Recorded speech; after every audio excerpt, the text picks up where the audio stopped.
Hello, welcome to Savva Talks Spurs. I'm here with two of the best people I know in the world.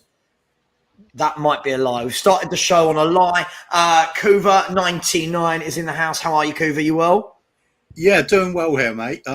Just realised how bad your startup video is. It's a bit of a tease, isn't it? All that silverware. You know what? I said to you backstage, I'll put that one on instead of the Spurs one, just for a change. Pete, how are you? Are you going to cuss my startup video as well? No, because I ain't got one on mine, so I'm not in a position to say anything. Welcome to everybody in the chat. There's already 50 of you in the chat, so I'm sure we'll get more. This show was not just going to be about Spurs. We'll talk about Spurs' next two games coming up, but we'll have a look back at all of today's action. It's been a very important game in the day in the Premier League, but a lot of action going on. Hit that like button. Hit that subscribe button. We are on the race to 2,000 subscribers. Lots of people in the chat. We've got JGR Make, Stephen, Brian Thomas is here as always, Rooksy Pop, Richard Pugh, Corey Boy, lots of the same old faces. So welcome back to everyone. And Claude Murphy is not watching the channel. The host insults you. Okay. But you are watching it. So thank you. Can you imagine tuning in to tell someone you're not going to tune in? Why even bother making the comment? Fucking hell. What a great day it's been. Guys, let's talk, before we talk Tottenham Hotspur, let's talk about the rest of the Premier League. We've talked Spurs loads. Let's look at some of the results today. Kuva, it has been goals galore. All of the big boys won. And it's been thoroughly good to watch, right? Not the big boys winning, but lots of goals. That's what the Premier League's about, right? It's been a good day. Absolutely, yeah. But end of the day, entertainment, isn't it? Gotta love it. When you're a neutral, most of the matches were great today, but some that we wanted to go our way and just didn't in the end, isn't there? One in particular, but yeah. Got to sit back and admire some of the brilliance and the rest of it, though. Yeah, absolutely. Look, we'll get to that result. I mean, look, Pete, I'm going to start with you. Let's talk about the early kickoff, which was Southampton versus Man United. All of the talk was, was Man United against Liverpool a fluke? Did they just raise their game for that? Could they follow it up with another win? They have. That's now 2 on the bounce. It looks like they're playing for him. It looks like there was definitely no lack of trying. What did you make? Did you see the game? What do you make of that scoreline? 1-0, Bruno Fernandes with the only goal. I didn't see the game, to be honest. I was out today, but if you're a Man United fan, you take it, don't you? It's 2 wins on the bounce after what they've already been through this season. You go, okay, they got their big one. Next one's 1-0. All right, could be more, could be less. Southampton on their day can be anything. You can absolutely trounce them 9-0 like Leicester have done, or they can turn up and turn you over. They're very unpredictable at the moment. But in the day, if you're a Man United fan, 2 wins out of 2, you can't ask for much more than that. No goals conceded. Yeah, you've got to be positive with that. Yeah, I mean, Kuva, the no goals conceded part, I thought they looked really solid against Liverpool. I thought they held their own. I thought again today, some of the defending was very good. Even lots of talk about Lisandro Martinez being tiny. But another way, he looks like he loves defending. So have they found that right balance with Lisandro Martinez next to Varane?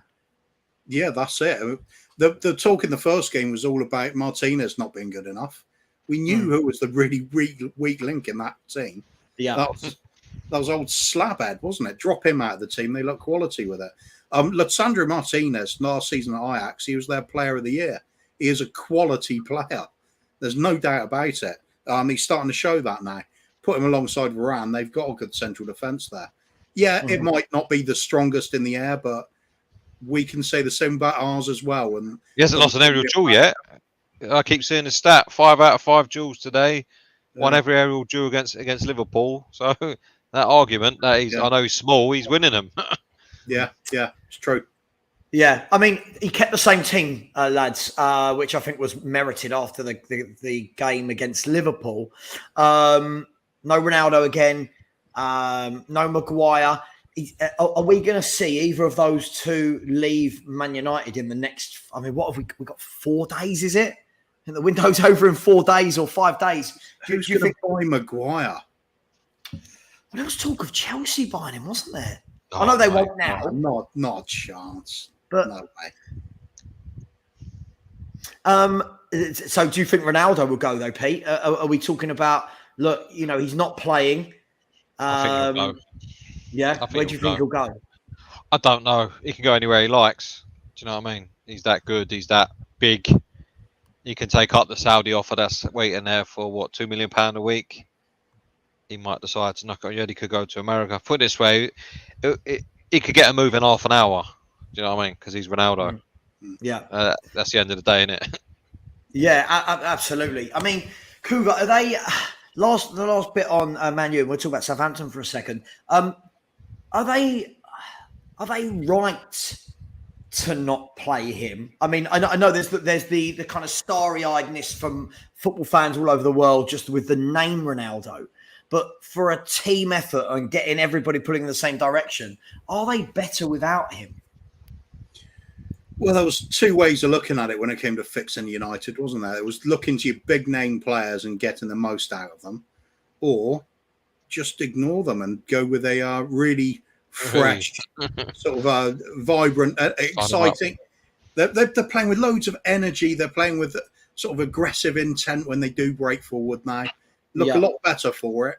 I think it's proof is in the pudding, as they say. Couple of wins. It's proven to be the right move. I think it's the right way forward for them as well, because Ronaldo's only getting older. He clearly isn't happy at the place. Makes sense just move them on if they can. Let me ask you then, boys. I mean, Southampton, we saw them day one, came to Spurs. I'm going to call it White Hart Lane. Came to White Hart Lane day one. Looked really poor, really, really poor. Have they got enough to stay up? Are they going to get enough wins? Because it wasn't. I didn't think they actually played that bad, but I don't know. Is there enough goals in there? Is there enough quality in there, Pete, for them to stay up? I don't know.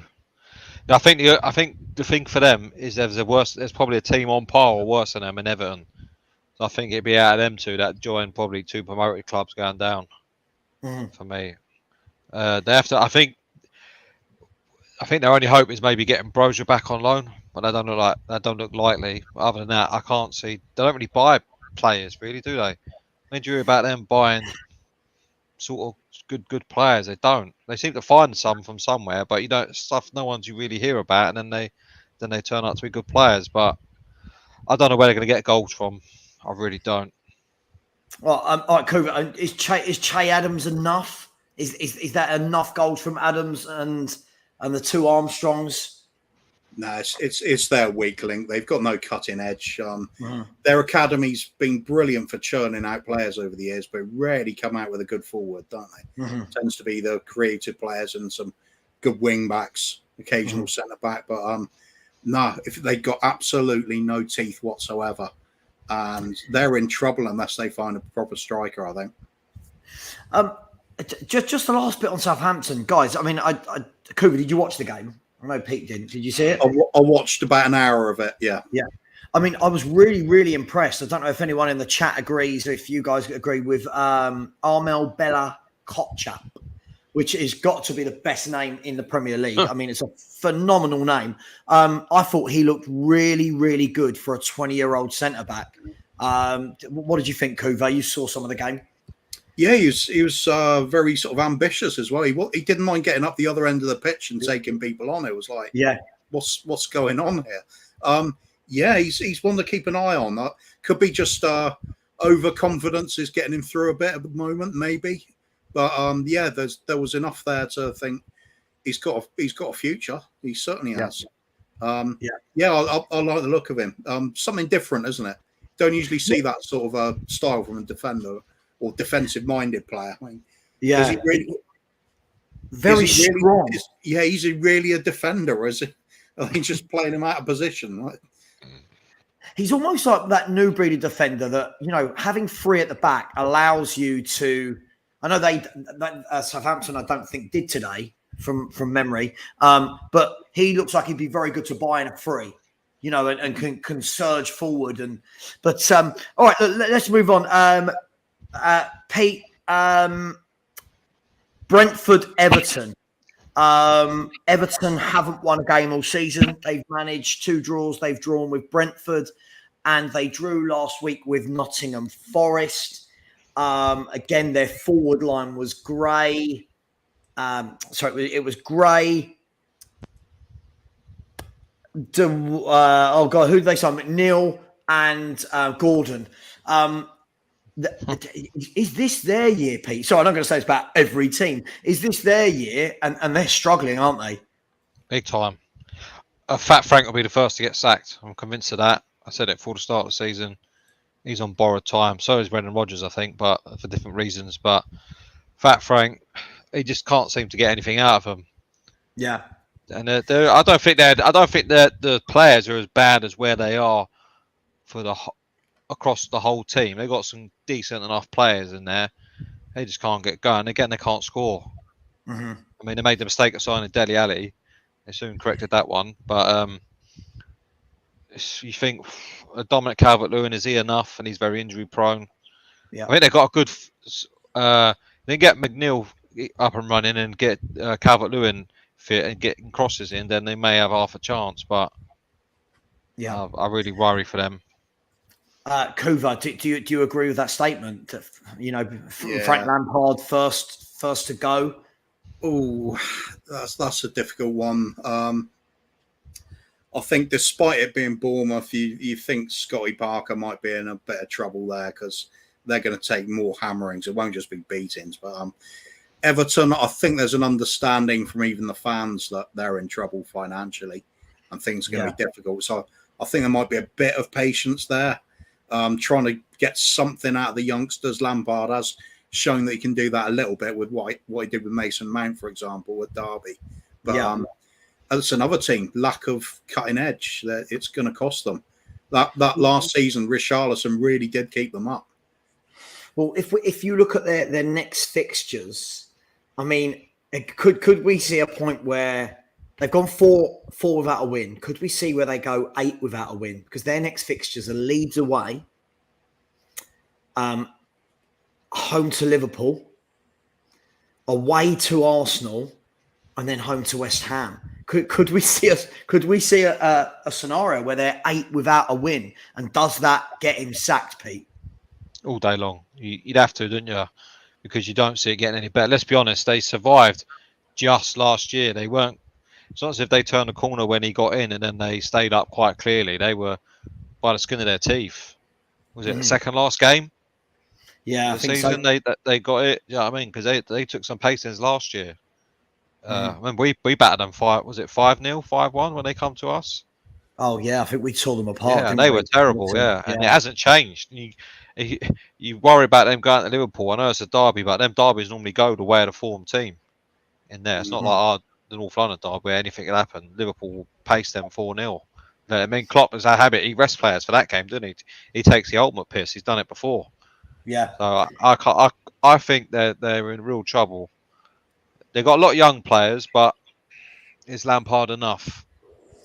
Yeah, I think one thing they have got going for them is they seem to be sorting out the defence a bit. I think Tarkowski and Cody are starting to shape up. So that's somewhere, at least, if Pickford recaptures some of his better form, they might just grind out a couple of results, and that can make a big difference. But I do think they'll lose Gordon. I think he'll go. Yeah, could well do. That's too much money to turn down. The thing is, as well, guys, they've just signed. Was it Neil Maupay from Brighton? They've just signed. It's not exactly prolific, is he? Well, this is the thing, isn't it? I mean, they've signed Maupay, and they're also after Brereton Diaz. If your 3 forwards are Brereton Diaz, Maupay, and an injured Calvert-Lewin, is there enough goals amongst the 3 of them? None of them are 20-goal-a-season men, but 10 could they all get 10 to 12 and keep Everton up, Kuva? Well, I think that probably the idea of Mopé is he's quite tall. Is he? How tall is he? I can't remember. He's not all that big, is he? No, Who's that? Mopé. it's 'Cause about I was average thinking height, that- I think. 5'10", Yeah. something like that. Yeah, I mean, it's kind of made more sense to me that they were going to buy more of a target man, because with Calvert-Lewin out of the team, they could do with that sort of focal point there. When it comes down to some basics at times, when you're struggling generally, get somebody big in the box. Sometimes you just got to lump it in and then just defend for your lives. Yeah. It's just an option when your team's that sort of weak generally.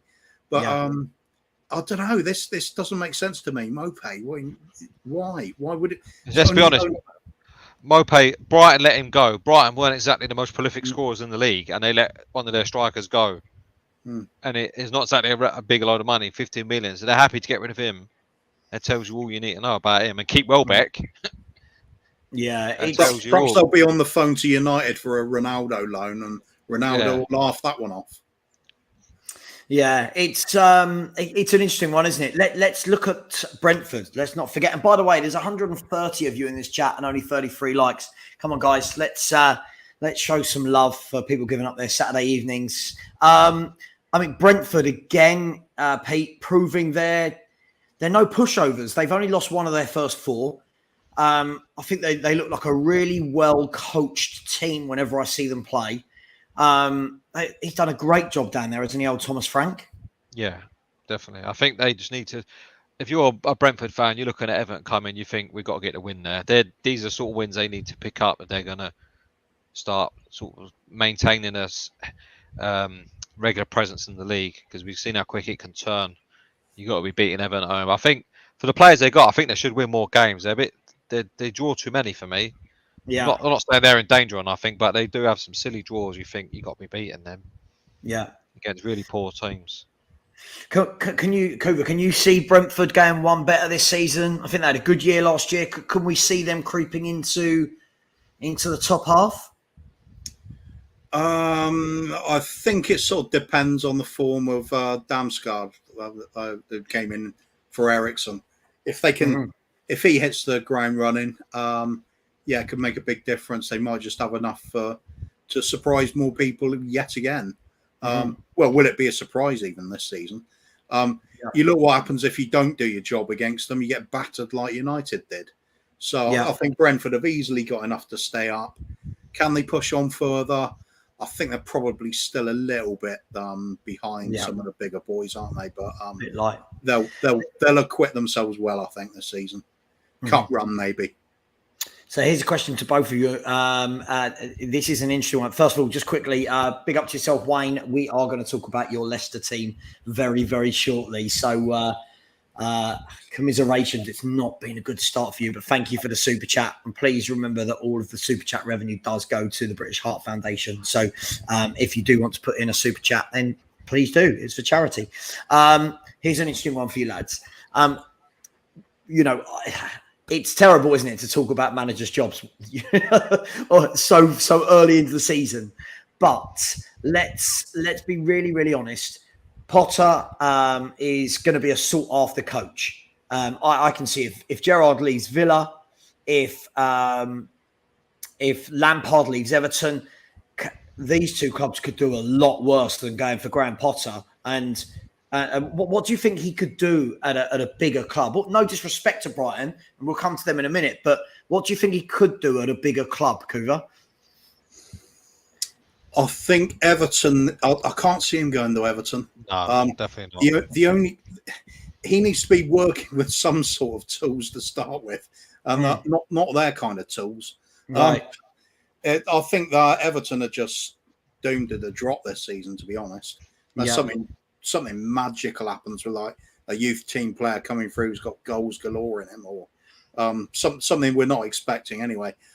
Could be talking about a Sam Allardyce sort of session needed to bail them out, and some panic signings in January. But Potter, I think, actually, it sounds a bit harsh on Everton, but he's too good for him. Oh, I agree. I think Potter is.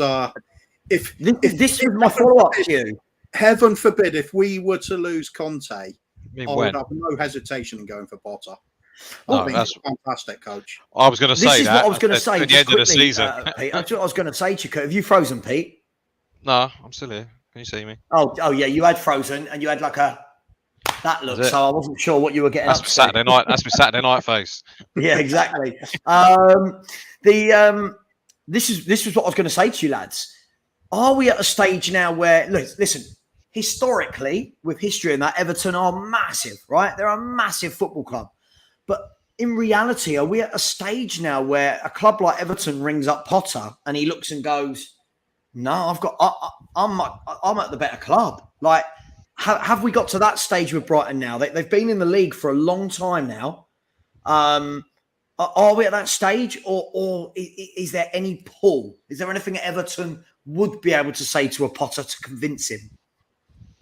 Only if you don't, we'll kidnap your kids or something. Because other than that, they got no hope of getting them over there.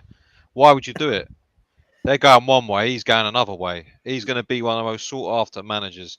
I said, I know Daniel Levy will ring him up once Conte's gone at the end of the season. If Conte doesn't sign a new deal, which I don't think he will. But I tell you where I think he'll go next in between is possibly Leicester if Rodgers goes, because that looks like that's waiting to happen. I was going to go for different Midlands club, but yeah. And that is a good move for him because that's the next level up. Some really good players there. So with that in mind then, so Peter makes a good point. He said Potter would only take a top club, I reckon. Now, the word top can be really subjective, right? Yeah. Would you go to Leicester? Would you go to Leicester and say, take Brendan Rodgers? You've got Vardy there. You've got good players at Leicester. It just feels like it might.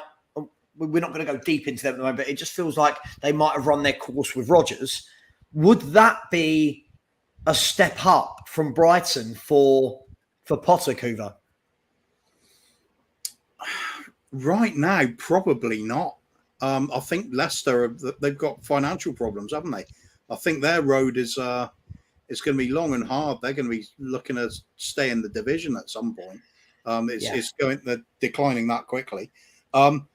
It's not a terrible shout, but for me, there's one club I think he'd absolutely thrive at right now, and that would be Villa. Because Steven Gerrard didn't look in the part, and they have got some quality in that squad. You look at it, it's shocking that they're not doing more at the moment. And players that play Potter's football. Yeah. Like the likes of Coutinho, the likes of Buendia, people that will get the ball down and play the way he wants. Let's move on from Everton and Brentford. We can talk about the manager merry-go-round later, because I think there's always one in the first 10 games. And it has to be because you've got the World Cup, really. If you're a team like that, you want to pull the handle before the World Cup to get sort of your transition underway, and then you break and then you come back. Right, lower down the table, not many players go to the World Cup, but that's your perfect time to say if he's going to go, right, we're going to get a new manager in, there's a gap in the season.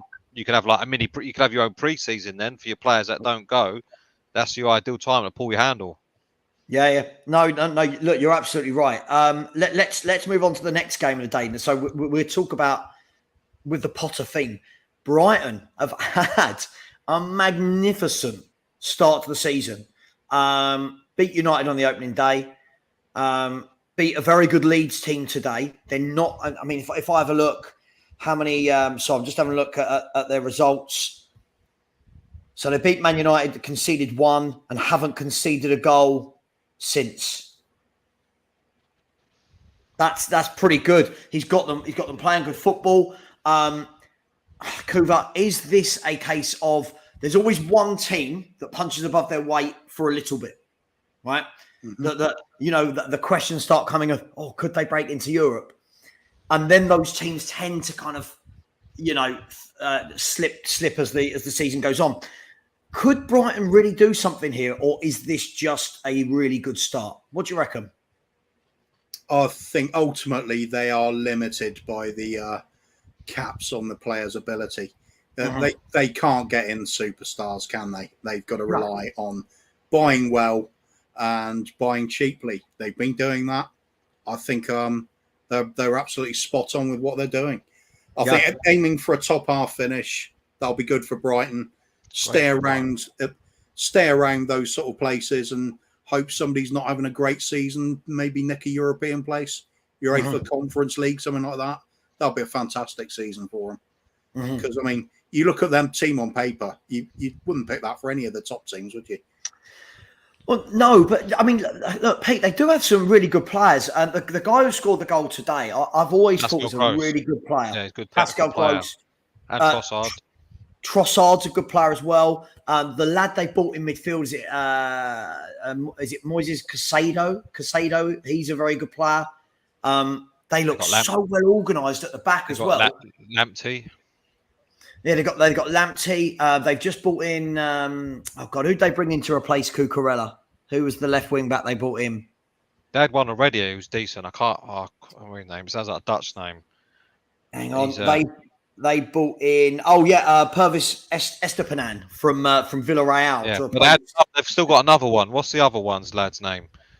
He's been there a couple of years. No, I'm sure it begins with V or something like that. Oh, it's going to Brighton. Yeah. Let's have a look at this. I'll have a look at this. Is it Veltman? Oh, Veltman. Yeah, he's more a centre back, really, isn't he? Oh, yeah, I've seen him play left wing back before for them. He's a good technical player as well. Yeah. But they're a team that's greater than the sum of its parts. About 5 or 6 years back, we were linked with Veltman. I remember. Yeah. Look, Wayne, don't worry about that, mate. You're in good company here. Oh yeah, Wayne is an absolute top guy that we speak off streams as well. Really nice guy. Guys, Leeds have had a good start, right? Leeds up until today, I think both of these teams were tucked in on 7 points from 9. Brighton beat them by the odd goal. They look a good outfit under Jesse March. And to be fair, I was one. Listen, I don't mind saying when I'm wrong. It happens once a year, and this is it. When he, Pete, you'll know this from our WhatsApp group. When he took the Leeds job, I feared for them because I didn't think he'd had a great record wherever he's been, and he's joining a sinking ship in a relegation battle. But to be fair to him, kept them up. He's lost arguably their two best players in Calvin Phillips and Rafinha. But made some really good buys and not really stupidly expensive either. Pete, what do you make of Leeds under Jesse March? I think, to be honest, I always thought Leeds were okay as a team, as players, but they're just wrong tactics. They were too open. I think the media loving for Bielsa was something else because, they play really good football, but they're getting pumped every week 4-0. How is that good? I never understood it. That at the time he got there and the amount of praise he got in the media for winning 1-0 one week and getting battered 5-0 the following week, that was never sustainable. And you think you got some decent players there, just get them playing a bit more organised, stop being so open, and you'll start climbing the table. Yeah. I mean, Kuva, Bamford as well. They've still ain't got Bamford back yet either because he's still injured, isn't he? Well, mate, this is what I mean. I mean, what do Leeds need Kuva to go to the next level? They've been in the Premier League for a few years now. They've always played good football. Good football to a degree because their good football under Bielsa did leave them, as Pete said, open to taking a few 4-5-0 hidings.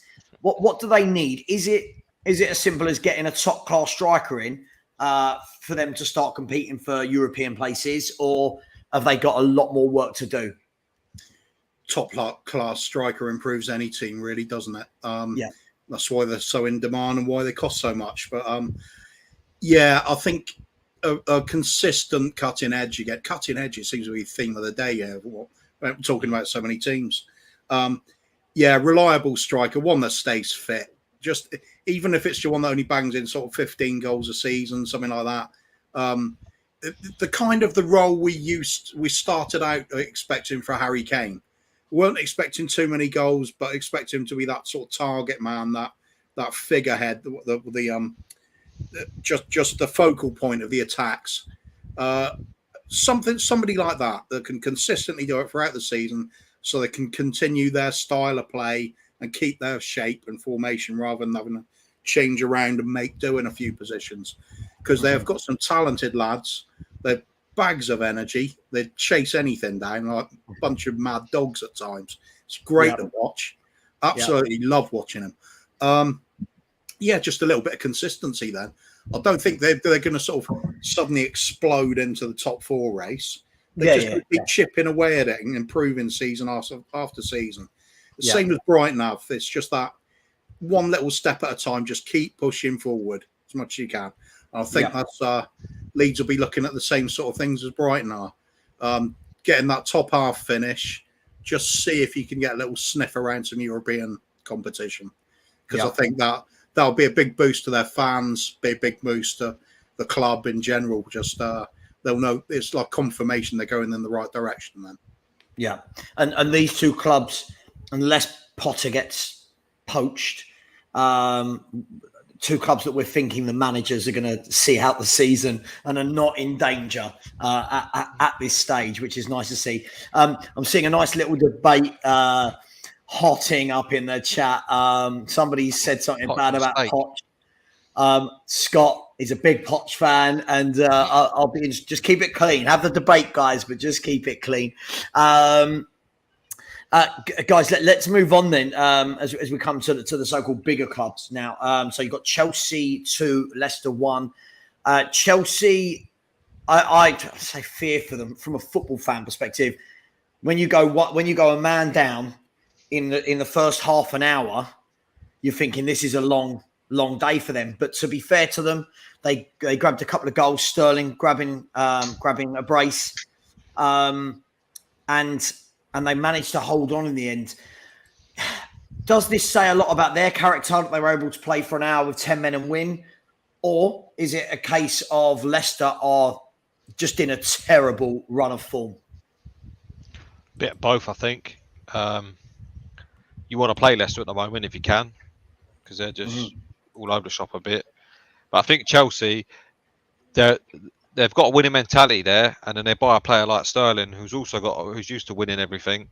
So there's no secret that they win games when they're when under the cosh, because they're used to doing it. They buy players who are used to doing it. It's that simple for me, for them. Do you know what I mean? When you've got all them players in the squad, when you've got winners everywhere, they just know how to win. They find ways to win. Yeah, I mean, Kuva, we'll go. I don't want to go too much into transfers at the moment. We'll talk about that after we've done the roundup. But Chelsea, they haven't started the season brilliantly, but they've got 7 points. They're just keeping themselves up there at the moment. Do you think that there's credit due that they managed to pull out a win with 10 men for 60 minutes? Yeah, of course. That's no mean feat at any time in the Premiership, unless you're playing Bournemouth or something. But even then, you've got to work extra hard to make up for the being the man down. Teams practice and training about these sorts of situations, how to exploit it. So you're definitely in trouble at that point. They bought quality, didn't they? That's what it is at the end of the day.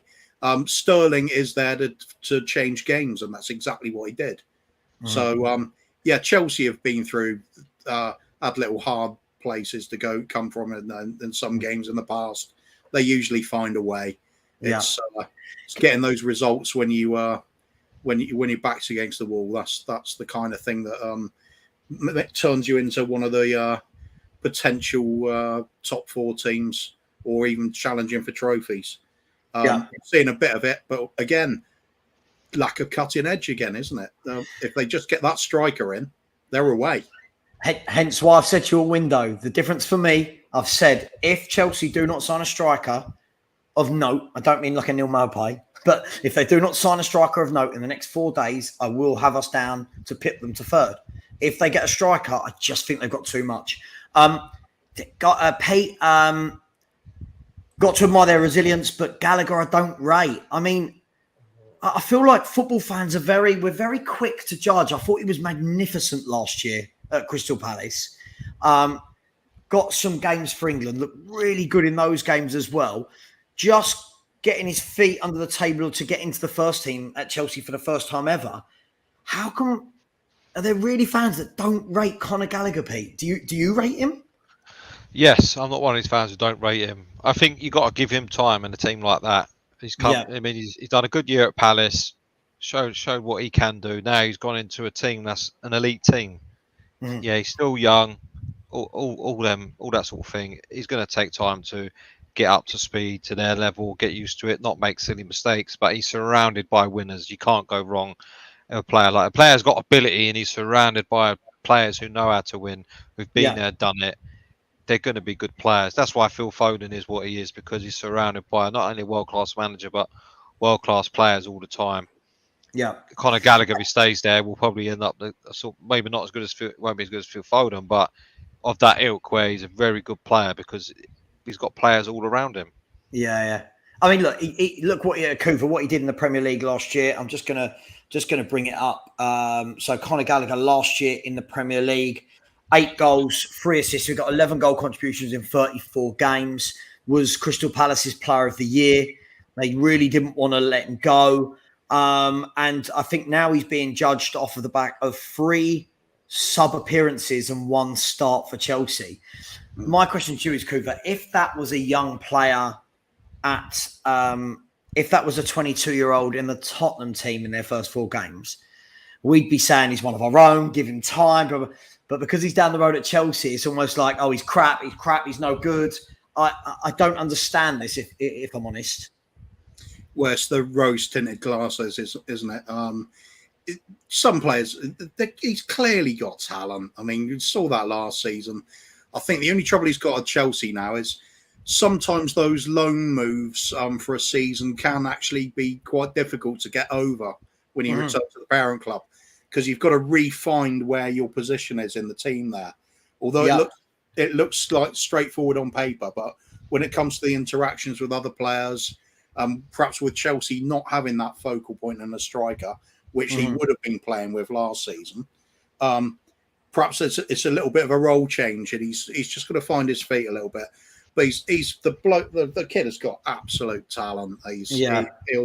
He'll do very well. And for him. work rate to go with that talent, Kuva. Yeah. Do you know what I mean? Like sometimes you see a player come in and you think, all right, you work hard, but have you got the talent? Or you've got the talent, but do you work hard? I look at this guy and I'd love him at Spurs. I feel he's being judged way too quick. He's coming into a team that clearly are adapting. They're getting a lot of new players in. And as you said, you know, the step up from Palace to Chelsea as well, it's going to take time. They play different styles of football, but and look at the Chelsea academy in the past as well. Reece James, Hudson-Odoi, Mason Mount. I mean, they keep showing in them out. There is talent there coming through all the time. Yeah, so, I bet the same players who slate Gallagher are the ones that rate Skip and wax lyrical about him. Well, this is the thing. I mean, look, it's difficult, isn't it? Skip went on loan. First of all, I think they're very different footballers for a start, so I won't compare them on that front. Skip went and had a great loan in the Championship, whereas Gallagher, I first saw Gallagher play at Charlton, believe it or not. I went with my mate because I lived near Charlton Athletic. I went with my mate a few years ago, and he played in the midfield. He was like 19. And my mate said, you watch this blonde-haired lad. And you know when a player stands out to the point you go, yeah, you definitely play for... You know what I mean? Like, yeah, if someone had said, who on this pitch is on loan from Chelsea, you'd go, that lad. Whereas Skip, for me, I thought Skip did well when he came into the first team last year. I think Skip's a limited footballer, though. I think he works hard. I think he's okay with his passing. I think he'll get stuck in. I don't know if there's a lot more to his game, but I want to see. So I don't get carried away about players like that. But let's move on from that, Kuva. I want to talk about Leicester. I was just going to quickly say about Skip. Skip's 21 now, I think, or is he still 20? Yep. So Conor. Well, I think he's younger than Conor Gallagher anyway. I'm just thinking at a young age like that, Conor Gallagher's had the benefit of a full season on loan in the Premiership. In the Premier League, absolutely. Gaining experience. And Skip, unfortunately for him, was injured for a large part of last season. Agreed. So I agree. But what my point was that fans were going, Skip's going to be the next best thing after loan in the Championship. Yeah, Gallagher ain't all that after a solid loan in the Premier League. Do you know what I mean? There's no consistency there, no logic to that. Yeah, there's definitely no logic to it. Skip could turn out great for us. Absolutely, yeah. absolutely. Right at this And I hope he does. And I hope he does. At this point, he's behind Gallagher, though. I mean, Tommy said. I also think it's because he's at Chelsea is the reason you rate him so much. But I'm not rating him so far. I've not rated him off of Chelsea performances. I've rated him from what I saw him do in the Premier League for Crystal Palace. He won their play. He was excellent. Like, he was absolutely brilliant for them. Gallagher is Crystal Palace. So, Daddy Conte, let me ask you a question. Do you think Skip is Crystal Palace level? I'm just gonna leave that with you, and we'll come back to it. Daddy Conte, is Skip Crystal Palace level if Gallagher is? Because if not, then that just stinks of bias to me. That's my point. You know what I mean? Exactly. And that's the difficulty when you have a room full of fans that support one team. Sometimes it's really difficult to take off your rose-tinted glasses and give any kind of credit or acknowledgement to anybody else in the football world. Kuva, I mean, Leicester, they're in all sorts of issues. You've got Fofana going for 75 million. He down tools, he couldn't play. You've got the exact same squad as last year, minus Kasper Schmeichel, losing your captain just before the season starts. They're not buying new players other than a goalkeeper, I think they brought in. It's bad times down there, isn't it? Yeah, I mean, big up to Wayne Holland, by the way. No problem at all. I don't know. Didn't fall out with him or anything.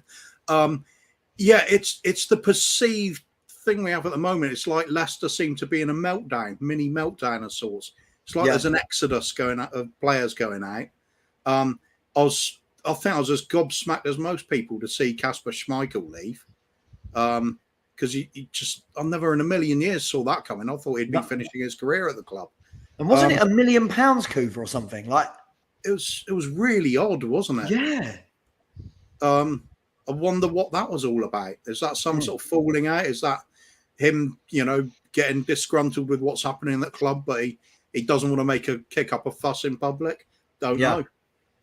There's something going on there. They're gone stale under Brendan Rodgers, who always goes stale after 3 years.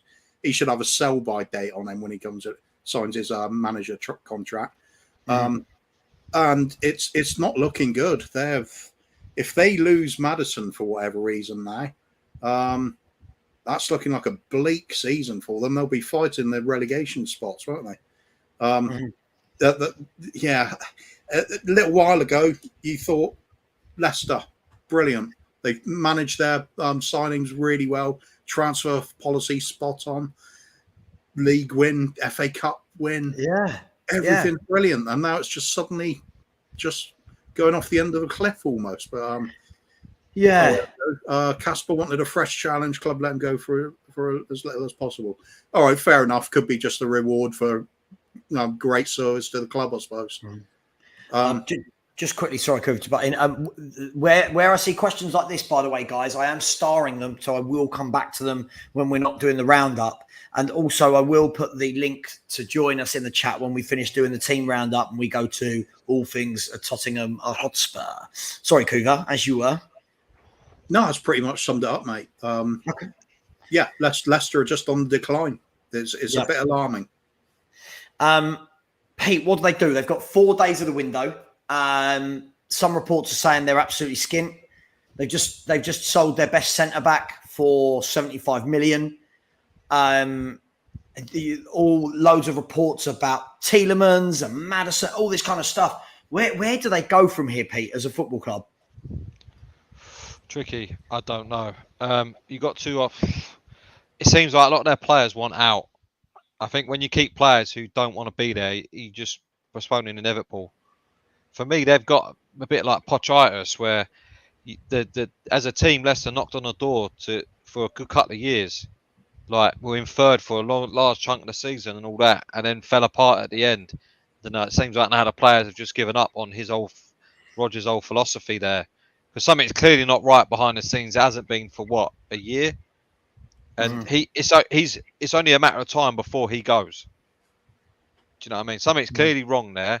But I think for us, the first thing they should do is sell us James Maddison. That'd be a good start for them. Yeah.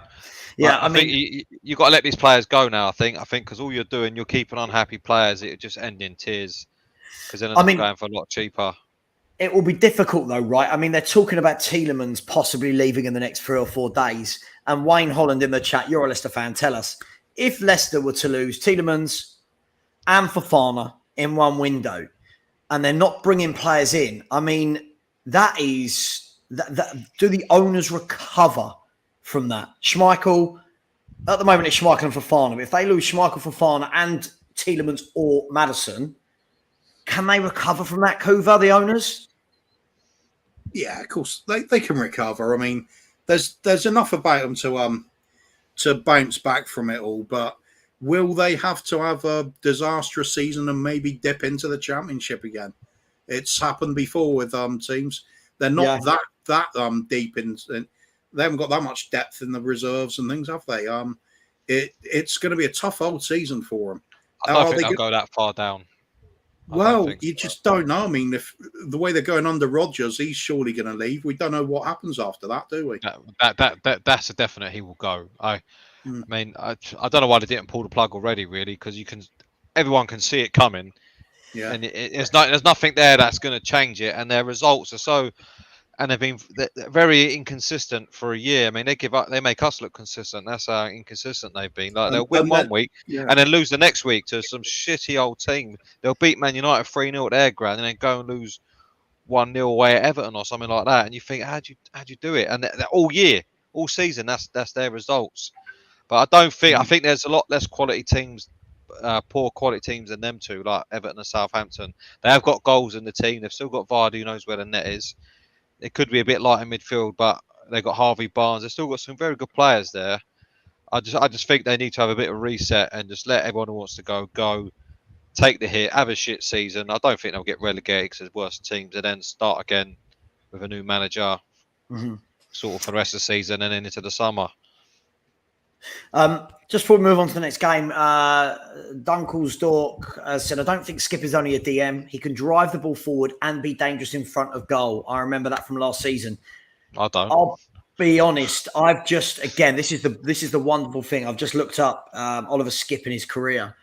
And for a man that has scored 1 goal in the Championship, 1 assist in the Championship, and 1 goal at under 23 level, having played there for 4 years, I'm not really sure that anyone could say that he's dangerous in front of goal and driving the ball forward. Sorry, guys. For me, that's not his game. For me, he's your all-action midfielder that wins the ball, works hard, but I don't see him as any sort of creativity or goal threat at all. Sorry, that's not just not unless there's something really well hidden there. Right. You know what I mean? Yeah, I mean, 1 goal and 1 assist for Norwich in the Championship. I think that tells you the player you are. If you don't score goals or assist, that tells you the player you are, right? Let's move on to there's a couple more games. Liverpool 9, Bournemouth 0. We said it midweek, Kuva. We said that Liverpool have had a tough start to the season, but 1 win, 1 convincing win is the sort of thing which turns it like that. Have we got that from Liverpool now? Was that a statement? Yes, they should be beating Bournemouth, but 9-0 feels like a real statement of intent after what's happened. What do you reckon? Well, City just battered Bournemouth, didn't they? And wasn't anything like this kind of almighty hammering. Yeah, it's a statement to it. People will say it's only Bournemouth, they're relegation fodder. Yes, they are. But how often do you see 9 goals scored in the Premiership over its entire history? It's not often, is it? I was there. We've done it. Unless you're a Southampton fan, because that happens every sort of 6 months for them lately, doesn't it? It's quite a regular thing for them. Must be a South Coast thing. Yeah. Yeah, I mean, it's everything Liverpool wanted. Easy game, loads of goals flying in. Their talisman in Salah not even scoring. Probably their worst player. Well, he was their worst player. He missed an absolute sitter, didn't he? Well, if I was to say to you, Kuva, before the game, right, and for you as well, Pete, and let's be really, really honest. If I said to you before the game, Liverpool are going to win 9-0, how many goals stroke assists will Mo Salah get? How many would you say from a 9-0 win? I'd say he's got a hat trick. opportunities. He's got to get a hat trick at least, doesn't he? As a minimum. Right, and a few assists. Five goal assists. Goal in 2 penalties. Yeah. Nothing. Yeah. Not 9-0. You got Bobby Firmino, who had 3 assists in the first 28 minutes. Then he scored in the 31st, and then he scored again in the second half. So Bobby Firmino's had 3 assists and 2 goals today. Luis Diaz has grabbed himself 2 more goals as well. And a player who everyone keeps telling me won't score goals in the Premier League has got 3 and 4. You have people like Elliott, that young lad Carvalho getting on the score sheet as well. And no Salah. I mean, that's like Spurs 9-0 and Kane and Son not being on the score sheet. Yeah, can you imagine the poor fuckers who got Salah in their dream team, see the 9-0, thought, I'll have a look. I know he's got at least 3 there, and he's got Nupoir. Fucking hell. How does that work? It happened to me last week. The other week, I put Haaland as my captain against, was it Bournemouth, thinking he's going to wrap it, he's going to clean up here, and he didn't get nothing. He got an assist. So I know how they're feeling. I put Haaland as my captain yesterday, just in the nick of time. So I was very happy today. Pete, look, Liverpool convincing. People will say it's only Bournemouth, but sometimes results like that breeds confidence into players and gives them the wake-up call that they desperately need. Do you think we're going to see that now from Liverpool with their upcoming fixtures of Newcastle at home, Everton away, Wolves at home? Probably. They're the big games they need, don't they? They do thrive in big games. Well, maybe not the Man United game, but especially at Anfield. I don't think they're finished in the transfer market yet either. I think they'll pull out one more biggie. They're well within their reach to go and get a Jude Bellingham, for example. That rumour's been going around for a while. It's within their limit to do it. Do you know what I mean? Will day's another thing. I'm not saying he's ever going to come to us, but that's the sort of finding where you go, wow, like Bellingham is different gravy, right, lads? He's exactly, and they can do it. They've got the money, they'll spend the money, and they've got the attraction for him. So I think I can see them pulling out a bit because they need something else in their midfield for when they get there. Because now I think there's some of their players starting to run out of steam a bit. They've been going at 400 miles an hour for the past 5 years. It's always going to catch up with them. It did a couple of seasons ago when they got battered 7-2 and all that, but then they still managed to finish second, I think, or no, third. So they're never really that far away. But I think now they'll just start motoring up. Really, they're just choking a bit, and now they're starting to get going a bit like old Laurie. They and then off they go. I've just watched Olivier Giroud score a goal. He's bloody good looking, that lad, isn't he? You know, like you think you're a footballer, a model, and you're filthy, stinking rich. And then I look at myself and go, oh, no, I can't say that. What were you going to say, Guy? No, I can't say it. You might be rich. Okay, put it in the private chat to me, Kuva. Begin with a C. Less about Olivier. A good goal as well for good little finish that. God, look who's joined us. Look at this. Look at this guy. Hey, Stel. What are you eating, Stel? Listen, first of all, apologies to everyone. I'm having a late, healthy McDonald's. I will be eating during the show, but I'll put myself on mute so you can't hear me slurping. But if I don't eat, I'm going to faint. But this isn't Sky Sports. No one's going to tell you off. I know, but it's a bit bad eating in front of everyone. But listen, big up to Kuva, big up to everyone. Yeah. How you doing, man? You all right, guys? What boy? How's it going? Yeah, good here, mate. How's you? Yeah, I'm getting fat. That's what I'm doing.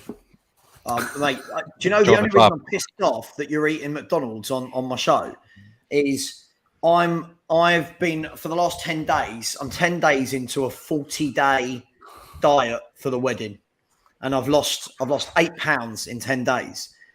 And nice. All I want right now is a curry or a do you know what I mean? I want just something that tastes disgustingly chicken amazing. Mayo, cheeseburger. A bit like you're playing chicken, yeah? You're playing chicken. Fries. Mate, I'm eating like 3 boiled eggs a day, oats. Anyway, look, let's get back to football, guys. So that's Liverpool. Liverpool have sparked into action today, and I expect them to kick on. Bournemouth. I mean, listen, guys. There's teams that come up and they take a pasting. But in your, they've conceded three to the Gunners, 4 to City, and now 9 to Liverpool. Wow. What do they do? How do you stop that with the players they've got? No, who are you asking? Anyone. I can start off with that then. They're not going to stop it. They're relegation fodder. They're going to finish bottom of the table. They'll be lucky if they win any games. They got maybe a couple of players that you maybe think might do well in a Premiership team somewhere, but they're paper thin, inexperienced as players, small squads. It's just There's no way they're going to stay up. Nobody's capable of doing that. I think Scotty Parker's already resigned to that fact as well. Yeah, I mean, when you look at their forwards, Pete, you've got Jamal Lowe, Kiefer Moore, Dominic Solanke, and then I look at their centre-back. I'm looking at the key areas, right, to either stop goals or score goals. And then I look at their centre-backs. They've got Mepham, Zamora. I don't really know. I don't really know any of these players properly, right? I mean, they're in big trouble, right, Pete? Mate, they're going to get already started getting the biggest pumping off the Premier League since Daniel Lloyd. They are just going to get absolutely ruined week in, week out. They've got nothing. I feel for the fans really, but they're just going to get ruined. Mm-hmm. I said 9-0 today. What's the next week's score? Because that really hurts you when you get bad like that. Do you know what I mean? That you don't just recover from that next week, especially when you've got not really any quality players there. I feel for Scotty Parker a bit, but that's the problem when they come up from the Championship like that, the way they have done. They scraped in the playoff, got in, managed to win it. But teams like that should be getting sort of Premier League players on loan to sort of shore up their squads a bit and add a bit of quality. And then like Premier League experience. It's not often you come up with a Championship team and then you stay in the league like that, the way they've done. You have to start buying some players. I mean, they stayed in it. I don't know how long they stayed in it last year. Last time they was in it, how they got away with it for so long, because they got away with murder a couple of seasons. So, yeah, I think the interesting thing as well, and I'm going to come to this let me come to this super chat first. William Kelly, thank you so much for the super chat. Much appreciated. Great question you've asked about Milenkovic-Savic and a class centre back. We'll come to this once we finish the segment looking at today's game. So there's only one more game after today's, 2 more games, and then I will bring this question back up. So thank you very much. And thank you for the super chat. It does go to charity, not like you might have seen on Twitter today that apparently I want Spurs to fail so I can earn loads of money from my channel and be like DT.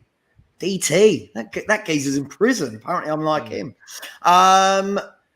Don't you do that? Don't Stell's going, yeah, maybe you could be, you could you could be DT Savva as he sits there smugly eating his burger. Stell, don't take a bite. I'm asking you a question now. Can you just quickly, today's game, 9-0 for Liverpool. People say it was only Bournemouth, but was that them saying, hang on, you're writing us off a bit too early here. This is going to play us back into form? I think, look, when you're getting beaten, look, first of all, they're not playing easy teams, right? They're playing a very informed Arsenal. They've played the best team in the country. They just need to hit a bit of fixtures where they're playing some teams near them, because at least then they can try and compete. Yeah. That's the first thing. Secondly, when you're getting beaten 3-0, 4-0, 9-0, I think what you got to do, like if I was coaching them, I'd say, okay, look, our biggest issue clearly is we concede a lot of goals. You've got to try and come up with a defensive strategy. So you've got to look at where are we losing the ball? How are we transitioning into defense? And then what are we doing when we're defending? And you've got to work on it. And just at a minimum, at least make yourselves a little bit difficult to play against. And if you can do that, you can then look to maybe build confidence and then go from there. So that's the first thing I would do. But it just seems whatever they are doing, they're just very vulnerable, very open, and they're allowing teams to just absolutely batter them. So they've just got to maybe, do you know what? They need a bit of Mourinho. let's get a bit shithousery and make it a bit horrible and just turn the game into a bit of a mess. Because otherwise, like the other chaps just said, they're going to get battered, man. Every week they're going to go down, and the manager will probably lose his job come by the time they get to Christmas. So yeah, but I bet you one thing. I bet when they play Spurs, it'll be a tight game. That's a given, isn't it? They play the better football. It'll be a tight game. We'll beat them, but like 2-0, 2-1. Just quickly, still, KFC are in the chat. I mean, look, I do you know what? Big up the Colonel. Big up the Colonel. Listen, I now know I've made international fame. I've got KFC in my chat. Daniel Levy pops in. Tyson Fury and Anthony Joshua in the other day. It's just all gone off. And DT's in the house. DT. Mr. DT. DT's in the jailhouse. Guys, 2 more games to go, and then we're gonna focus on Tottenham for however long we want. It seems like no one's having a night out tonight. So very quickly about Bournemouth. It shows how disjointed Villa are that Bournemouth actually beat them. Right. Yeah. It really, really does. It really does make you laugh, doesn't it? How poor Villa are under Gerrard. But look, we'll talk about them in a minute. So Man City 4, Crystal Palace 2. The first thing I'm going to say, I'll start with you, Pete, on this one. The first thing I'm going to say on this is 2 weeks in a row now that City have almost given 2 teams a 2-goal lead over them. And it scares the crap out of me, and it should do most football fans, that they literally turn it on when they want. Because once they sort out this little kink of conceding a couple of goals each game, they're going to fly, right? They're a machine, right? They can afford to concede 2 goals because they can score 2 in a minute. I mean, they did it last year. Remember, to win the league, they were 2-0 down with Villa at home, and then just bang, bang, bang, bang, good night. Yeah, so they just got it in them. It's a scary thought what they can do when they really start motoring up. Again, that's another team. They've always been slow starters, really. But what you don't want to do is get them when they're starting to warm up, because you get a right eye-in, which I think will be probably in time for us. So I mean, it's when they'll stop giving 2-0 games away. I'm dreading that game, to be honest. I know fans will say, we beat them last year, it don't matter, but with Haaland in there, a different outfit. And him against Dyer or Davies scares the life out of me. Yeah, we're going to come to Haaland in a minute. I just want to steer clear of him just for the second.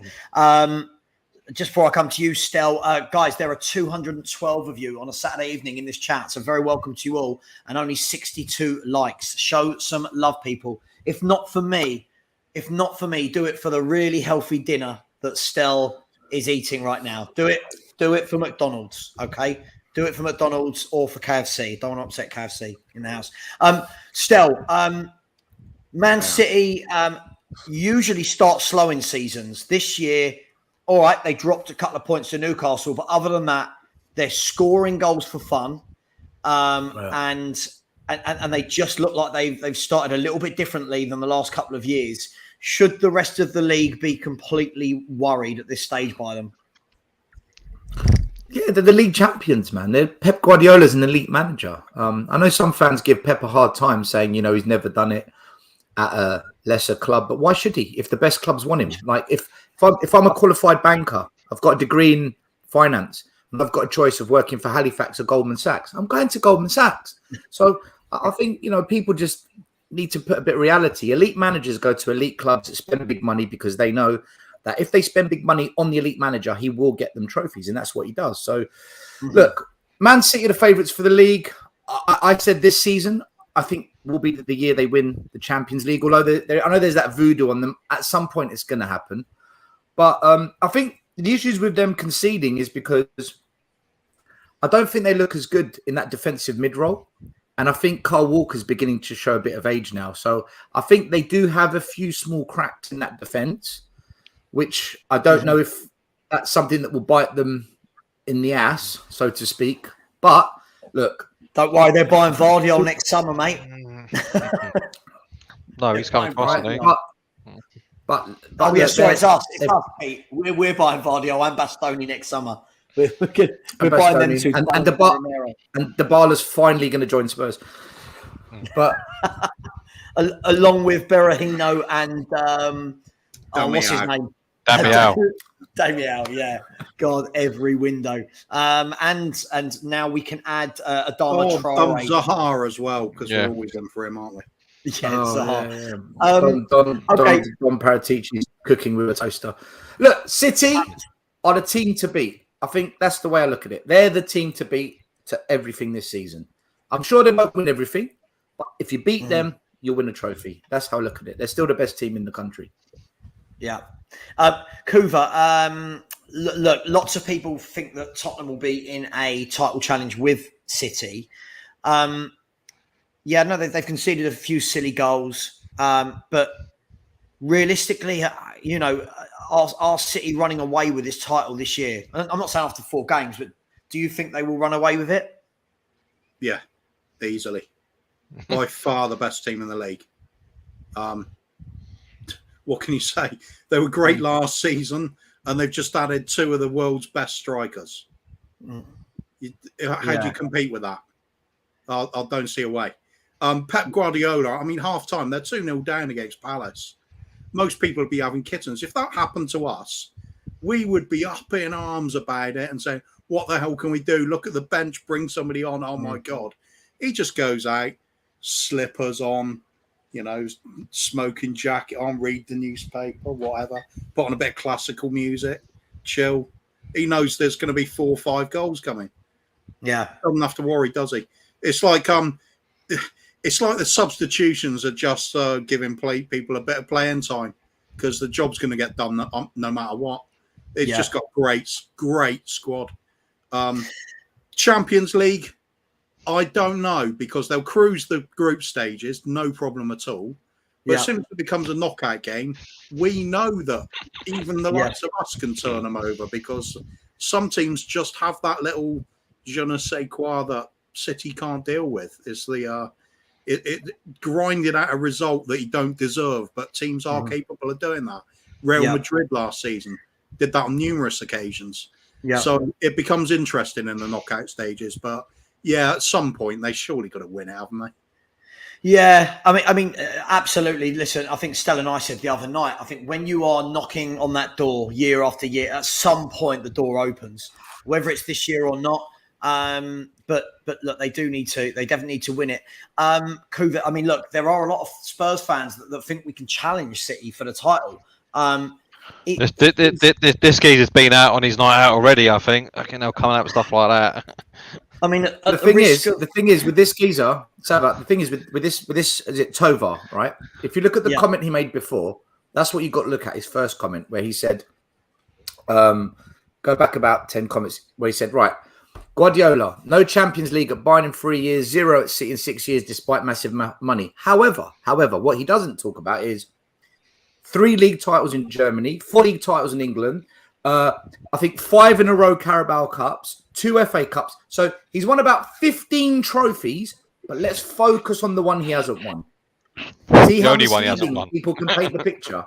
Right, so let's paint that misleading picture, and then we go on to Spurs can challenge City. I think the key thing as well for me is I think Guardiola gets so much stick about people calling him fraudiola and that kind of stuff. Every team he goes to, you watch how they were playing before he goes there and the way they play when he joins. It's total football domination. Now, you can have managers that have all the money in the world. Yeah. Tuchel spent a truckload at Chelsea. Yeah. Now, whilst Chelsea are a good team, their football, you could say that for years with Chelsea as well. They were a very good team, but they never dominated the way that City have. I feel like it's the done thing to want to put down very successful people. We seem to have this complex. I don't want to we'll get into this a bit later, but we have this complex at Spurs where anyone who's achieved, we knock. Anyone who hasn't achieved, we still have hope that we're better than the rest. Do you know what I mean? Like the thing with Poch. You're not allowed to say Poch isn't a world-class manager, but you say Guardiola is, and it's, he's only ever managed big clubs. And like you said, still, why on earth would Guardiola go and manage a Villa? Sorry, not picking on Villa. Why on earth is he going to go and manage Leicester City, Villa? You know what I mean? Why? Or It's not Tottenham. going to happen. Why would he come to Spurs? Or even Spurs, Cool. Savva? Why would you come to Spurs? Yeah, absolutely. That's why he's one of the elite managers ever, one of the best managers ever. Let's talk. I want to go to round robin. I'll start with you, Kuva. Just a second, Stella. You mad? We got Skywalk, mate. Well, look, I think if we throw in a couple of NFL games, we could swing Lady Gaga. We could swing it. Bit of Lady Gaga. I think again, you get comments like this where City's weakness is the height and physical aspect when they're defending. I do feel like comments like this are a little bit knee-jerk because City had the best defence in the league last year. Yes, they've conceded a few goals early on, but as I keep saying, when City get in their stride, they are untouchable. Kuva, I'll come to you first with this next point. We've got to talk about this guy, right? Erling Haaland, all summer in every single show I've done, which wasn't purely just talking about Tottenham, I've been told this guy's going to struggle in the Premier League. It's not, it's harder over here than for him to score goals in the Bundesliga. He'll take time to adapt. Some people are saying he'll be lucky if he gets 15, 16 goals in his first season. The guy has played 4, scored 6, right? And, I mean, already is on course to beat the record of the quickest player to get to 50 goals. You might say it's only 6, but Kuva, how good is this guy and what heights can he get to? He's the complete forward. There's no weakness in his arm whatsoever. To go with all the physical attributes he's got, which are immense, insane acceleration for such a big fella. Yeah. Can outrun anybody. He's got the skills and he's great in the air. He can drop deep. He can link up play. He's got literally everything. And then to go on top of it, he's a lethal finisher. Yeah. His goals to shots ratio is just amazing. Always has been. I think he's on course for 40 goals each season. Said it from the start. And I've seen nothing to change my mind. I'd see City are going to create tons of chances. He is going to bang in loads of goals. It's the only thing that can possibly stop it will be injury. Mm-hmm. Which also ties in with the only way we could possibly win the league. It needs a catastrophic injury list at the likes of City or something off the field. And then us to excel in everything else we do. That's the only way it happens. Yeah.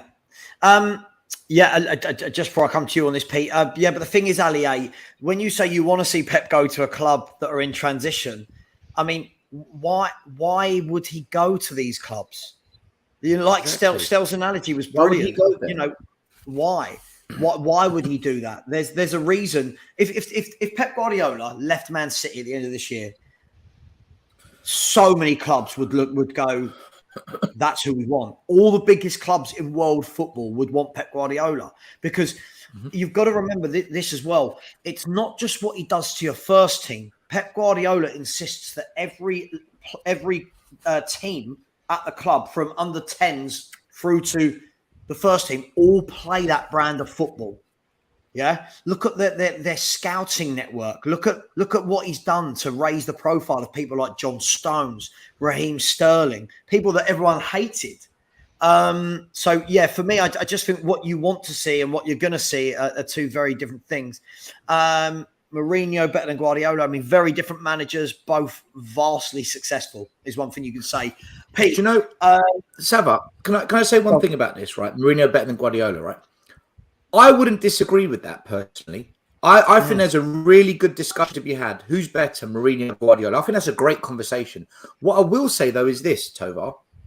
We had Mourinho, as you say, who's better than Guardiola, and we sacked him before the final he got us in.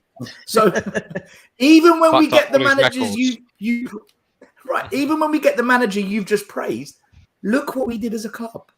So it doesn't matter. It doesn't matter. It's like there's something higher up that needs to wake up before we can talk about Peps and Mourinho. What could that be?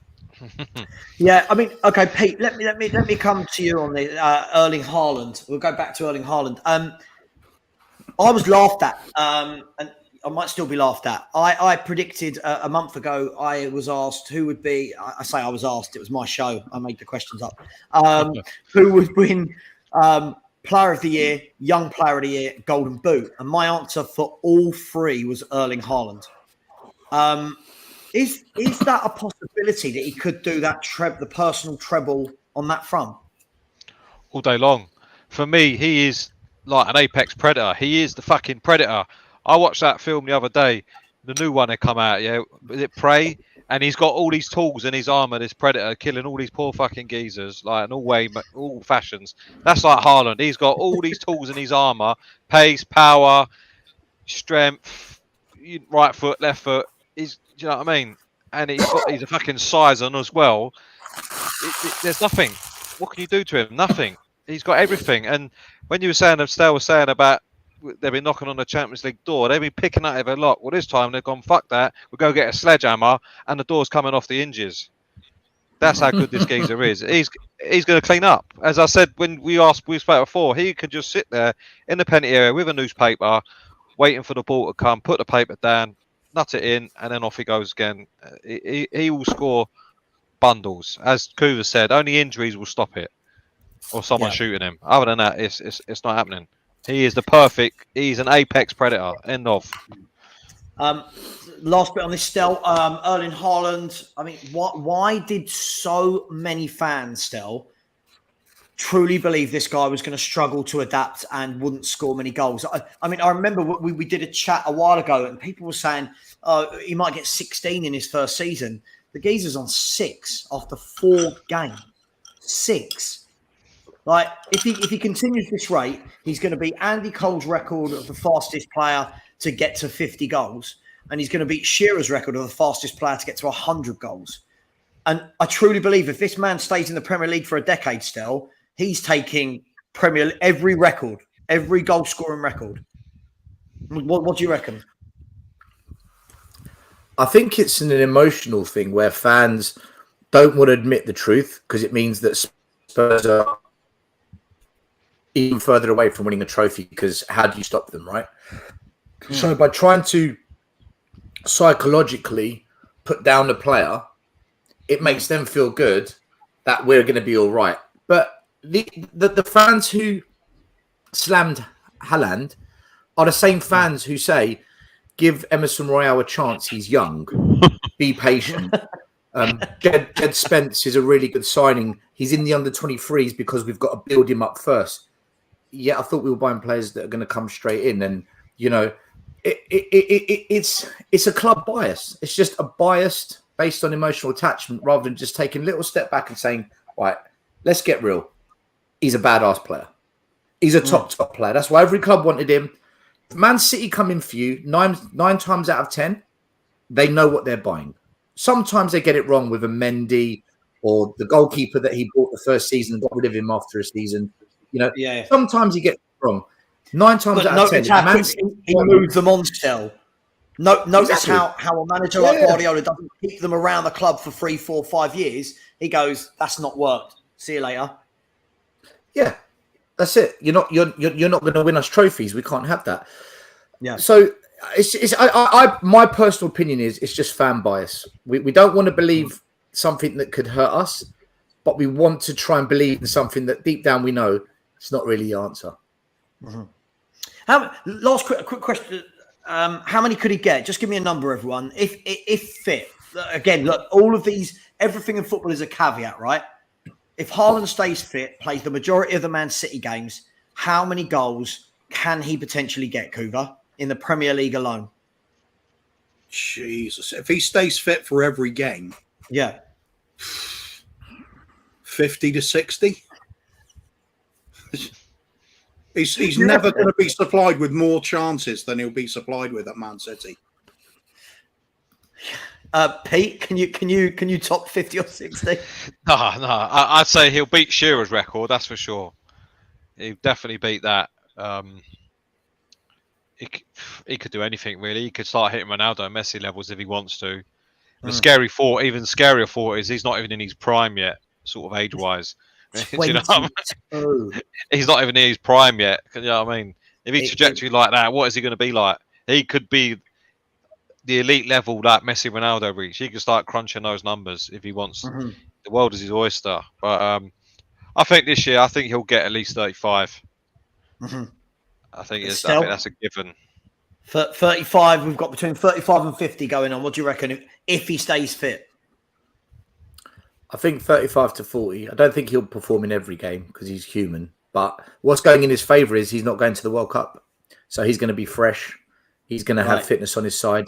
So I think this season 35 to 40. But whack another 10 for all cup competitions. So I'm going to say 50 overall.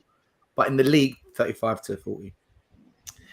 Okay, I'm going to whet the appetite. We've got one more game, and then I'm going to whet the appetite. When we finish, I will put the link in the chat. If you want to come on, you will need to have your video on and a name, and please have something to talk about. We are going to have. Did you say how many? I was trying to get away with that. I think again. I think if he stays fit. 35 to 40. Imagine hitting 35 to 40 in your first year in the Premier League. I mean, I just feel that he's capable of everything, and he's 22. Like 22. When you look at the top play, when you look at all the goal scorers in this league, what were they doing by 22? What were their goal records versus Haaland's goal record already? When you look at Salah, when you look at Son, when you look at Kane. Yeah, just amazing. I think, Savva, I think as well, he's in the best team that creates the most amount of chances as well. So he's going to be given so much amazing service that I mean, it's a striker's dream, right? Yeah. Please keep in mind that Haaland was injured 30% of the time. As always, when someone chucks a figure like that, I do like to go and have a look and make sure that that is correct. That was last year. This is this season. Harry Kane was injured every single season except for last year. Things change. Yeah. We don't know. Yeah, I mean, Look, let's. We're gonna have the debate. By the way, after this next conversation about the Arsenal game, we're gonna have the debate about who you would rather in your team, Kane or Haaland. Don't say now, please. Don't say now. We're having that chat in a bit, so start thinking about that, guys. I'm gonna start with you on this one, Kuva. The Goons, the only team in the country that have now got 100% record after 4 games. I thought that was an amazing stat. Normally, you'll have a few teams that have had a great start. The scoreline would suggest it was tight. The game, I mean, they absolutely battered Fulham from pillar to post in terms of footballing. The players look like they're enjoying themselves and playing with a confidence at Arsenal at the moment. What did you make of it? I think the scoreline was justified, certainly. Fulham gave them a good game. I'll give them that much. They put in a hell of a lot of industry. They put in a lot of effort, a lot of heart, a lot of spirit. They're going to do well this season. But the quality shows, doesn't it? It's unfortunately, this Arsenal team is better than it was last season. And players that were being written off last season are currently flourishing. And that includes Odegaard. I thought he was sensational today. He's been great from the start of the season. He's got goals in him now on a regular basis. They've got to be a worry for competitors for top 4, haven't they? Along with some others. I mean, how far will Newcastle push? But anyway, talking about Arsenal at the moment. They're better than they were last season. It's with the same with us though. Injuries, extra game midweek. Is that going to take its toll on the team? Yeah, probably for both us and them. We have always been struggling when we have a European game in the midweek. Yeah. You'd imagine it's the same for them. but they've got a lot of young players. That's one thing they have been doing consistently over the last few years, is buying in quality young players, and they've allowed them time to gel. Unfortunately, we're starting to see some of the benefits of doing that. It's a totally different approach to what we've been doing, but it's an interesting one, and I don't like what I'm seeing because they're good. So far. I mean, look, Pete, let's look at it like this. So Arsenal, 4 wins from 4. You can only play who's in front of you, right? And I know a lot, especially Spurs fans, is what we're going to do because we're Spurs fans is we'll find anything to belittle them. But they've made a sensational start to the season. They're scoring goals. And more than that, they're playing some really good football as well. And I'm going to say it, Pete, Odegaard today, and the way I watched him last week as well, just seems like people are going to say he's poor. I thought it was everything that we lack from a player that can play behind the front two and actually pass left, pass right, control the game, create chances. I thought it was excellent. What did you think of the game and Odegaard? Yeah, I agree. And unfortunately, I'll have to talk about it all again on Monday on my show with Harry, which I've had to do for 4 weeks in a row now. Of him smug fucker every week. Yeah, we've won. Do you know what I mean? Lucky enough, we haven't lost, but there's something about them. And I did say at the start of the season, I think they could nick 4th off us if we're not careful. Nothing. And every week is just reinforcing that belief for me. I think Arteta's got them playing in a system that suits them. He's bought good players. He's bought players from Man City.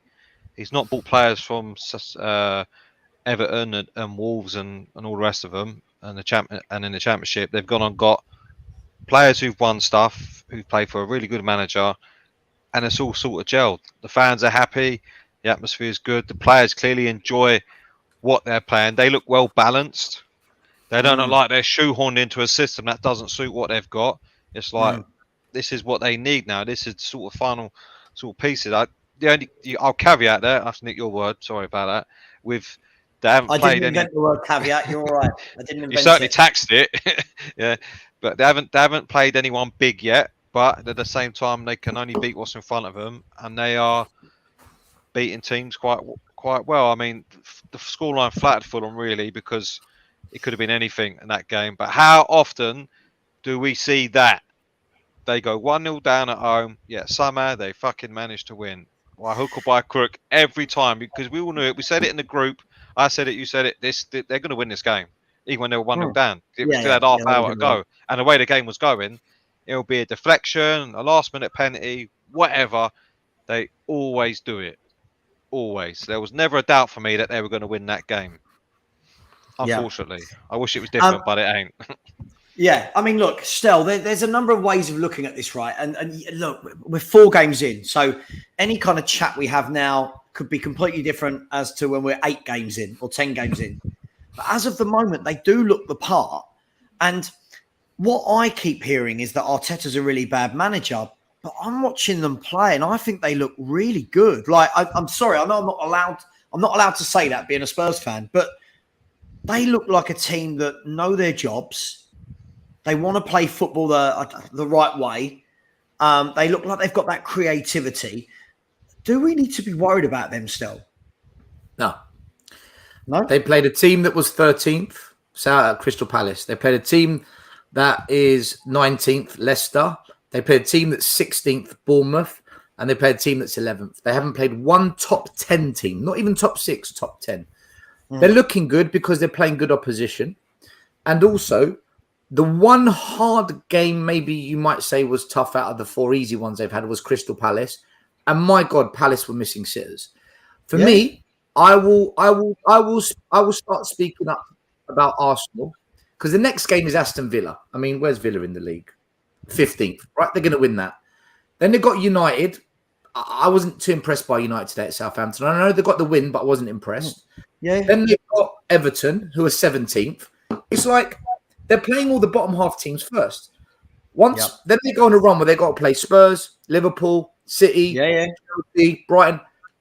After that, then I'll tell you what I really think of Arsenal. If they come from, then I'll tell you, Yeah, the football is good. I'm not going to deny the football they're playing is really nice to watch, but I want to see what happens when they play top 10 teams and what happens when they get a couple of injuries to key players. What happens then, plus the midweek games. I think it's a bit early, and I think they've had the best fixtures out of everyone in that top 6 to play. Listen, the only reason we haven't got maximum points is because we had to play Chelsea. That's the only reason. No, absolutely. Look, guys. I'm just asking questions, right? Listen. Yeah. That's how I look at it at the moment. What I don't think is, I think when we laugh at clubs, I wouldn't laugh at them. I wouldn't laugh at them. That's when I feel like, I saw it years ago. We used to do that, mind the gap, and then they caught us. And I don't know. I think they're great. I'm not saying they're great. I'm not saying they're amazing, but they do look like a well-oiled team at the moment. And a couple of signings could change things. But I think, like us, I think they're a couple of injuries away from not being that great. For me, one of the tests was today. They were without Partey. I thought they were going to fall apart without Partey, and they still won it. Yeah, but Kuva, Fulham, they're a bottom half table team. Arsenal are at home. But this doesn't matter if they keep winning all the games against the lesser opposition. Right. This was going to be my next question for you all. Right? Is as much as I agree with what you said, still, yeah. Kuva's stolen my moment. Thanks, Kuva. But aren't they doing what's needed? Right? If they beat all of these teams like they are, you can almost afford to not have to beat the Spurses, the Cities, the Chelseas, because you've got enough points from elsewhere. Is that? I'm just sitting on the fence here. Is that not a way of looking at it? But 18 games, 19 games of the season are against the top 10. They haven't played a top 10 team, not top 6, top 10. They haven't even played a Brighton or a Leeds or a. Well, I think Brighton and Leeds will give them a real game. I think they'll really, really push them. Let me see who's in the top 10 quickly. So Newcastle, Liverpool, United, Chelsea, Leeds, Spurs, Brighton, City. I just feel that they've had a very favourable start. Where I will give them credit. Well, this is what I was about to say. We've played 18th and 14th. So I'm just using your theory. Other than Chelsea, we've played 18th and 14th. And the team in 18th were better than us for a long period of the game. But look, if you're looking at performances, they're doing better than us, no doubt. But the reason they've got 4 out of 4 wins is because they've played the bottom half, not the. Well, like for me, I just feel that the one thing I'll give Arsenal credit for is they've taken advantage of the situation. They've got a kind start to the season, and they're doing what they should do. Right, now go and win those games. Absolutely. So for that, I'll give them credit. And I'll say, do you know what? Good start. But how many times have we seen in a season where, that cliche, it's a marathon, not a sprint.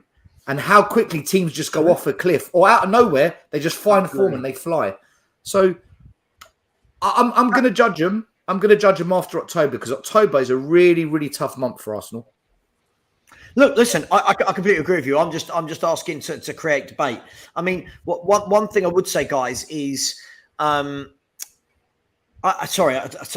don't agree with this.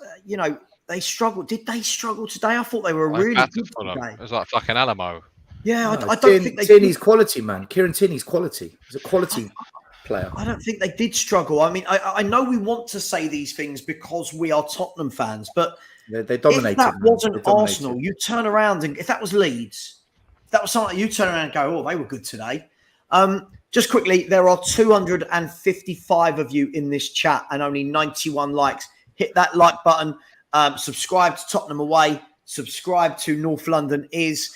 And please, if you do want to contribute anything to the British Heart Foundation, then Super Chats is the way to do that. Savva, can I just add to that comment of that they struggled today?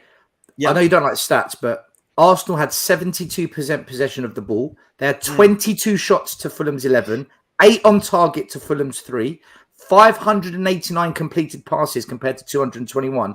By every metric you look at, Arsenal dominated that game. Yeah, right. I know stats aren't everything, but the stats say they ran riot. And my eyes told me that as well, right? Like it was. Pete and I were talking during the game, and it was literally, wasn't it, Pete? Like this goal is coming. This goal is coming. It's coming. You just knew it. You knew it. Yeah. You know, and it was the heroic backs to the wall sort of performance from Fulham, wasn't it? It was like you admired them for it, but you knew they're going to get done by. They scored too early, even on 60 minutes. It's too early. It was too early because they had enough in the game, a foothold of the game enough to go to offer any sort of threat. And for me, their tactics were all wrong anyway. They didn't exploit their biggest strength, which was Mitrovic. Because when the ball went near him, their Arsenal defenders did put themselves a bit because he had them on toast, but they didn't exploit it. But what Arsenal do look like is a fairly, hurts me to say it, fairly well-oiled machine of 11 players, 11 square pegs and square holes. There's no sort of trying to force this sort of player into another position that he's not really good at. Everything is where it should be. Where we look a bit disjointed and a bit of this and a bit of that, they look like every piece is correct. Do you know what I mean? Well, look, they need. Sorry, Savva, go on. I was just going to say what I do think they've done as well is the 3 main signings they've made, 2 of which they signed. I was about to say that as well. Yeah, and one coming back from loan. Have all 3 of them have gone straight into the 11. And they already look better for it. Now, this is what I'm saying. When we're looking at Imagine that. Right.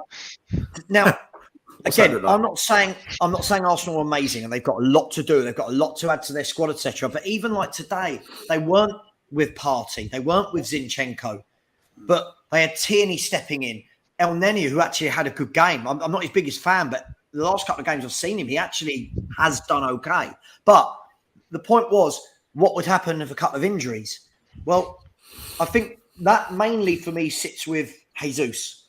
Is, if Jesus was to get injured, can Nketiah be the guy that scores them 15, 20 goals? Right. So that for me is the worry. But other than that, I think it's going to be very, very close between us and them at the end of the season.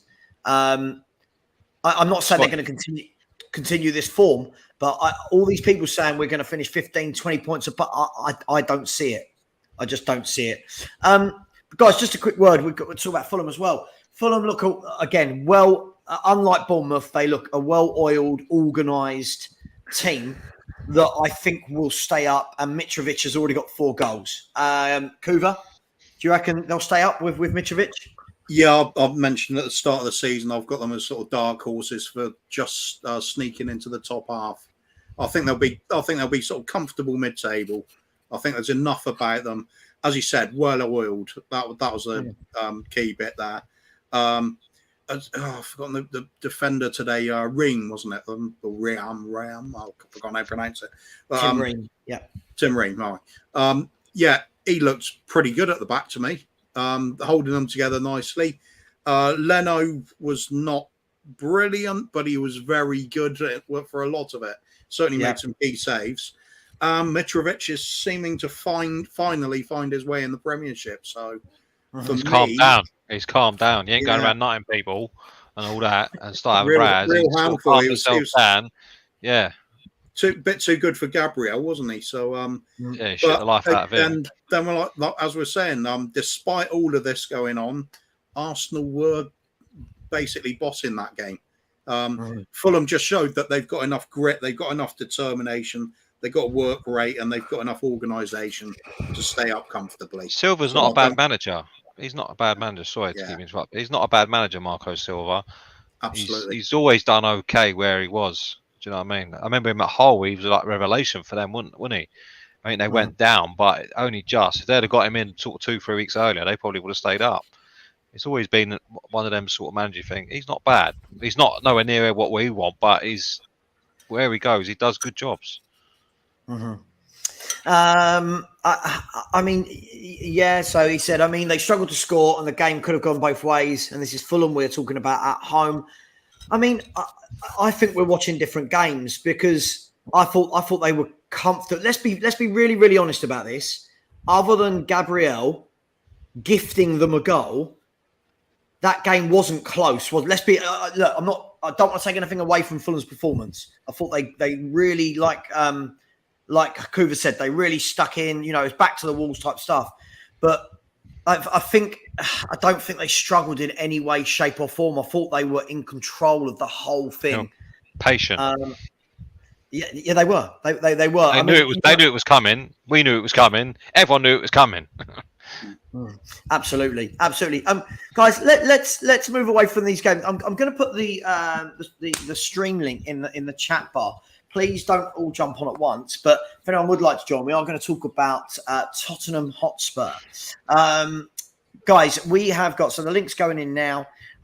Guys, we have got Nottingham Forest tomorrow, followed by West Ham on Wednesday. So we've got 2 away games. First question to you is, how many points will we get? And what's worst case scenario? Yeah, what have we got to come away from those games with? Let me start with you, Stel. Forest away, newly promoted. West Ham away. West Ham have been really, really poor. You just know it's going to be their cup final. What do you reckon, mate? I'm just looking at who West Ham have got tomorrow. Villa away. Okay. So for me, good evening, boys. You all right? Good evening, lads. Yeah, so I fully expect Spurs to win tomorrow. I think Nottingham Forest, they've got a lot of players to bed in. They had like 15 players leave the club. So they had to bring in 15, 16 players in. So that's a lot of players to create a team and gel and get a system going. So I don't think they're going to be that great. I do think, however, in front of their home fans, Spurs are in town, Conte's in town, Harry Kane, England Golden Boys in town.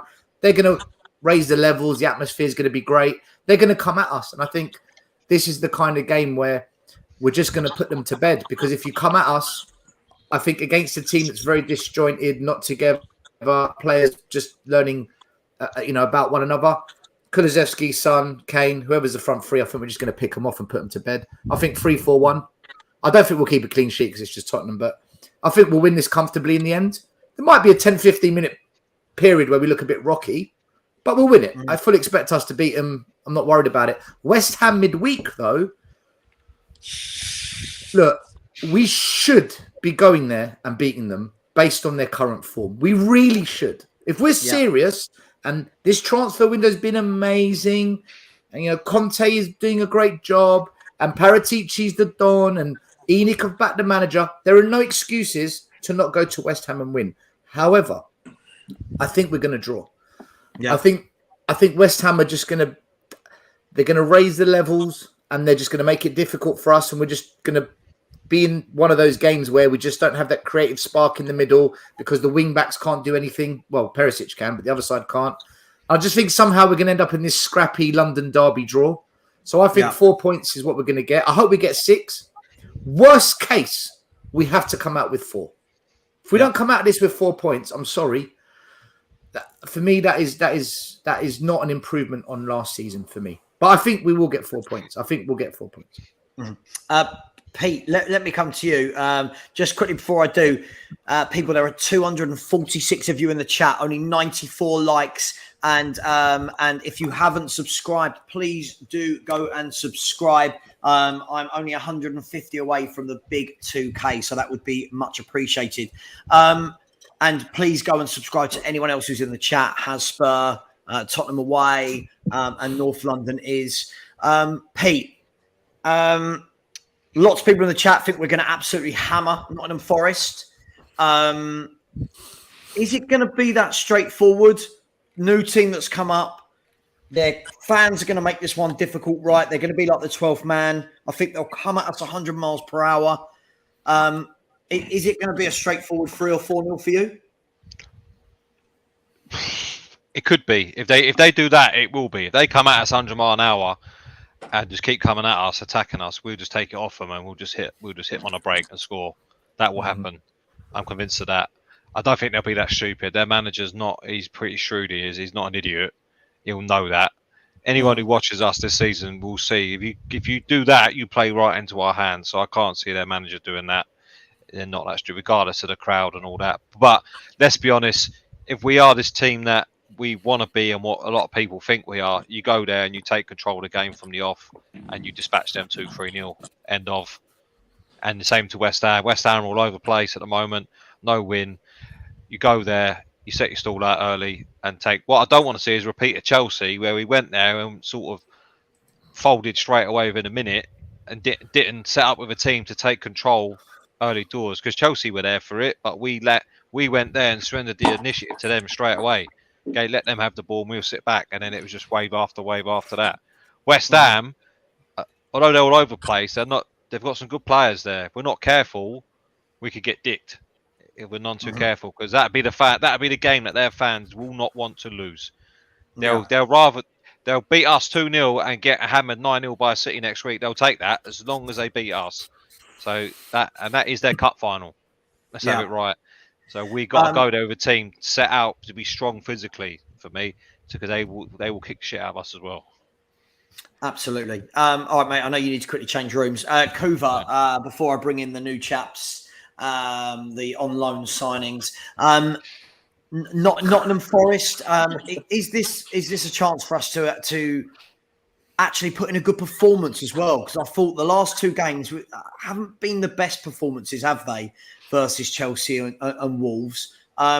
Or is that just not important at all, and it's literally just about getting 3 points? What do you want to see?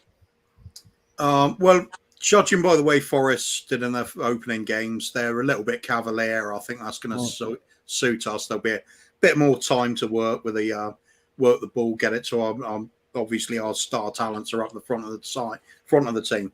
I think with that extra space, we're going to get some goals. I think Forest have just got too much to overcome. Stel was right. He's saying you can't bring in that many players and assume you're going to gel together so quickly. Having said that, they turned over West Ham, which was funny, but West Ham were incredibly wasteful in that game. Yeah, I think they created a lot more chances than Forest did, and Everton managed to get back into the game when they weren't too good themselves. That was quite a sort of scrappy game, but it was entertaining because both teams were sort of going for it, looking at be a bit adventurous. I think we've surely got to be enough to beat Forest. So I'm going to go for like a 3-1 win there, and come up to the West Ham game. They always raise their game against us, but there's something that's not quite right about their team at the moment. Although we're not firing on all cylinders, I think there's enough there to overcome their sort of misfiring team, even with our team misfiring. I think it's going to be a bit of blood and thunder, that one. Perhaps coming away with a 1-0 win, something like that. So I'm going to go for a couple of wins. Okay. Right, guys, let's because there's a few of us in the chat now. I'm going to go for some quick fire. So, Corey, what are you saying? How many points are we getting? Is there any reality in which you see Nottingham Forest stopping us from winning tomorrow? No, I see us beating Forest comfortably, maybe 3-0.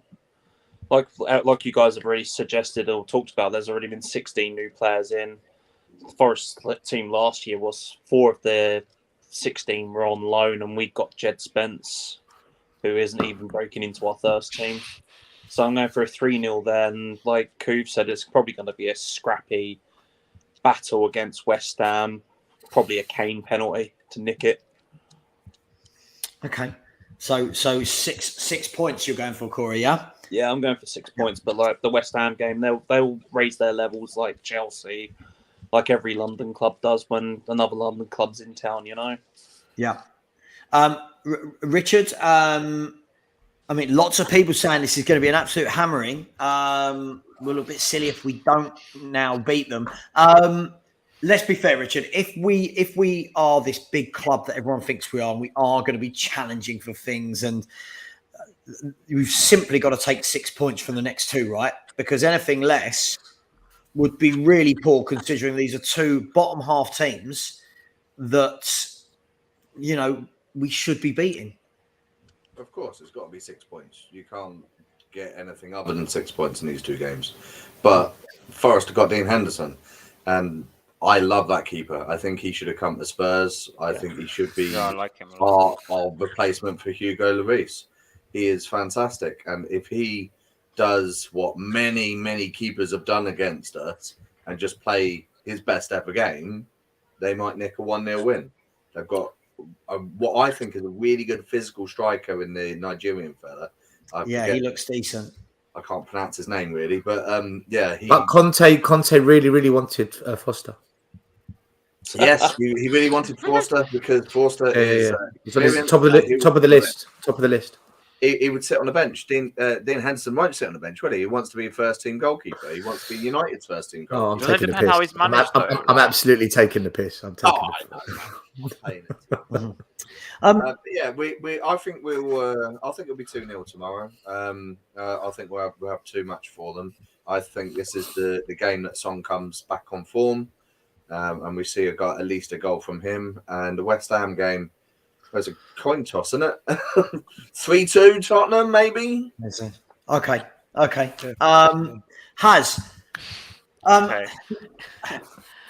Listen, a lot's been made about our performances and people saying it doesn't really matter. But would you be disappointed if we played the same way we did against Chelsea and Wolves against Forest? Isn't this the sort of game where we have to go and say, right, we're the top 4 team, we're going to dominate? Can you see that happening? I mean, that's what I fear, really, because we haven't really been playing that well. And I think Forest will probably flood the midfield. They'll probably play a 3-5-1-1 or something, or 3-5-2. And I think that'll be a problem for us again. But, I do see us winning tomorrow, just not comfortably. I think they have players that can hurt us. Like you mentioned, that striker, I can't pronounce his name. We've got Gibbs White they signed. They've got Manuel Dennis. They've got players that can hurt us, and they have got a good keeper that can keep them in the game. So I can see us winning 2-1. Now, probably going to displease everyone now, but I think we might lose to West Ham on Wednesday. Because if we don't win comfortably tomorrow, I don't see us getting through the West Ham game without an L or a loss, whatever you want to call it. Because we need to improve our performance, right? We ain't playing well enough to go to West Ham, who I know even if they look, they're not at their game now, they'll play like Barcelona against us or something, and they'll probably beat us. Okay. So let me ask you then, Stel. West Ham, everything about them at the moment screams we should batter them, right? They look really poor. But you just know Moyes is going to have them fired up, right, mate, for Wednesday. He's not going to let Spurs come to their ground, is he, and make them look like relegation candidates, is he? No, he's not. I think a lot of it depends on what happens tomorrow against Villa. So, you're in a rut when you lose 3 in a row. They've lost 3 in a row. So West Ham are in a rut. If they lose against Villa, I think they're in big trouble. And I think Spurs will probably really capitalise on that because confidence is just shot. If they get a draw or a win against Villa, then it galvanises them a little bit. And then they go into that game with a bit of belief and then that changes everything. And like one of the guys said already, the fans are going to be behind them. The perfect analogy was that it's a coin toss. I think that's the best. That's spot on, mate. It's a coin toss.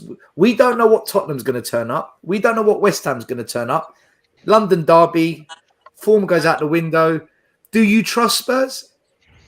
Probably more than normal, but there's always that. We still got that doubt with this team at the moment because of the performances. So I'm going to stick with the coin toss analogy. I still think that if West Ham lost tomorrow, I think they'd be more inclined to beat us than if they got a result. Do you know what, Hazard? When you lose 4 in a row, that is such a difficult hole to get out of, though. It's a really difficult place to get out of, no matter who you are. But I'm saying if they lose 4, there's no way they're going to turn up against us because they have to. If that makes sense. Yeah, but up here, you're in a loser mentality now. Like you are a loser. You loser, as you called it. You are the L.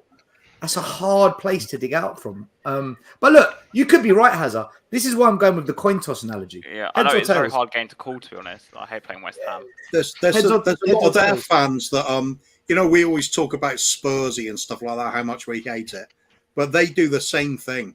They go on these losing runs against loads of rubbish. They'll turn up against us and beat us. That's exactly what I'm thinking. That's a possibility. I mean, look, this was said before the Chelsea game, right? When I was told that they're dreadful. They're dreadful. Everyone was saying we're going to batter them 3-4-0. Look how poor they were in the first game against Everton, and then they made us look like They made us look like we were from like League One or something for most of the game. I was about to touch on that. Sorry. Spurs fans, though. Yeah, go on. Go on, Sal. You go first, mate. No, I was just going to say, but I think a lot of Spurs fans now, based on the performances we've seen, are being more cautious now with what they're saying as well. I think a lot more Spurs fans are thinking, do you know what? We're not actually playing well. Yeah. Let's just quickly this comment. What I was going to say is, the big problem I've got with when you go into a West Ham who are out of form is the way we play, where we want to counter attack and let them have the ball. That can backfire, like it did against Chelsea, where we surrendered possession straight away, and they just swamped us. It can happen against West Ham, and then their fans get all up because they've got the ball, they've got possession, they're dominating the game. That's why I think we need to go to there and set our stall out early, shut their crowd up early doors, and just take control of the game. When we do that and we go a bit sort of out of our character, go on the front foot for once from the off, then I think we'll have them where we want them. But at the moment, every time we go up there, control a game. What's that? But yeah. Do you know what I mean? It's a problem for us. Pete, and Romero's not playing either. Romero still ain't playing. Sanchez, isn't it? Oh god. Oh yeah. So there you go. You got Krusty the Clown back. Yeah. Emerson and Sanchez. Bambi on ice. Just quickly, Dunkel's talk. You're saying a lot can happen in 2 weeks. I hate to break it to you, my friend. We're not playing West Ham in 2 weeks. We're playing West Ham on Wednesday night. So we're playing Forest Sunday, West Ham Wednesday, and that will be the reason we don't sign anyone on transfer deadline day, because we're playing. And I bet Paratici's sitting in the dugout rather than. But it'll be on his phone though. It'll be on his phone, so don't knock it. It'll be on his phone. He's nearly done that Candy Crush. But what you just said there, Pete, for me, guys, I want to see that. I want to see Nottingham Forest, West Ham. I want to see us dominating games. I'm not saying free-flowing, pretty football, because that is not the way that Conte plays, and we don't have the players for that. But what I don't want to see is that we just concede so much possession like we did against Wolves, like we did against Chelsea. I want us to go there and really stamp our authority, take the 6 points, but dominate. Do you know what I mean? Yeah, fans, and I think that's easier said than done. Important, but it's got to be at some point, right? At some point, we've got to. Savva, let me ask you a question. What player at Tottenham is going to get his foot on that ball and control the game to allow us to do that? The only one who can do it, I think, is Basuma. But it's whether he'll play. I don't want Bentancur in that. This is my For me, you for the don't. last few weeks about changing the formation to a 3-5-2 instead of sticking with this 3-4-3 malarkey. You drop. Just stick Son on the bench and say, put your arm around the shoulder, mate. Can't say that. Can't say that. Fucking hell. This is my opinion, right? Sonny's lost his way. You negative bastard. You toxic piece of shit. You can't say that. Fucking hell. Bench Son. The position and the tactics alone, if you change it to 3-5-3 or 3-5-2, drop Son and just put your arm around the shoulder and say, come on, mate, look, this is the situation you're now in. You're not playing well, just like the rest of the team aren't playing well. Got to just sit you out this one. Bring Basuma into the midfield. Control the midfield. Press. I agree with you, but the only problem we got is that we've only got 3 midfielders fit at the club. So that'd be all 3 of them playing straight away. That's a problem, because we can't buy midfielders. But then you can change if you're going to apply that to later on, can't you? Yeah, mate. Maybe. If you apply that to the forwards and say we're going to do that, then what about the defence? Are we going to go to Perisic and say, well, you're on your own this week? Because everybody else is getting dropped. But I'm scared. I'd be scared for Bentancur in that game if it's a really fast, aggressive game, because them games he goes missing. Chelsea did it. Them game passing by. So that's when you want a Basuma who's ready for it. Do you know what I mean? That's my worry against in Chelsea. I saw quite a lot of him on the ball, to be fair. Against who? Chelsea. We got outnumbered. That was the problem. We were just 4 against Chelsea. Yeah, we were outnumbered though, I saw him a lot on the ball. I didn't say he was good on it. Did we have a lot of the ball? No, we didn't in the Chelsea match. Hardly. I didn't think we had the ball against Chelsea. No, like in any of them. There was never a pass on, so he'd just lose it invariably because the problem is, guys. The problem is with this. the problem is with the system we play, it depends heavily on the wing backs. If the wing backs aren't good enough and they can't beat a man, they can't put a cross in, they can't actually perform, all the pressure then mounts onto the middle too. If you haven't got one creative in the middle, we start criticising the middle. We haven't fixed the issues that we spoke about last season. Therefore, we start criticising so many players. So let me ask you a question, guys. Lots of chat today. Again, rumour. Everything's rumours. Is that Richarlison could start tomorrow? Now, this subject seems to bring the worst out of people because they get so territorial about Kane and Son that you get shouted at. I'm going to ask the question anyway because I don't shy away from these topics, as you know. Richarlison starts tomorrow. Let's assume that is correct. Richarlison starts. Who goes and sits on the bench while Richarlison starts if he does start tomorrow? Son. Is it? Son. Hang on. Let me get there. Right? Is he going to do the? Is he going to do the easy thing and make it Kulusevski, or is he going to drop Son, who's not in any form? I can't see in any way that he doesn't play Kane, because if you drop Kane, you've now got no one who can pass the ball. Let me start with you, Corey. Yeah, totally. Son needs that time on the bench for Conte to put his arm, like I said, put his arm around his shoulder and go, this is the guy coming for your shirt. Get your bum out your arse. Start playing. Mm-hmm. But then, like every season, it starts the same with Son and Kane. They always seem to start off slowly, then they explode into this magnificent form that we see year in, year out. But this is the time now. Son's getting into his 30s. Okay, he's not old. I'm 37. But this is the time where you go, right, this kid's 25. He's coming for your shirt. You're going to sit this one out on the bench, bring you on at half time, or like 60, 70th minute when Rich has run his arse off. This is the guy that's coming for your shirt. Play. Am I wrong in thinking that? If a player isn't in form and he's been there 5-6 years with Kane banging it in, performing, all of a sudden, 4 games into a season, you're seeing him slow, not switched on, leggy. Well, I thought we were supposed to be this super incredibly fit football team. We were supposed to be the fittest on paper of all the Premier League teams this season. And so far in the last 3 games, I've seen us be really dogged, slow, not pressing quick enough. Just quickly, Scott M, are you drunk? Like, you've said here, Kulu's been the worst of the front 3. No. I think he's been the best, hasn't he? Yeah, Kulu's bought it again. The worst at the moment. Listen, this is why I asked the question. I know it's difficult questions, and people already, I can see in the chat, people lose all sense of reality. People get so territorial. Again, it's some people say rotate, some people say drop. My only question is what we talked about earlier this week, Kuva, was if we've bought in a £60 million striker, everyone was praising it when it happened. And I was getting called negative for saying that I didn't particularly want him. But now you suggest he starts and people lose their mind. What's happened to, oh my God, we've been waiting years for a striker.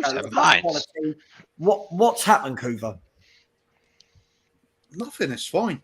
No problem. He'll just start whenever Conte thinks he's ready to start. For me, it's Forest. Let's just put Kulusevski in place of Emerson and play and go get Doris Matili up front. Yeah, but Kulusevski right with back. Problem solved. Keep Sonny on. Keep Kulusevski on. Kane and Richarlison. No problem. Let's go and get a few goals. I wouldn't. I see something a bit different from that, but I would swap him out for Son. I think if you've bought Son, he's 16 million. I mean, Richarlison. What is the point of bringing in a player that you spend that much money on if the rest of the forward 3 go, I ain't got to worry about him. I'm always going to play no matter what happens. It's man management time to go, do you know what? Let's take him out. Yeah. For me, I'd drop Son for rotate, whatever you want to call it, for the Forest game. Because then if he reacts the way he should react, he'd be pissed off. ready to come back in for the West Ham game potentially to make a point. Mhm. That's where man management kicks in. Because then, and you say it to Richarlison as well, because he's going to think, well, this geezer couldn't score on a brothel at the moment, and I still can't get a game, so he's going to get the ump. So he was brought in to compete. Everyone needs to know they need to compete. That's the whole point of having a squad. It can't just be the same players week in, week out. If we wanted a player who would just come off the bench now and again or have a little odd game over there, why spend 60 million on Richarlison? Why not go and get a 2-bob, £20 million striker from somewhere, or still keep with Dane Scarlett? What is the point? The point is to compete. Now is the time to compete and say, you know what? It's not happening for you lately. Don't worry about it. Just watch him go and see what happens. Just quickly, Scott, do you want to come on? Mate, listen, I don't believe it's a made-up narrative that Kulu's been our best player in the first 3 games. I mean, he was outstanding against Southampton. I thought second half, I thought they were all crap against Chelsea. And I thought second half against Wolves, I thought he was excellent. I thought he tore them to pieces. Sorry, am I the only one that we're our man of the match in the first game as well? I don't understand this. I don't think this is a made-up narrative. Can anyone back Scott's opinion? Not really. I love you, Scott, but I just don't it's not get a made-up narrative when all of us as fans can see what the problem is. Yeah, I mean, I can only think of one good thing that Son has done in 3 games, and that was the corner for Perisic's flick onto Kane's header goal. The so-called mistake corner, yeah. I think it was a mistake corner. I think we're also that guy's playbook that's got over 8,000 plays or whatever it's got. The guy that we brought in for the new geezer in it. Yeah. The thing is as well, guys. We're comparing Kulusevski and Son by different barometers. Like Son is our best or second best player in the club. Let's say he's the second best behind Kane. We expect big things constantly. That's why he's, some people call him elite. Some people call him world class. Think what you want. But Kulusevski, we don't really regard him at that level, although we are really excited by him because he's got off to a great start at Spurs. So I think when we watch Son, we're probably not really measuring him by the same stick we would measure Kulusevski with. So I think that's partly where it comes into it. But don't you think that Son should think that his place isn't safe? So that's the whole point of signing Richarlison, right? So if he's not playing well, you don't play him. Personally, I would start Son against Forest because I think we are going to. Not for me. Well, I'll tell you why. I'll tell you my thinking. I think we're going to catch them so often on that counter. I think we're going to put them to bed. And I think this is a game where Son might get some goals. Kane, Kulusevski. And I would start Richarlison against West Ham, which is going to be a physical, horrible game. And that's Richarlison's bread and butter. Then I'd drop Son. Even if he scores against Forest, then I'd do it. That would be exactly what I would. It's not a bad shout. But let's be honest, this Son we're seeing now, we saw plenty last season. A lot last season. Just that he scored a goal in the game and everyone forgot about the other 89 minutes and 30 seconds that he played because he scored 1 goal, a quick 30-second spell where he poached a goal. But the rest of the game, he was pony. We saw that time after time last season. He's carried that form into this season. So now we didn't have an option to change anything before because it was Bergwijn or Lucas who are equally useless. Now you've got someone who you've brought in to do that job. So let him do it. I mean, I hate to use this word, but I see tomorrow's game as more of a safer game to start Richarlison than West Ham, personally. You don't want it to be a safer game. You want Son's not a physical game, though, isn't it? Son's not that physical warrior battler type. Whereas Richarlison, he'll every dirty trick in the book, he'll find it. I think against Forest, go on. I think against West Ham, we'll need more quality when we get a chance. That's why I'd probably keep Son for West Ham. Yeah, because Richarlison has a habit of losing his head as well.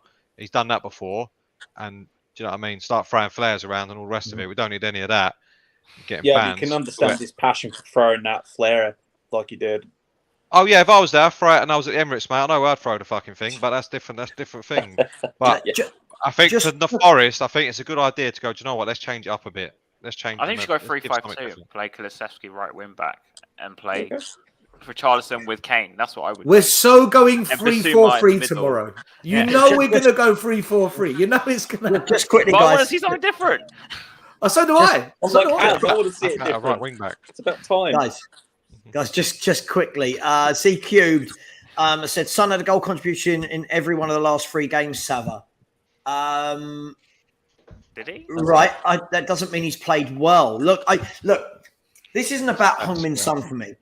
The only thing that I would say is this: is if we are playing a promoted team, I can't believe the number of fans that were praising the signing of Richarlison, but suggesting he should start against a promoted team, saying, oh, no, hang on, we can't have him starting. It just feels a bit weird to me, that's all. And I said this at the time. I said, this is why I wouldn't have spent 60 million on a striker. I would have spent 60 million on a centre-half or a right wing-back. Someone that comes in, plays, and no one's debating whether or not they should get a game.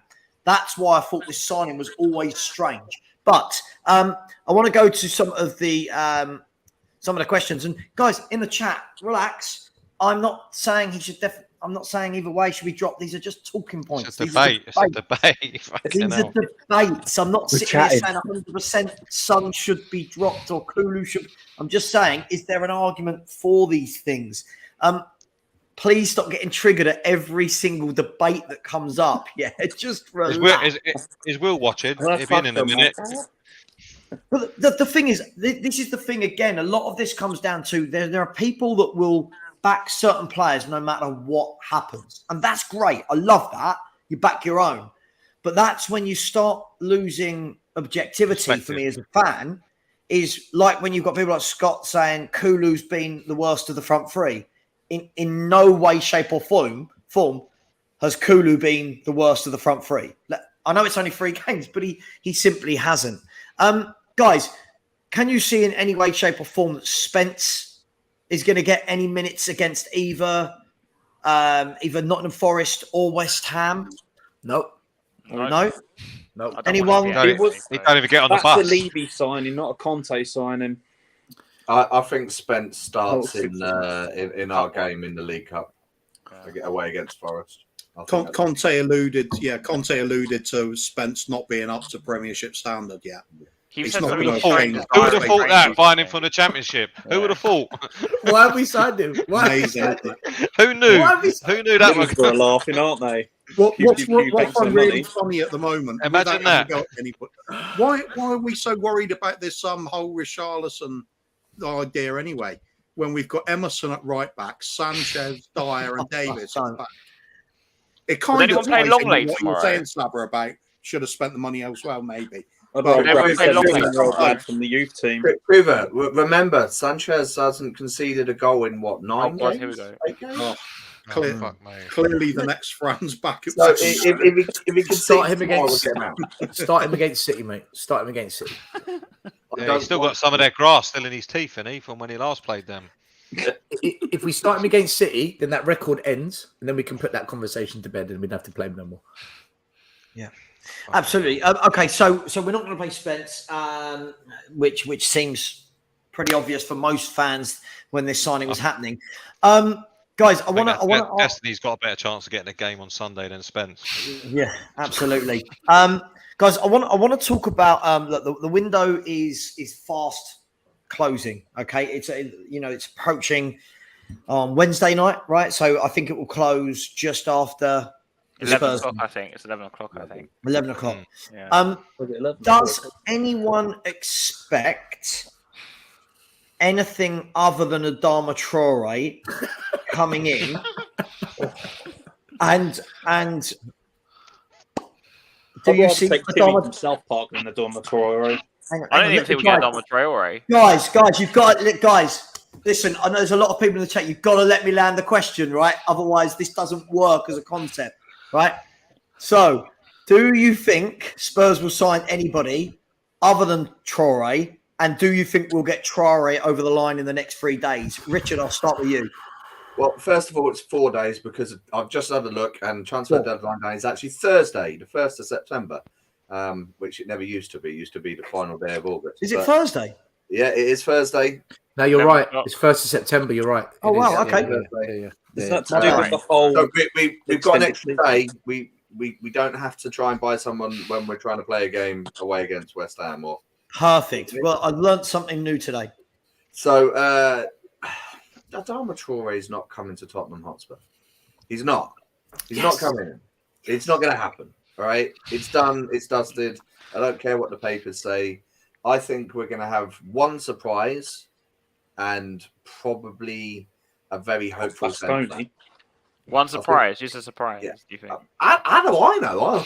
I'm not part of Paratici's team, am I? You'd love to be a I fly think in the that- wall of that's- Paratici's room, wouldn't you? I mean, do you Don't think put it'll be like a something on playmaker or something? Or do you- It will be something that somebody that nobody had thought of, and it will no just one's show heard up. of. I'm not saying we'll be happy. I'm just saying it will be somebody. But I do think we're going to get a centre back in for sure. Dan but, James, isn't it? We're getting Dan James. Oh, Please no. Tell you what, we get Dan if James, it I'm done goes with Tottenham. to Valencia, then we're probably going to get Dan James. I want ASM if we're going to sign a winger. No chance. We'll never We're get not getting him out of No, him. Never Newcastle. getting him. No chance, mate.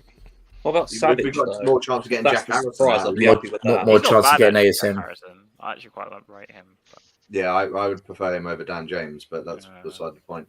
I think we've got a centre back coming. I do, but I don't think it's going to be a big one. I think it's probably going to be the young Ukrainian from Dynamo Kiev. Oh, stop it. Stop it. Please. Please. Please. Won't it I be can't. like, what's his I name? can't. I can't. What's his name? That Nathaniel Phillips. Is it Nathaniel Phillips? Who's that?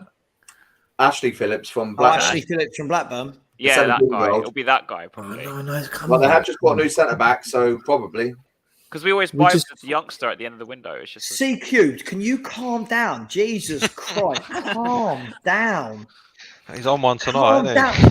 C cubed, I have to let C you cubed know because how you're the it's mate. YouTube malarkey works. As the host, I have to ask some questions that will get some difficult answers, right?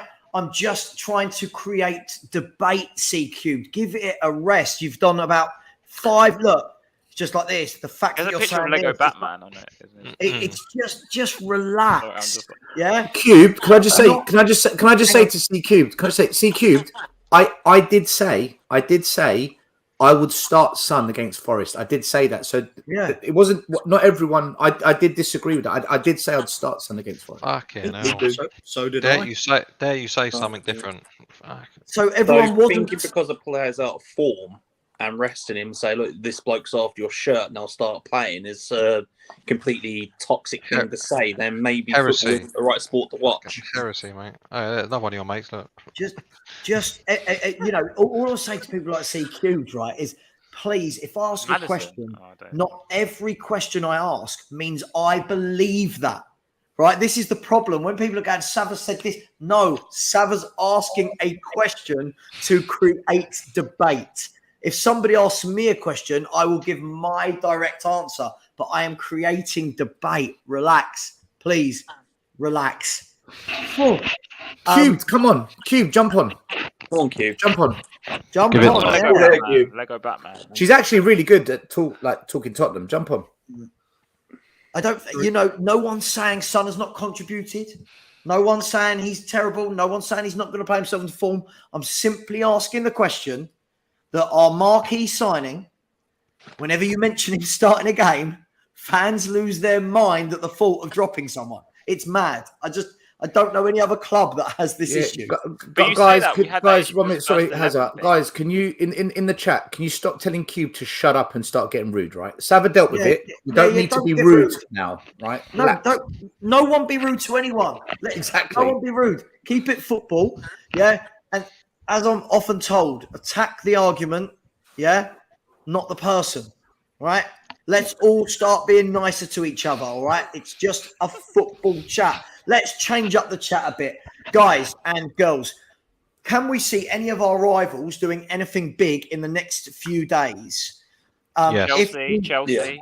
Hang on, guys. Okay. Please, Let Mark. please, like, otherwise I'm going to have to let 3 or 4 people off because you've got to let me land it, guys. I sound look.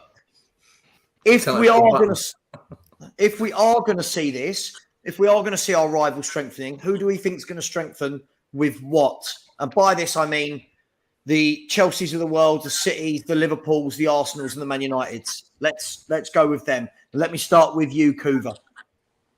Chelsea will get a striker. United will get anything they can possibly get their hands on. And I've got a nasty feeling Arsenal aren't done yet. I've got a feeling they might just have another midfielder in mind because they surely can't be saying El Nene's the future for the season when Partey's out. That midfield's weak for them. If they do that, I think they'll have had a good window. But for me, Chelsea's the obvious one to fix. Striker in, they'll pull away. CQ, There she welcome is. to the chat. I know I'm not trying to attack you. I just want to say I'm not trying to attack you, Savva. I just don't like it when people keep saying that their willingness to drop, like if they are willing to drop Son, they're being objective. And people who like Son and are not willing to drop him are biased because we like Son. That was my only thing. That's why I keep saying over and over again, is because I just don't like that narrative that if you are unwilling to drop Son, you are therefore being biased. Listen, understood, but the question was, out of the three forwards, who has been the worst of the front three? And it has been Son. So when people tell me it's one of the other two, that to me really does smell of bias, because he has been poor. There's nothing wrong with saying he's been poor either. I don't think there's anything wrong with saying that he's been poor either. I think a lot of people know that I'm actually, that I wouldn't drop Son. I actually believe in rotating him, which I do think that dropping and rotating are two different things. Agreed. Rotating because you have multi-games in 1 week because everybody needs to take a rest is fine with me. Dropping because people are saying that he's in bad form and he needs to get a kick in his pants and, he's not hungry enough. That is a different thing from rotating. So I don't agree with that. And I know some people that's what they're saying. I don't agree with that. But I will say that some people that are saying, and I know that Scott says this, that he thinks that Decky is the worst out of the three.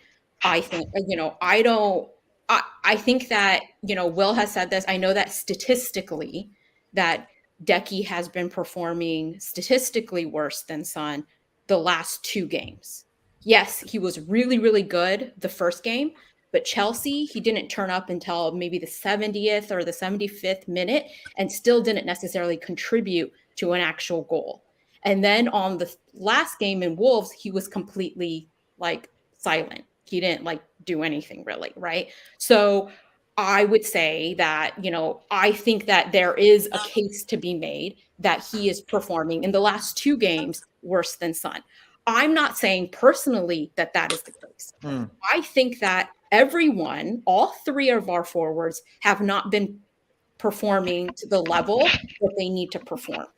That's all. I'm actually not necessarily saying, oh, you need to drop Decky. That's not my opinion. I think that the point that I'm trying to make is that why does it need to be Son? The other thing is that I forget which one it was, but somebody on the panel said specifically, oh, Son hasn't done anything except for contribute a goal, an assist in the Southampton game. And I was rebuffing that. When I said that there are three, he had in the last 3 games, he's had a goal contribution. Yeah, I think it was you that said that. I was rebuffing that specific statement because he has contributed. He contributed to the first game because he had an assist on Dyer's goal. He contributed to the second game because he took the ball off of Jorginho and then made a short pass to Davies, who made a short pass to Højbjerg, who scored the first goal in the Chelsea game. The third game, which was Wolves, he did the corner, which was an intentional corner to Perisic for the flick on to Kane's goal. So he has been contributing to a goal every game, and he has been in general contributing. If you feel like he hasn't been playing well, then that's fine. That's fine but I'm just rebuffing specific statements that are very general statements that people are making that I feel like are just factually incorrect.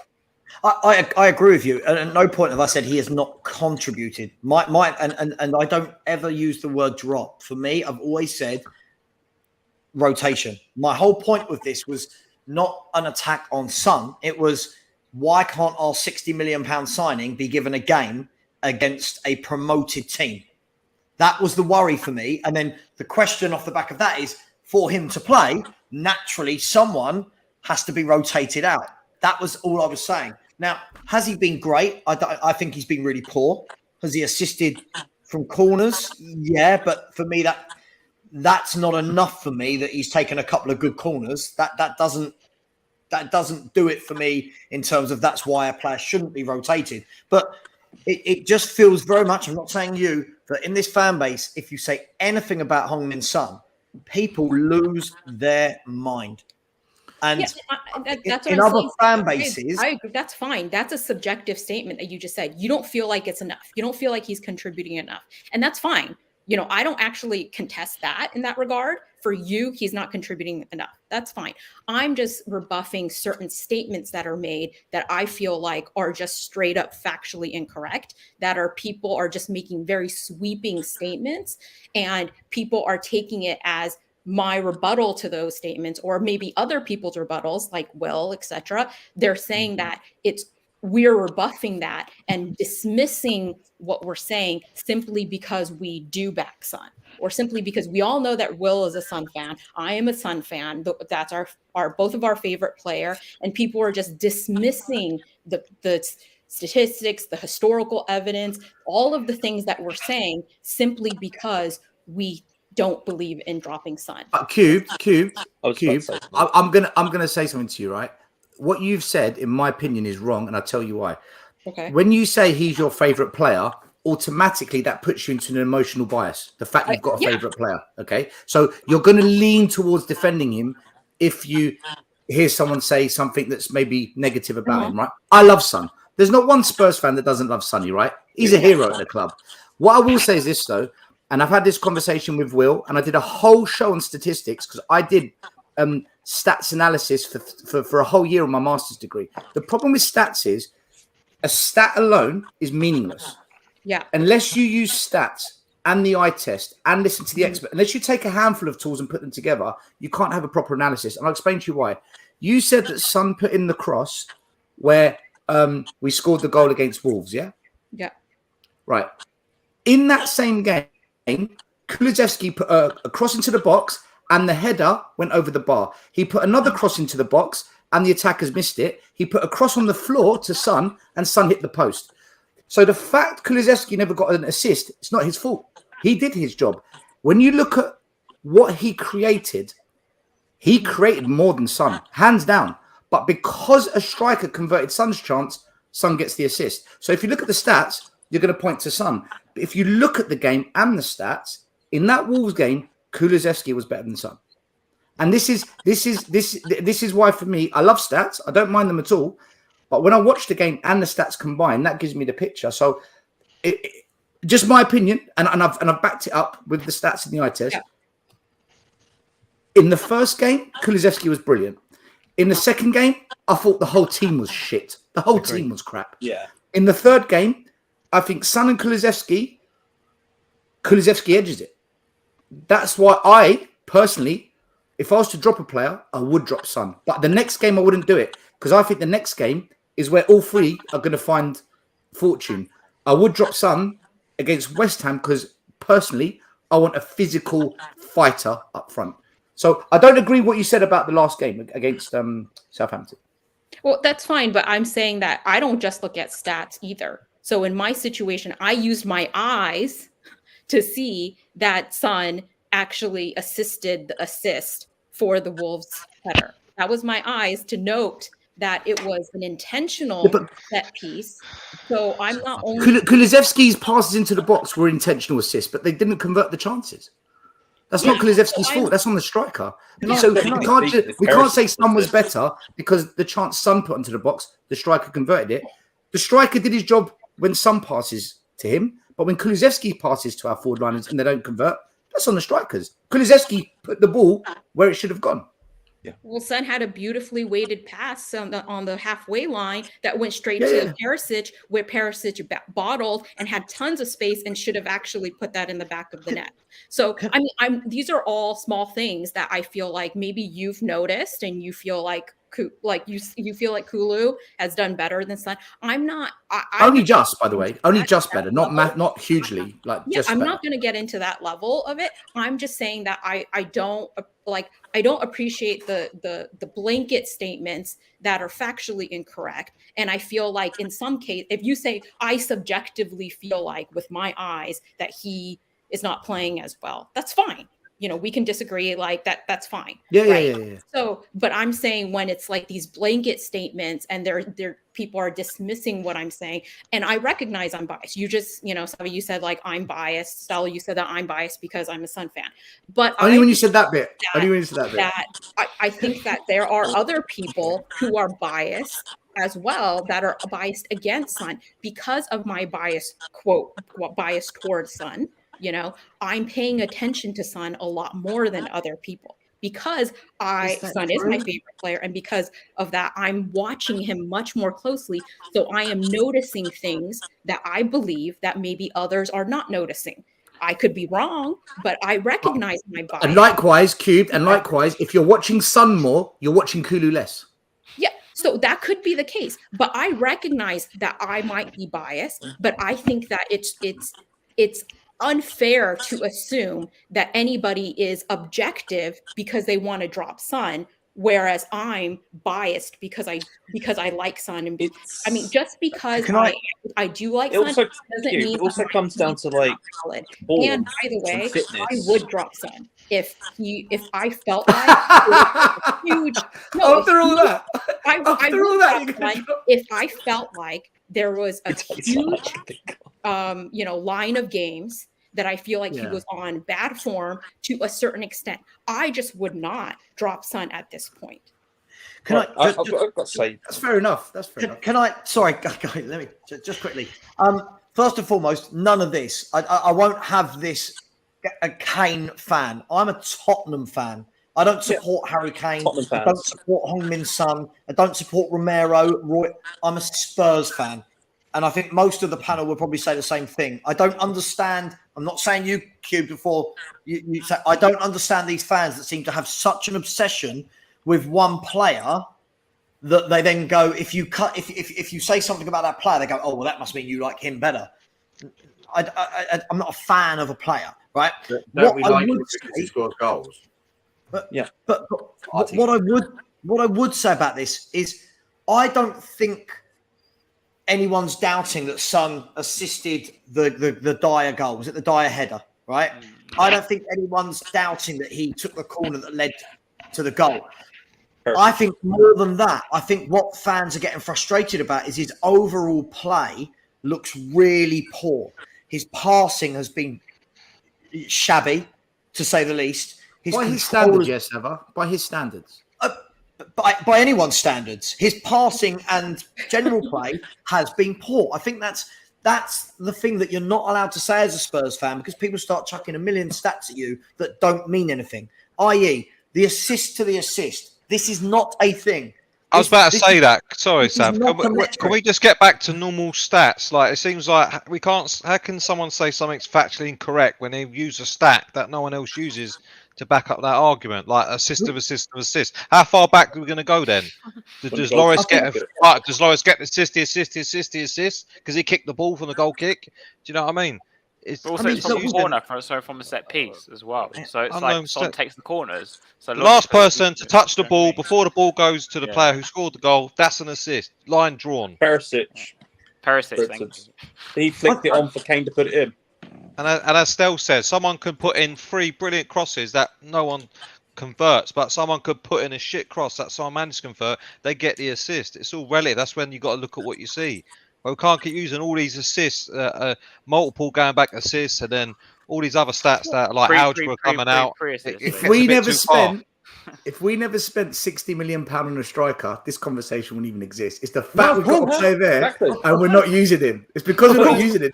But still, the reason why I bring this up as a conversation, first of all, it creates good debate. I think everyone's being polite to each other, which is great. And big up to Cube for coming on, by the way, because most people in the comments, they just start cussing and abusing. So hang on, right. So first of all, that's the reason I bring it up, because it causes lively debate, which is why people tune into YouTube shows, right? No one wants to tune into a show where everyone's going, "Oh, I think this is amazing. This is amazing. This is." If they do, that's what other shows are for, right?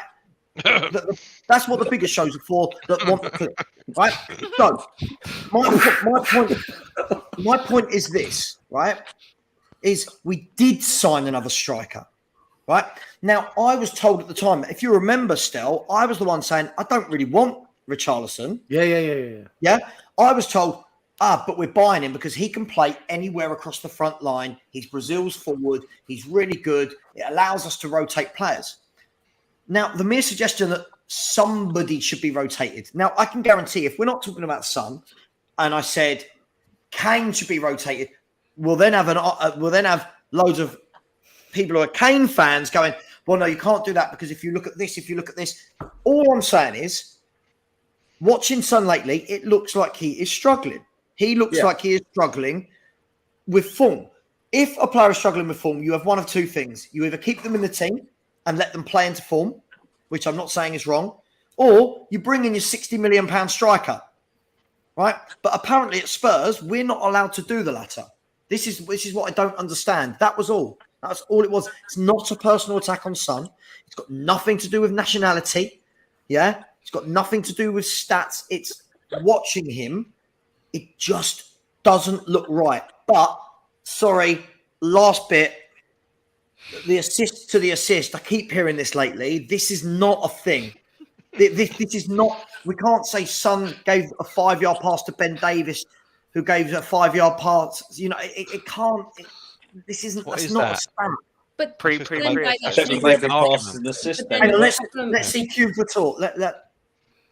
Then why, by the same effect, some people have been blaming Son for example, they were blaming Son for the James Ward-Prowse goal in the Southampton game because they're saying that he was the one that lost the ball, and so therefore it was his fault that goal happened.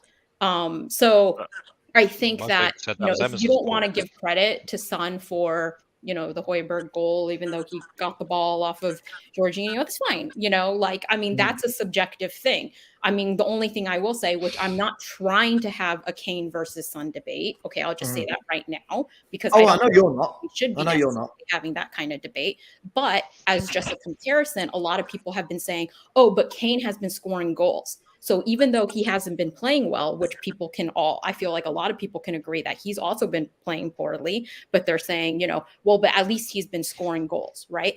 Well, Kane was available to score those goals. Son was not available to score those goals. He could not score those goals because he was doing the corner. So he wasn't even available to be able to score those goals. He didn't have the opportunity to score those goals because he took the corner.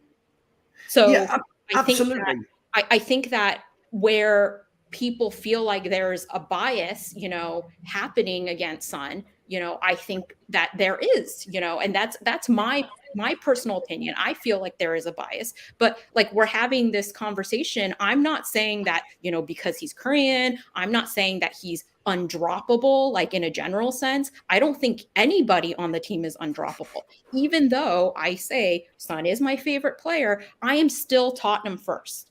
I am still looking out for the best of the team. I just believe that the team is better with Son in it. I believe in putting your best players out on the field if you have, 1 week, a game a week, I think that you should. What if they're out of form though, Cube? What if your best player's out of form? Because even if they're out of form, at least for a period of time, I'm not saying like if we're talking about half a season, even though we gave how many more games would you give it then? How many more games would you give it? I probably would give it maybe like 3 or 4 more games. I would give it like 8 more games. And the reason why I say this is because about putting your best players out on the pitch is because I think that a lot of people, obviously, maybe not everybody, but a lot of people can agree that Son has the quality and has proven in the past that he can make magic happen out of nowhere. That he has in the past played not as well, or as people would think, played poorly, and still been able to score a goal out of nowhere.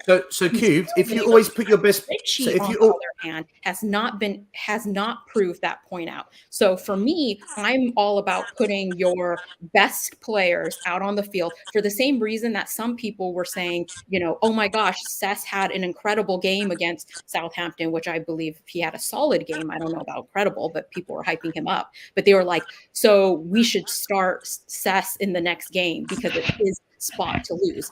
And I was like, no, we start Perisic because Perisic is the better player because he's proven. But Perisic is playing well. But he's playing well. Better Perisic player. is playing Even well. if he hasn't proven it. He was given a chance. But Cube, Perisic is playing well. No, but before he was playing well, after the Southampton game, before he was playing well, because despite the fact that we knew Perisic was a better player, based off of his entire history, we knew that Perisic was a better player. People were saying we should put Cesc on because he's playing well. So my thing is, we know that Son is a better player than Richie. Yeah. But what about if Richarlison comes in and then the team ends up playing better as a result? On the pitch. Say that again. Sorry. What if Richarlison came in and all of a sudden the team starts playing better as a result? Because sometimes, not always, the best players make the best team. You can have a load of good players, but sometimes they might all make the best team. It's been proven before. So say Richarlison came in, all of a sudden we looked a better outfit. Then what? Yeah, so you then drop him and say, well, Son's a better player, so he's got to start. So I think that putting the best player out on the pitch that also is the most accustomed to Conte's system, also has played for a good amount of time with the rest of the players, so has good chemistry and synergy with those players. I think those things all together, I think, will convince me that Son should be out on the pitch over Richarlison. Not in a general sense, okay? I'm not saying that in every single situation, because if you change the tactics and you change the formation, maybe Richie is up there, that's fine. But I think in a general sense, in regards specifically to putting your best players on the pitch, who work well together, who are accustomed to Conte's system, that's what I believe we should put out on the pitch. As the man that kind of started all of this and brought Cube in, which thank you for coming on, Cube. I just want to say one thing first. Where is ACO now that said, there was no women on the panel? We now have a lady on the panel. So there we go. By the way, there's somebody, I think it's Lee in the chat, who was just like suddenly like, oh, well, C Cubed is a woman. And I'm like, why? Like, why is it worth mentioning? Not that matters when we're talking about football. Everybody has their opinion. Just like a comment, just randomly, like, I'm a woman. But then I've got like my opinion on the whole, building chemistry with players as well. It's with Son, Kane, Kulu, they have this chemistry. Yes, Richarlison's coming. He's a new player. He needs to build minutes to play with these players to build a chemistry. Son is not in form. I didn't mean the word is in drop and he doesn't play for another 3-4 games. You just take him to a side. This is the best managers. Fergie did this. If Beckham wasn't playing, he wouldn't play 2 games. They'd be like, come on, Bex. Someone's coming for your shirt. This kid's going to take your shirt. Then you'd see another side of Beckham. The top managers do this. Pep does this. Klopp does this. He takes players out the team when they aren't. They're looking for a reaction. Say, look, this young kid is coming for your shirt. Ronaldo got dropped against Liverpool. But then Ronaldo wants out. Exactly. Does he play again? And he's the best player in the team. He's one of the best players in the bloody league. He came on. Ronaldo came on today. Okay, guys. What I was going to say in retort to Cube was what I mean by Son not contributing. Yeah, okay. Obviously, we've seen what he has contributed, but like Savva said, it was everything else. He lost the ball so much against Wolves, it frustrated me. It started to remind me of Bentaleb, who never could pass the ball to of our own players. Oh my God. And I don't want to feel like that with Son. I love Son to bits. I think he's one of the most brilliant players and nicest guys there is. But it's the same with every single football club.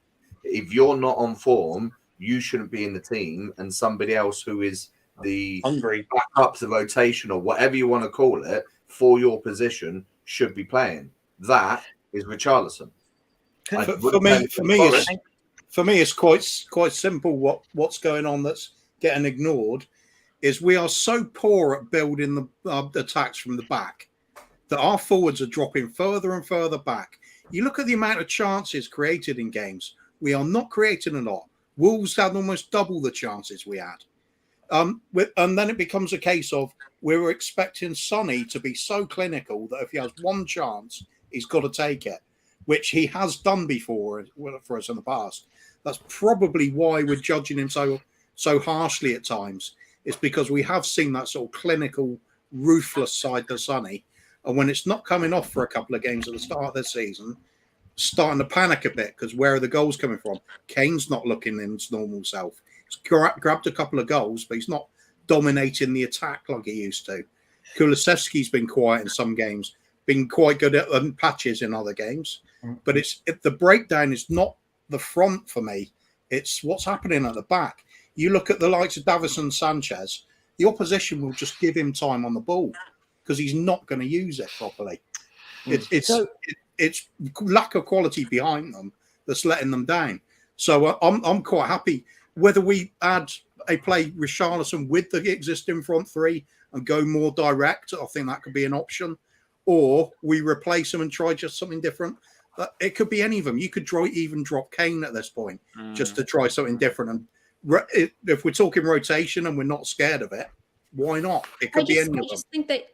I just think dropping Son is the least of our issues. Exactly, Kuva. I think that dropping Son is the least of our problems right now. I feel like a lot of people are just having this huge drop Son narrative when I'm like, is that really what's going to affect our game? But that's the only position we've got a player on the bench that can come on and fill. So I just don't believe that that's the case. And I know that like Nico says that Longlay's injured, Spencer's I have a weak mentality because I'm not ready to drop Son. But my mentality is that I think that Son has proven that he is someone who can get a goal out of nowhere, that he can make magic happen out of form. Okay, guys, proven that, and I don't want to.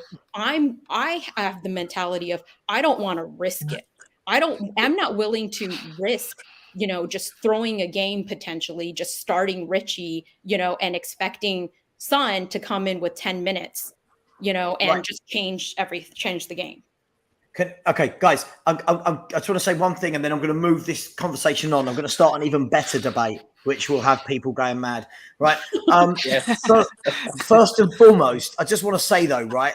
If Tottenham Hotspur swapping in Richarlison for Son was the reason we lost to Nottingham Forest, then we are shit. I'm sorry, that can't be the reason you lose a game because Brazil's number 9 comes into the team for an out of form player, right? This for me, this whole debate, forget Heung-min Son in this. This whole debate for me isn't even about these players. This whole debate for me was about this is where our transfer budget has gone. Yeah? Yeah. Everyone telling me it's been this great window. 2/3 of our transfer budget went on this one guy that fans do not want to start a game. Let that sink in before everyone's telling me it's been a great window. Our marquee signing doesn't get in our team. Right. I'm going to move it on just quickly. What I will say is, first and foremost, can we stop doing this? No one's ungrateful towards Son. This every time we have a Son conversation, people say we're ungrateful. Right. Stop that. It's silly. Second of all, Lee, last chance. Please do not this sort of chat to see Cube because she's female. I will not have it. Yeah. Oh, that's Savva. Just so you know, I've warned him in the chat. I've warned him in the chat. If he does it again, I'm timing him out. Okay. Right. Yeah. I want to move this debate on. She's got more intelligence in football than what you have, Lee, by the sounds of it, mate. That's derogatory and sexist. I just find that out of order. Right. So I want to move this on. Forget Richarlison versus Son. I'm going to ask this question. At what point does Basuma start over Højbjerg, who seems No, to you've have a done it. Oh, right? tomorrow. Hang on, hey, guys, you're doing it again. Come on, please. Let him land. Let him land. Please. Oh, you've got to let me ask the question right before you all jump in. It's just getting. I'm going to start kicking people out. It's getting really silly. Right? Should Basuma start over Højbjerg, or should Basuma start over Bentancur? And if the answer is he shouldn't start at all, why? I'm going to come to you first, Stel. Oh, right, yeah. All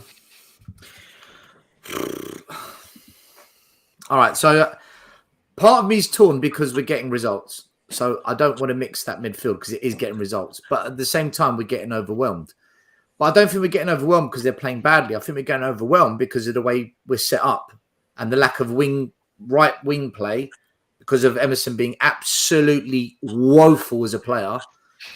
So if we went to a five in the middle, I'd start Basuma all day long. But if we are going to persist with this 3-4-3, I think even if Basuma comes in, I still think we're going to get overwhelmed. But maybe Basuma gives us a bit more than the other two. So who would I drop? Well, Bentancur's technically better, but Højbjerg does all the dirty work. So I'd probably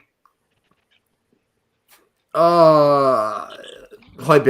because I'm just a fan of more technical players. I'd drop Højbjerg, but I think it's more the system than the players we're playing.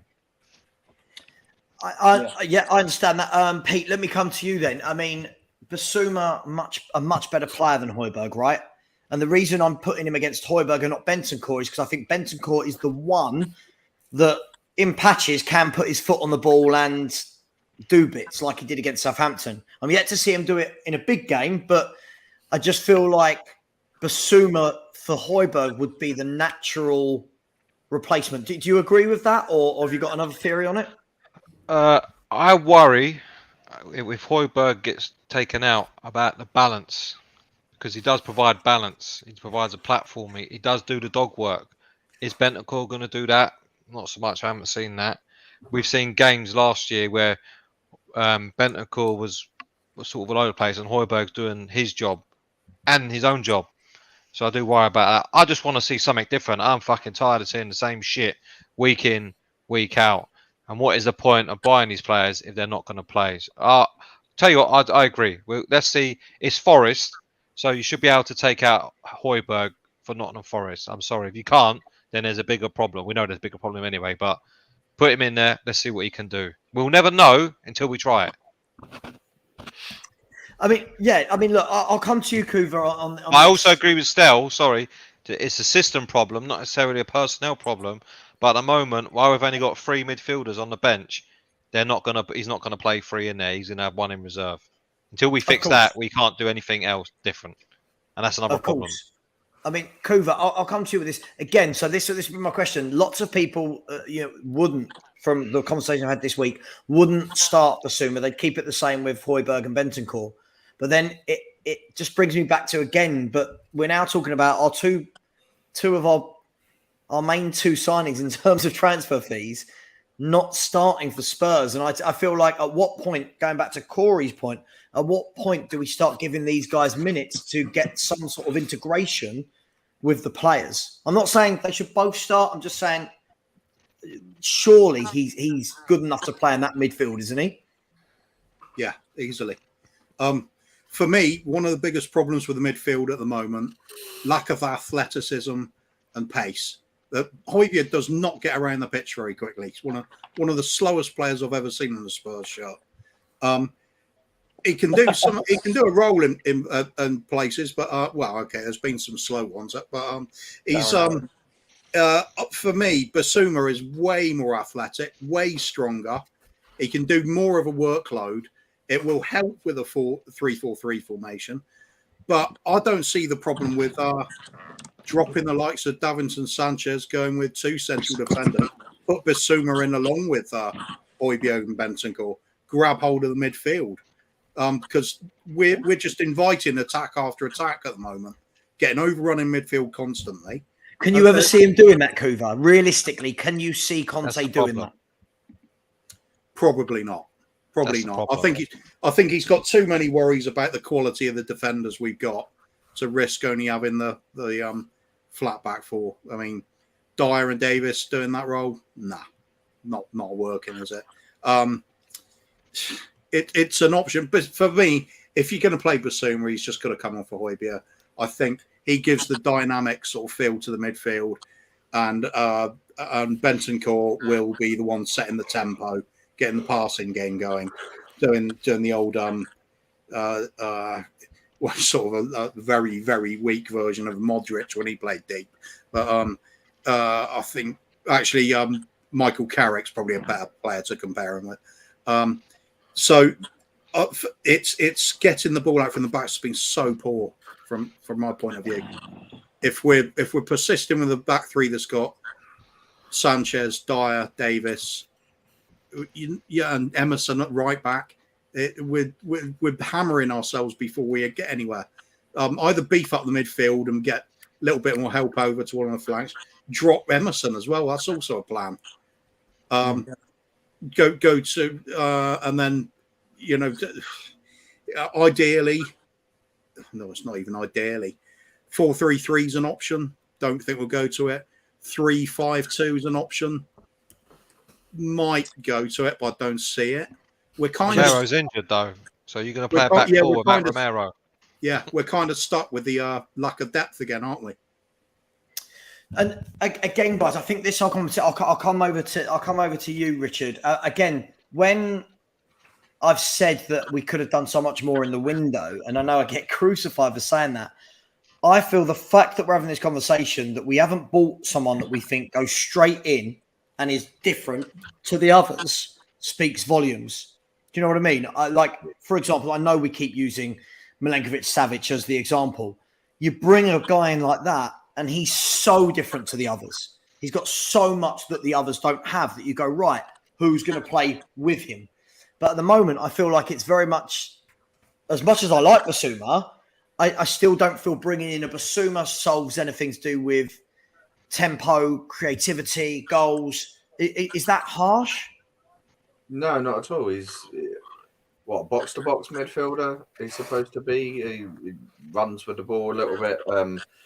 I didn't watch too much of him last season, to be fair, only against us. But we all know we're lacking the creativity. But Milenkovic-Savic is too old for Tottenham these days, isn't he? I think he's 28 now, isn't he?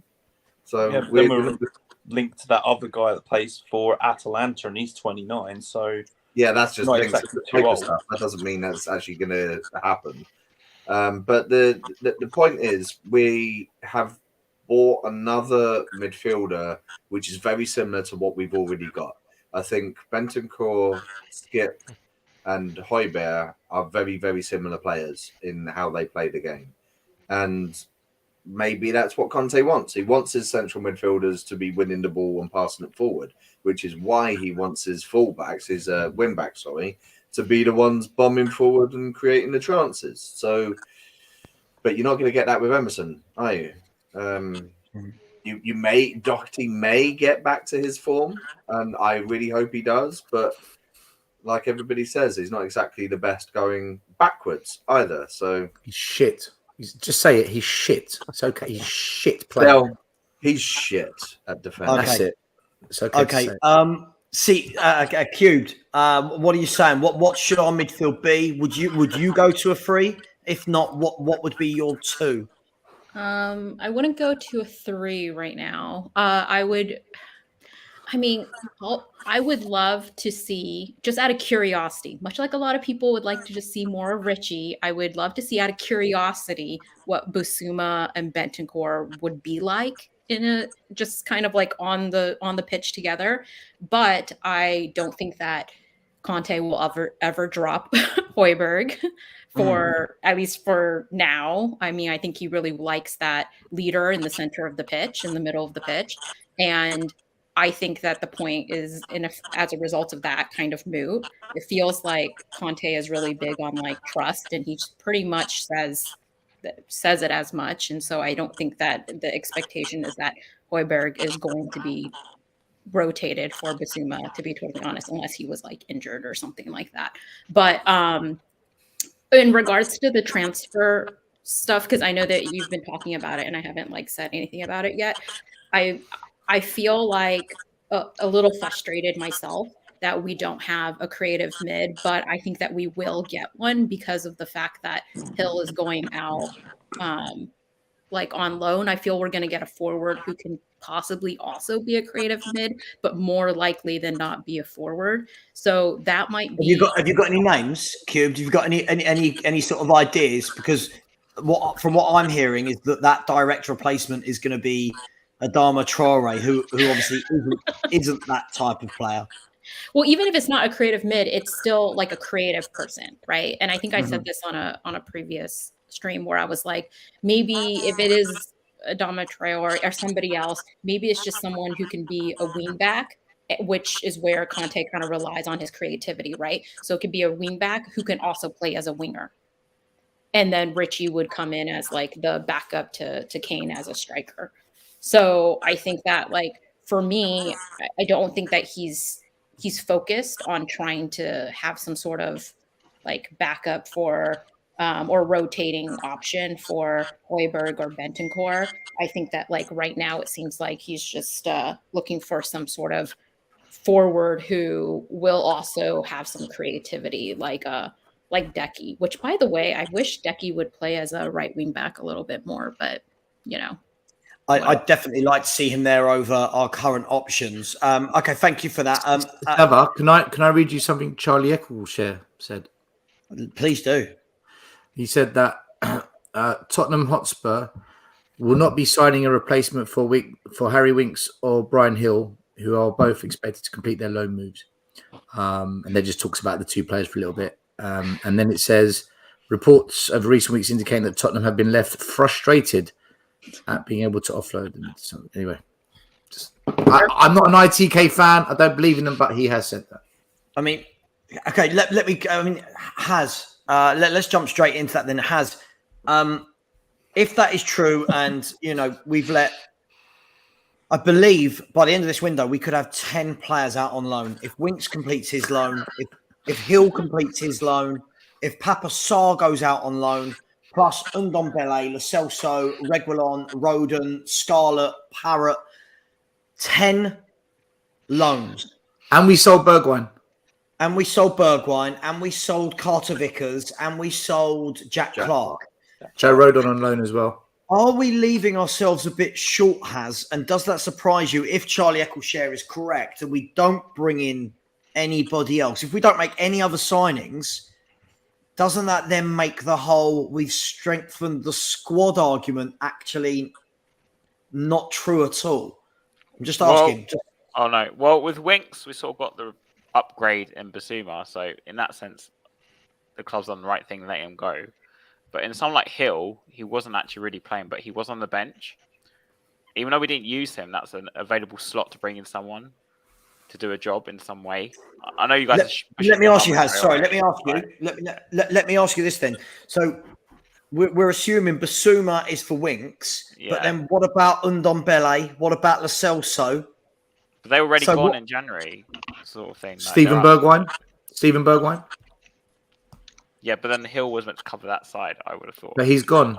But I'm saying now Hill's gone, there's no one there, that I'm saying. So do you know what I mean? The point is surely has that if we've let 3 central midfielders go but brought one in, is that strengthening the squad? As the guys have already said, if Sarr goes out on loan as well, doesn't that leave us a little bit lightweight in the middle for 55, 60 games? Well, you have to assume we're going to stick with a 3-4-3, considering how stubborn Conte is. We've got 4 central midfielders there. Who's the 4? Skip's always injured. But already 3 games into the season, we're talking about having 3 fit. If one of them picks up an injury, I'm just looking at it from the point of view. People keep telling me that okay, we might not have signed all these quality players that fans wanted, but we have made the squad stronger.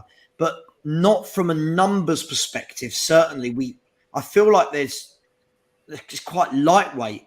If other than the 9 that go on the bench, who is there? Sorry, I don't know if I'm missing something. I'm trying to go on for what Cube said as well. Harry's trying to be positive. No. No, of course, That's what Cube said. As in, like, we need a player who can play as a playmaker. Let's say, just use that deep line playmaker or playmaker, but can also play as a forward, because then you're covering two positions, right? So Gill's gone as a forward. Let's say just call him as a forward. He's gone, and he was like the bench replacement for Bergwijn, who already left, right? And then Winks has gone because he's gone, but he's been replaced by Basuma. So now you're left short in that area, that forward area / playmaker area, because we didn't even have a playmaker anyway. So the Don't worry, solution is- we've got Harvey White. He's still there. Sorry, I didn't Harvey White. realise.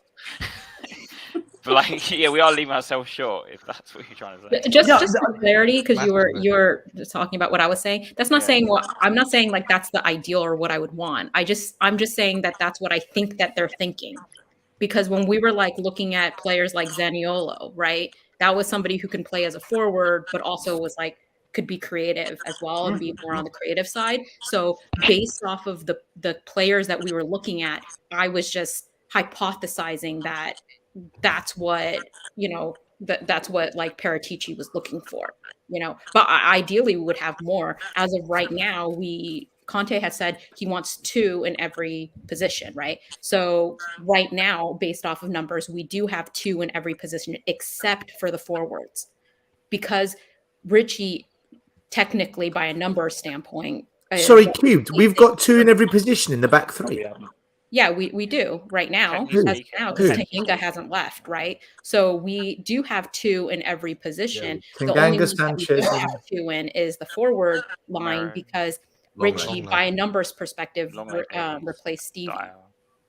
So we've got 2 in numbers, but not in quality. Yeah, Yeah, exactly. yeah. That's what I'm saying. I'm Well, saying might if as well numbers- not. It's the same. It's the same problem then, isn't it? Yeah, Yeah, exactly. I don't think it's good enough. Don't just apply I'm to the just back saying line that's either. what it is. Well, That's when you this send it back. was my Look point, at the right guys. back. This was my point. If we're saying that, let's assume it ends up being 10 loans, right? Mhm. Plus Carter Vickers, plus Carter Vickers, plus Bergwijn, plus Clark. 13 out, yeah, and 6 in. I'm not counting Adoji because he's not here at the moment. Yeah. 13 But- out and 6 in.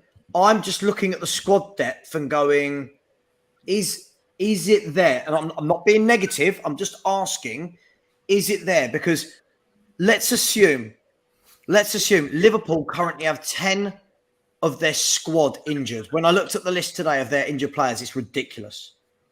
Now, put that at Tottenham. Who goes on? Who we got? Like, I feel like all our kids have been loaned out. Right? I don't know. Kuva, what do you think, mate? Like, am I being naive here, or I can't make the math work? No, I can't either. No, just we've failed to bring in as many on the right type of players as we could have and should have. And now when we're being told, you're quite right pointing it out, we're being told, oh, but we do at least have the players in quantity. No, we don't have that either. That's what the hell's going on? Unless there's people genuinely coming in the next few days, which I don't believe. I don't know. I'm lost for words on it. It's we're just handicapping ourselves straight away. I've just done the count on the squad page, and if you take out Hill, Papamatta Sarr, and Winks and Reguilon, who we know are going, that's 24 players, and that includes 3 goalkeepers and Harvey White. More importantly that than doesn't all that, mean sorry. More importantly than all that, when we got a game and we got 5 subs, and you would go right, you make the obvious one: Richarlison on, 1 off, midfielder on, 1 off, and it still ain't enough to affect the game. Where do we go after that? Where's the other one? It'd be the same subs every game. Where's the other option up front in the forward line to go? You know what? He ain't doing it, and he ain't doing Yeah, I it. was gonna So say we can that. only change 1 forward. In midfield, he ain't doing it, we ain't doing it, or we need to put in a couple more. When are we going to do that? Where's our option of pace? And don't say Mora, because there's no point having pace if you run straight into a brick wall with it. Where's all these things that other clubs have? And we're not talking about you have to be Man City or Chelsea or money, where other clubs they have an abundance of different options on the bench to suit an occasion. What do we have? Nothing. Richarlison on, Basuma on or Højbjerg if he's on, and it'll be like that. Same as it was last year. When you're looking at the bench, you think, right, what am I got to change this bench? Oh, fucking hell. Go on, Bergwijn and Lucas, on you go, because that's all we had. We are still there. It's just different names. There is no abundance of options on that bench. That There's no real quality on the bench either. Exactly. So when Perisic gets knackered, who are you bringing on? Sessegnon? The defending right back's going to go, thank fuck for that. Yeah. Yaya and Defoe coming out of retirement all day long. Yep, yeah. There we go. I'll take that. Bring back Defoe. Yeah. Bring back Defoe. But this I'll is take that any day. What about Baron Aaron? Can I ask everyone a question a minute, right? Because we've been talking about all these, lack of squad numbers, lack of quality, lack of quantity, and who comes on if Perisic get all. Let me ask you one question: is Conte missing something here, which would be outstanding if he is, because he's on £20 million a year, elite manager, or is there just something going on in the club that we just don't get at the moment? Because if I was Conte, and looking at his past and what he's done and how he's behaved and it hasn't gone his way and what he's won, I would be looking at this thinking, fuck. Like, what's missing here, guys? An ambitious chairman. Let me know. Answers on a postcard. Levy's pulled the wall over our eyes again at the start. He'd be moaning and complaining, though, and saying stuff. Like, something doesn't add up. I said this the other day. Something to me doesn't add up.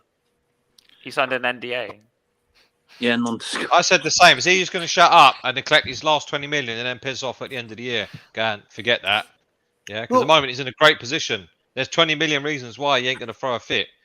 Because he's like, I know this club ain't going to do it, so I'm going to go.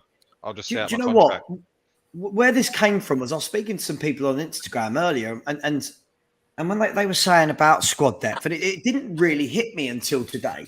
I just suddenly thought, hang on. We're saying we've got loads of incomings, but there's so many that have gone out, and the numbers just don't balance for me. Now, if we're going to start saying then that, even if we got 3 or 4 injuries, who goes on the bench? Like, I don't feel like you got 20 players in a match day squad, right? Is that right? Yeah, 11 players and 9 subs. Yeah, good. Quick math, Savva. Quick math. You get 3 or 4 injuries. Who are these players? Like, this is what I keep hearing this, that we've strengthened the squad. Surely, like Conte said, if players are going out, surely there's some coming in.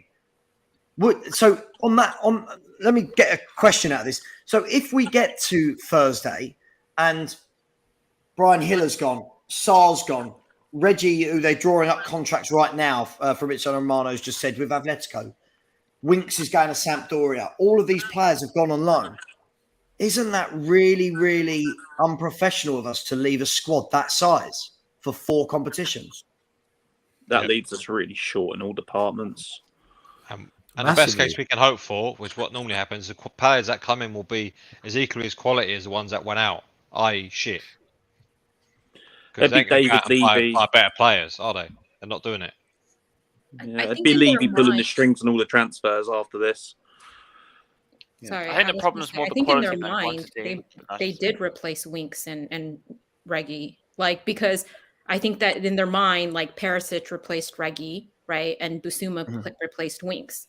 So those were if they leave in the next few days or whatever, that's not a replacement scenario. But with Hill leaving, then they do need to replace him. And I don't think that they will let him go without somebody in mind that they feel like they're going to close in on the next couple of days. So I think that we will get at least one more, and that will probably be a forward. The question is if we're going to get another center back if Tanganga leaves, but it looks like AC Milan just signed somebody, so I don't know. Yeah, he's not going anywhere. Leave. And we didn't have Hill last season, so what's the difference? He weren't part of the squad last year. Well, this is Bergwijn who already left. That's why I saw. Yeah, but that was Richarlison then. Richarlison coming for Bergwijn, no? Because this is what I was thinking. Depends how you see it. We didn't have a backup striker, so. Yeah, but I'm saying because of numbers, that's 1 in, 1 out. Hill wasn't part of it last year. Sorry, Sav. No, you're right. we can say that Basuma was in to cover Winks, but then I'm still going back to, but Lo Celso and Ndombele have also both gone, who are central midfielders. And if Papa Sarr goes as well, that will mean 4 central midfielders have gone out and 1 has come in. That doesn't, sorry, I don't know, however we spin this, that doesn't make sense to me. You know, we haven't strengthened at centre-back because Rodon's gone out, Longlay's come in, Reggie out, Perisic in. I'm not talking about strengthening in terms of quality, I'm talking about numbers here. Yeah, I don't know where this is coming from. Where people say that we've strengthened the squad, I don't see that we have. Guys, I want to move on from this. Guys, I'm going to go for another 15 minutes. So get any questions in. I want to go to some of the questions that people have put in throughout the night. Just a quick round robin on these, please. Not any long monologues. Simon Cohen has said, "Would you take Lewis Dunk at Spurs?" Hasper, are you taking Lewis Dunk? Yes. With that desperate for a centre back, so yeah. And he's better than Davis, better than Dyer? Yep, better than Dyer. Corey? That's the yes in my book. Being a Brighton lad, yeah, definitely. I've had the joys as a kid growing up watching Dunk play for Brighton. He is something more quality than what Davison and Dyer have. So definitely yes, Dunk in. Cubed? Would you take Dunk? Yeah, I mean, definitely better than. I mean, Davis and Dyer are. Oh gosh, we can do a lot better than them with a lot of people. It's crazy, isn't it? For all those that think we're going to challenge for titles, but then we're all sitting here going, "Dunk, give us Lewis Dunk." Richard Pugh. Nah, he's not good enough. No? Richie No, I'm joking. Of course, we'll take him. We've got Dyer and Davies there, who they have their moments, but they're not exactly consistent players, are they? Corey was about to get a bit higher, very territorial about Brighton there, weren't you, Corey? He was about to although I'm a Brighton-born lad and a Tottenham supporter, I have had a lot of chances to watch Brighton play for nothing as a kid growing up, and seeing Dunk come through the Brighton system the way he did from the Lewis Academy as well is something close to my heart, because I live just on the border of Brighton in a little area called Peacehaven, so I'm outside of Brighton. But Dunk has something that our 2 centre-backs doesn't. He's strong. He has some pace. He can pass. He can put his body in the way. I don't ever see Dyer breaking up that much play. I just see him there as a body to make up for a space in the middle because we've got nothing better. Mm-hmm. Yeah, no, agreed. Stell, Lewis Dunk, is this where we've got to? We've got to... No. I'm Brighton's my second team. I've lived there for 7 years. I know Peacehaven very well, my man. I love Brighton to bits, but it just feels like if we bring in a player like Dunk, we've accepted that we don't want to buy Bastonis and Skriniars and Bremers. We're going to start settling for the second, third tier down. It's like, we don't want to have a piece of shit in the team, so let's replace it with toilet paper. It's better than the 2 lumps of shit we got at the moment. Exactly. It's better than shit. Well, I don't want better than shit. I want a brand new bathroom. I want a brand new luxury bathroom. I want a polished turret. I want a Romero. Get me an elite player, because I just feel if we bring in a Dunk, I've got nothing against Dunk, but if we start bringing in a Dunk, we begin to accept that we're just a top 4 race team, and that's about it. That's our aspiration, to just be in a top 4 race. It's like we're crying out for Emerson to be dropped. So please start Doherty. Yeah, he's better than Emerson, but that's not the answer. So for me, Savva, no. Okay. Kuva, are you a Dunk fan? Yeah, I think he's a good player compared to Dyer, but I'm with Stell. A few weeks ago, we're talking about Bremer. A few weeks before that, we're talking about Botman. We're talking about Gvardiol. Now we're talking about Lewis Dunk because he's better than Dyer. It is that is lowering the bar, getting over it, and claiming little ones success. It's not enough. We are better than that. We should be. But taking him is different from wanting him, and taking him is different from that being our ideal scenario. Because newsflash, we're not getting Bastoni, boys. Yeah. Sorry. Yes, we are. No, yes, we are. Next year, or any other elite players. We are getting Bastoni next year. It's a fact. ITK. Okay. All right. Well, then Longley will be. I heard it on Twitter. Out the door by then. The Tottenham news feed have told us. You heard it from me. on tier one. And even if we did get Dunk and then we get, say, great Bremer, for example, then what happens next season? Get Then rid we've of got Dyer. Dyer and Dunk on the books who aren't getting in the team. We can't shift either of them on because they're on big wages compared to the clubs that would be interested in signing them. And we're back in this situation with so many players on books we can't shift again. They're all going out on loan again. Longley's on loan. He'll be out the door by next summer. Yeah, Longlay's fine. Longlay's fine. Can we get I know, Dunk but on I'm loan saying, then? like, we're talking about getting somebody that's really great next summer, then that person replaces Longley. I can't. I wouldn't see Brighton loaning Lewis Dunk out though. They'd either want decent cash for him so they can rebuild. I can't see him just weakening their team for the hell of it. But wouldn't you take Dunk over Tanganga? Yeah, I would. Yeah. Yeah. So there you go. Cube, do you know what the answer is? Do you know what the answer is? You do what Chelsea do. You do what Chelsea do. You pay whatever it takes to get the player you want. Koulibaly, Fofana. You pay the money and you get the man you want, right? But Lewis Dunk is such another short-term stopgap until we can actually maybe one day have the balls to go and bring in a top player. Well, I think what this shows, this question, sorry, whoever asked the question, apologies, I've lost it now. But I think, again, what it shows is when people want to talk about this amazing window again, we're at the stage where we're debating, do we want to bring in Lewis Dunk? Now, I'm not saying Lewis Dunk is a bad player at all, but I would sit on the side with Stell and Kuva here that if Spurs went out and got a Lewis Dunk, again, I'll ask that question: why get top four to buy players like that? He's good. He's good, but the benchmark shouldn't just be that they're a little bit better than what we've got. If you want to compete, I'm going to move on. I'm going to start with you, Pete, on this question. I don't even know why I'm going to ask this. This is Uzi Bouge or Ozzy Bouge has said, do you guys think that Tuchel is on the level of Pep, Klopp and Ancelotti? Now, before I ask this question, Pete, let's bear in mind that Tuchel is a Champions League winner. It's not. Right, so I'm just chucking that out there. What do you think? And I'm gonna put my own spin onto this. Do you think that Conte is at the Pep and Klopp level? Just a question. Before anyone goes mad at me, it's just a question. Go on, Pete. Is Tuchel on the level of Pep, Klopp and Ancelotti? No. But is Conte? No.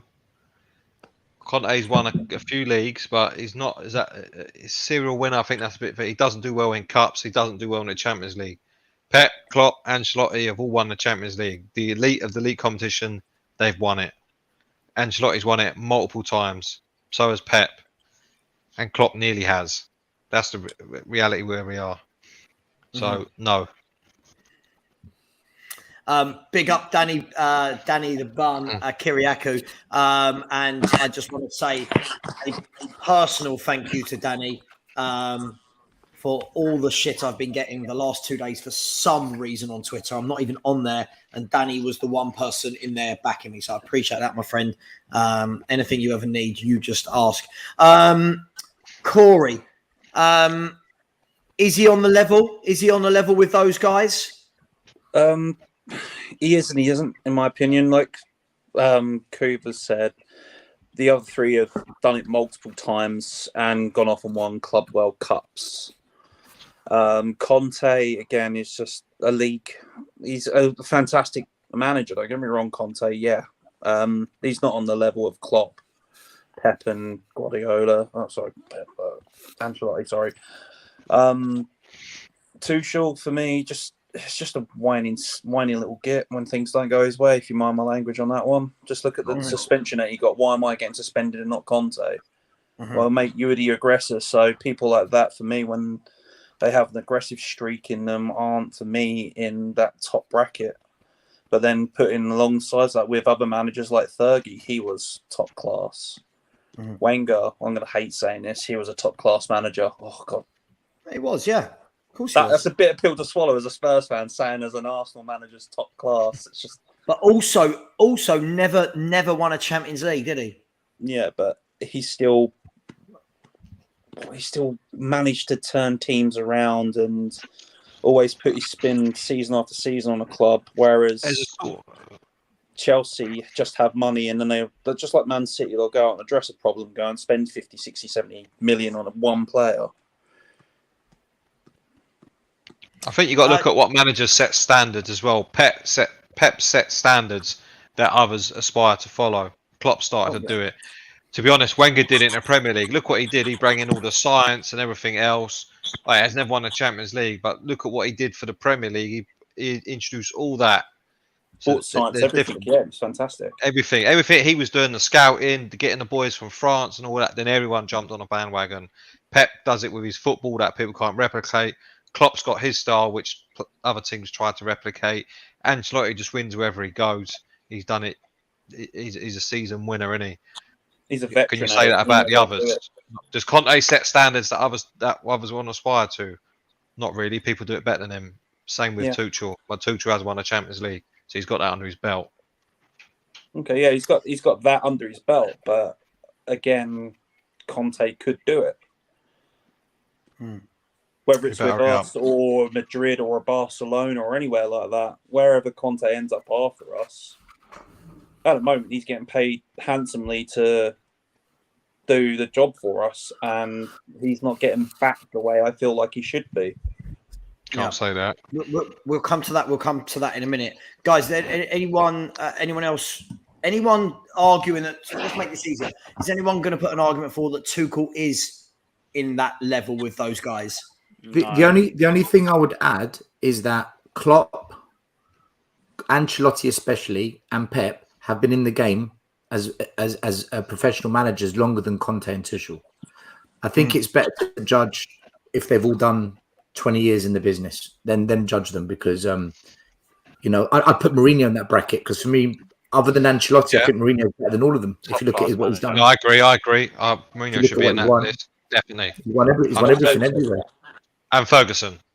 And not only did Jose win those things, he did it multiple times. Like when we're talking about Champions League, he did it with Inter Milan, Porto, and then he's just gone and won Roma their first European competition. I think when you do it multiple places over and over and over again, there's something about you, isn't there? And he set standards.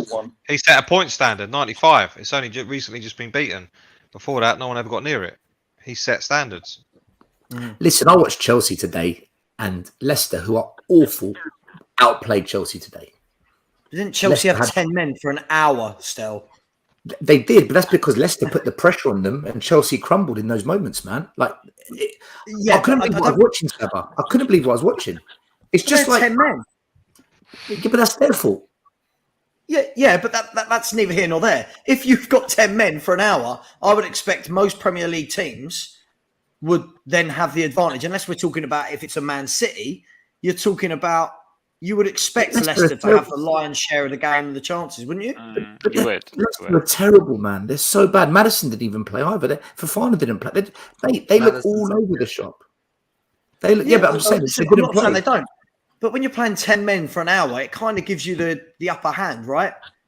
This season, the only game I've seen Chelsea where I think, was Spurs. Was against us. Yeah, they look brilliant against us. But every other game, I'm like, But listen, as I say, I'll say it again for the 230 people in the chat, and please smash the like buttons, people. We're still only 130 likes. That means 100 people haven't smashed the like button. Please like and subscribe.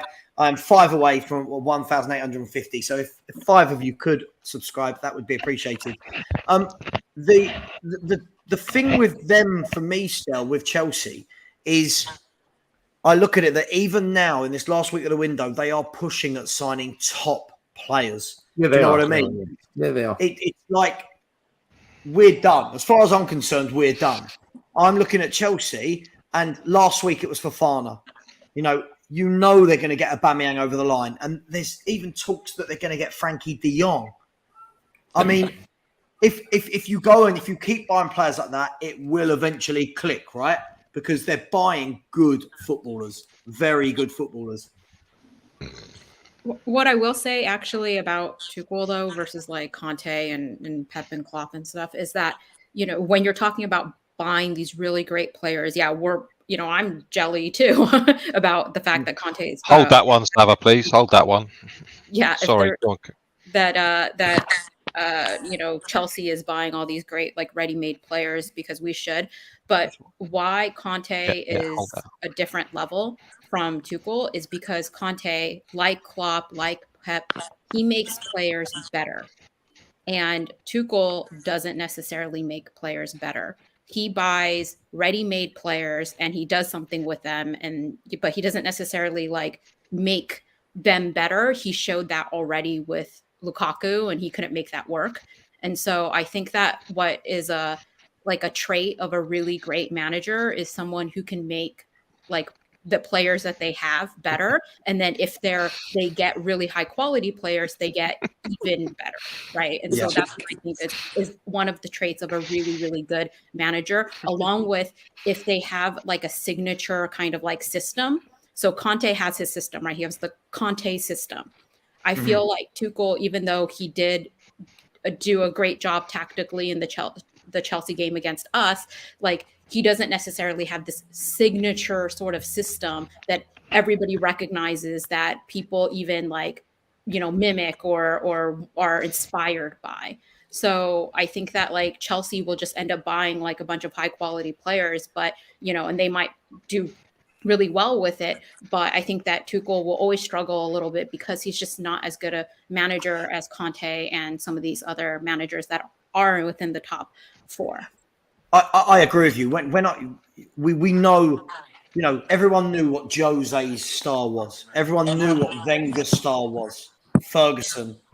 Everyone knows how Pep plays and Klopp plays. Tuchel, for me, you're right. He doesn't have I wouldn't say this is his style. This is his MO. But let's move on from that question. I won't ask everyone on every question, by the way. Just quickly, so Pete, you wanted to bring that back up. Yeah, all right. Relax, calm down, Pete. I can feel one coming on. Pete.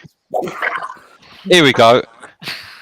Now, this geezer. How does me watching a documentary change anything on whether Conte's in that bracket or not?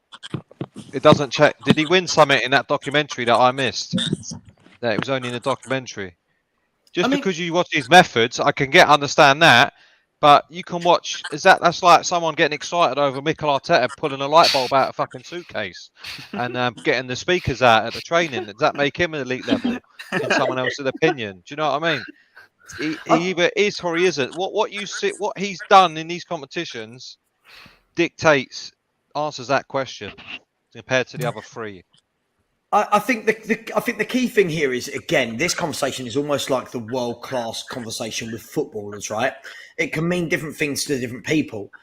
But so I think the rules would need to be set quite clearly that if we're talking about elite managers, the elite of the elite, I think you must have won the Champions League. You've got won the elite competition. You must have, right? You've got to that, or had years and years of success with one club where when you look at Fergie, when you look at Wenger, it wasn't that they won a league with Arsenal and by the way, Wenger, I'm not putting in that bracket because of the Champions League thing. It wasn't that they won a league. It was that they were there again. They kept reinventing the same team over and over again to winning titles, winning competitions. That would be my only thing. I think Conte, to get into that bracket, needs to do that. For me, I'm not saying he's not a top manager, but I don't feel he can be in the conversation with Jose's, with Fergie's, with Klopp, with Ancelotti's, Pep's. That's just my opinion. He may get there, but he's not there yet. Yeah, but if you say that, people will lose their mind about this, right? Oh, because it's our manager. Lose their mind. You know what I mean? But Absolutely. They're crazy. Okay. Stel, I'm going to start with you on this one because I know you're going to love it. So, William Kelly, thank you so much. I haven't been ignoring it. This was the super chat from earlier. And please, if anyone does want to put super chats, the money does go to charity, which is a good thing. He has said, Why can't we go get Milinkovic, Savic, and a class centre back and start competing properly? I mean, One word will do it. Daniel No comment. Levy. No Levy. comment. Yeah. No comment. No You comment. can't say that. You cannot say that. We No, have of to course. shut up, read the room. I got told earlier we need to shut up, read the room, because all the fan base is happy. told you that? Stel, it was on your thread. Did you see it, Stel? You put a thread out earlier, and it was me and the geezer going at it all day. Shut up, read the room, because all the fan base is happy. The vast majority is happy. And I was like, oh, whatever. Do you know what? Do you know what? This is what I'm going to say. Do you know? That's what I'm going to say. I was told all along we can't compete with oil money. Yeah. The oil money has gone from Chelsea. There's no oil money at Arsenal. There's no oil money at Liverpool, and they're spending big bucks on players. Okay. So then the next excuse is, if the player doesn't want to come, we can't force them to come. Yet they managed to force Jesus to go to Arsenal, Fofana to Chelsea, Cucurella to Chelsea, Koulibaly to Chelsea, Aubameyang to Chelsea, Casemiro, Eriksen to Man United. They forced all these players to go to those clubs, right? How can anyone tell me that if you've got Conte, you've got Champions League, you've got the best stadium in Europe, there is no excuse as to why most, not all, but most players would not want to come to Spurs unless we don't want to pay the asking price, we don't want to cover the wages, or we just don't have that level of ambition to want the best players at Tottenham to put us in the best position so that our managers can win trophies. For me, you know my position. Here we go. Toxic, negative, paedophile, sexist, misogynist, whatever you want to call me. You know, kiddie fiddler chat. Enoch and Levy are the problem. That's it. I'm done. Just quickly, before I move on to someone else, sorry, as someone who studied Barcelona when I was doing all my coaching badges and stuff, this statement couldn't be more. This couldn't be more wrong. When Guardiola took over from Rijkaard, he actually started selling all of their top players and bringing through the youth. So this isn't correct. This is what I mean. When people just say things without... In the first year or two, he sold Deco, he sold Eto'o, he sold Edmilson, he sold Van Bommel. You know, he started getting rid of all the players that Rijkaard had, brought in PK. Brought back PK, brought in Iniesta, brought in Xavi, brought in, all of these different players. Henrik Larsson. Yeah, so this isn't true. David Silva, Samuel Eto'o. This just isn't true. Kuva, can you give us any shining light after negative Stel has just told us about? Sorry, no. It's negative, toxic, paedophile, sexist, misogynist, deluded. And you missed out Nonce. Oh, yeah, Stelios Noncios. Yeah, I got called a YouTube wannabe, if you want to add that one in. Yeah. Go on then. Yes. Go on then. So, Kuva, can you go along with what Stel said? We were told it was oil money, but now Chelsea are doing it. We were told that Man United had no money. They've just gone and they're putting in £80 million bids for Anthony, 60 million for Casemiro, whilst we're spending 90 odd million on like 6 or 7 players. What do you make of it? Funny how rich, how we're told just how rich this club is until it comes to actually pushing the boat out a little bit. Suddenly there isn't any money and we can't compete. The rest of the time, oh yeah, we're doing better than everybody else financially. Still spot on, just saying how simple it is to get players in. If you meet an asking price and you pay the player some wages they're happy with. Are we incapable of doing that? Apparently so, with a lot of cases. We've got a great manager. We've got Champions League football. We're in the most competitive and richest league in the world. Massive profile. Anybody that comes to this league is going to get their name up in lights all over the globe instantly, just for being in the Premier League. So much fun. We've got an amazing stadium. And then when it comes to actually getting the players in to match that, got to do it on the cheap. What was it? What I've forgotten that stat now about our wages compared to our. It was either compared to our overall costs Doing wages or to our ratio overall thing. revenue. So the wages to ratio thing. Like Yeah, it was. percentage or something. I know what you're talking about. Yeah, we've Kuva. really restricted the wages. Ridiculous. Kuva, I just want to say one thing on that because I've got a bit of financial information. If you look at the turnover of Spurs in comparison to the turnover of Leicester City and West Ham, we have double both those clubs' turnover. Yet when you look at the wage bill, we're approximately the same. Yeah, that's what he's trying to say. Yeah.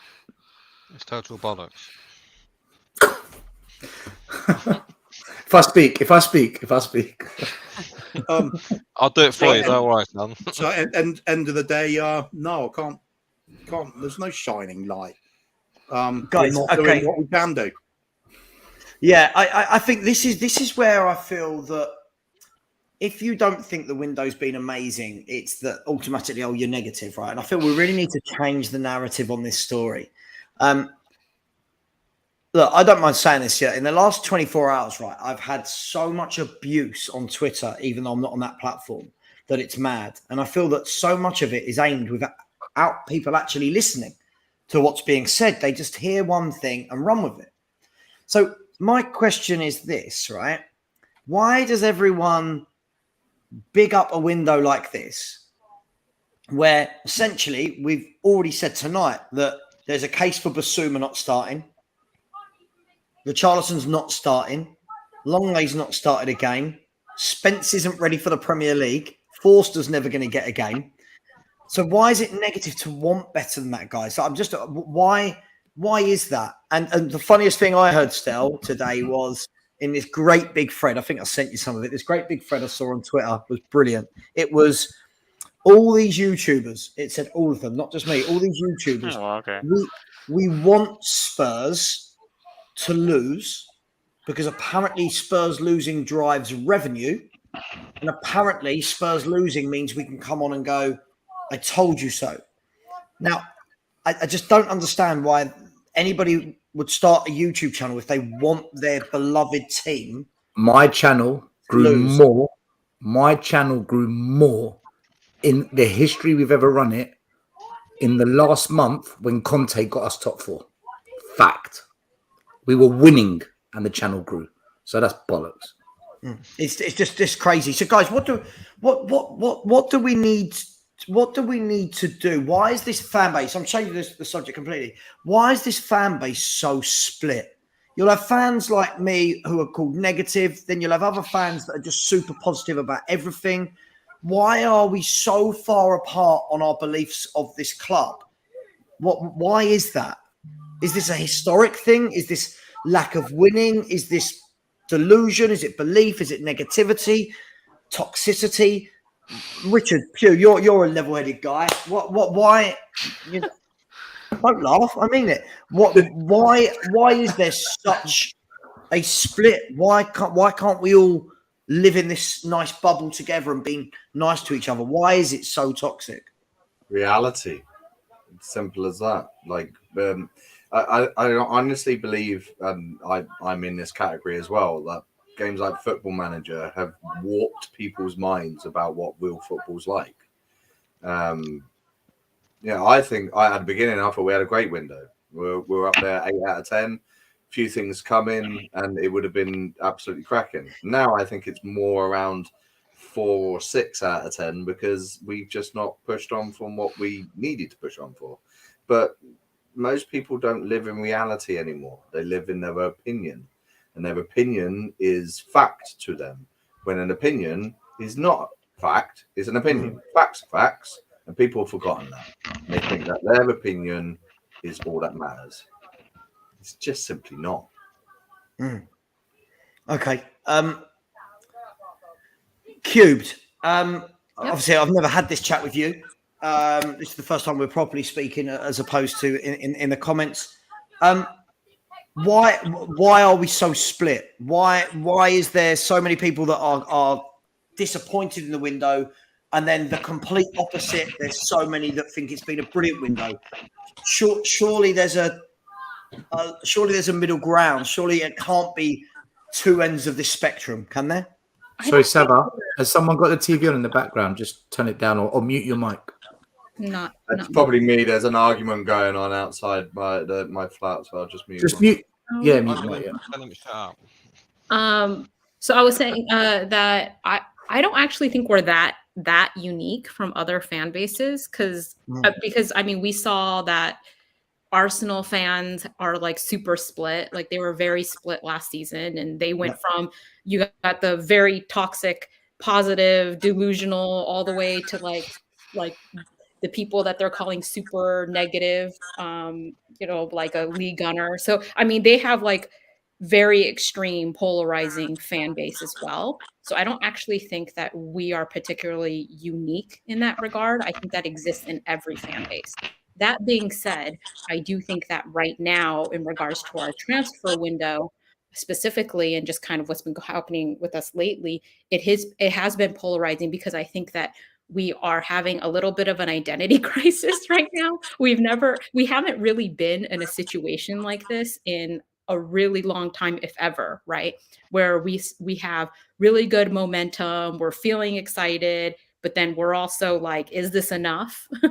So I think that like some of it is like the time right now. But I feel like everybody is kind of overreacting in both directions, to be totally honest. I felt like I joined the club like a day ago.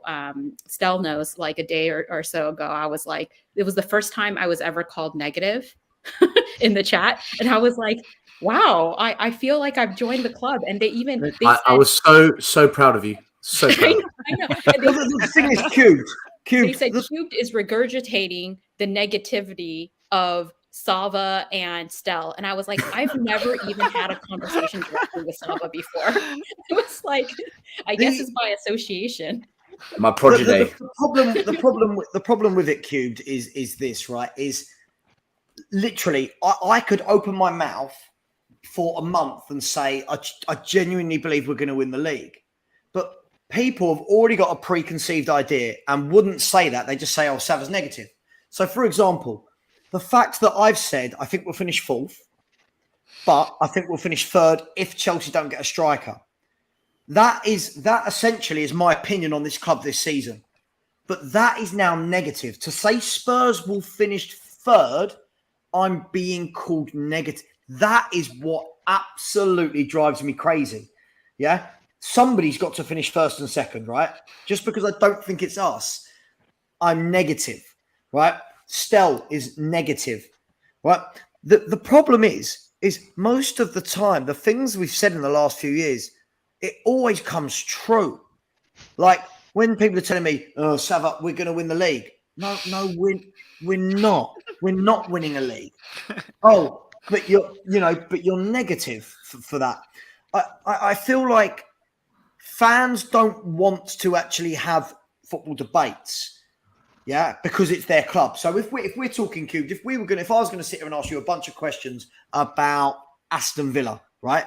This whole fan base will be brutally honest about Aston Villa, right? Because it's not our club. There's no emotional attachment, so we can all go in and go this, that. When it's your own club, some fans do not want to be honest. And at the beginning of the window, all these fans were telling us, Stell, do you remember they were coming onto our channel saying, you watch how we back Conte. He's going to be given this world-class centre-back, this world-class right-wing back.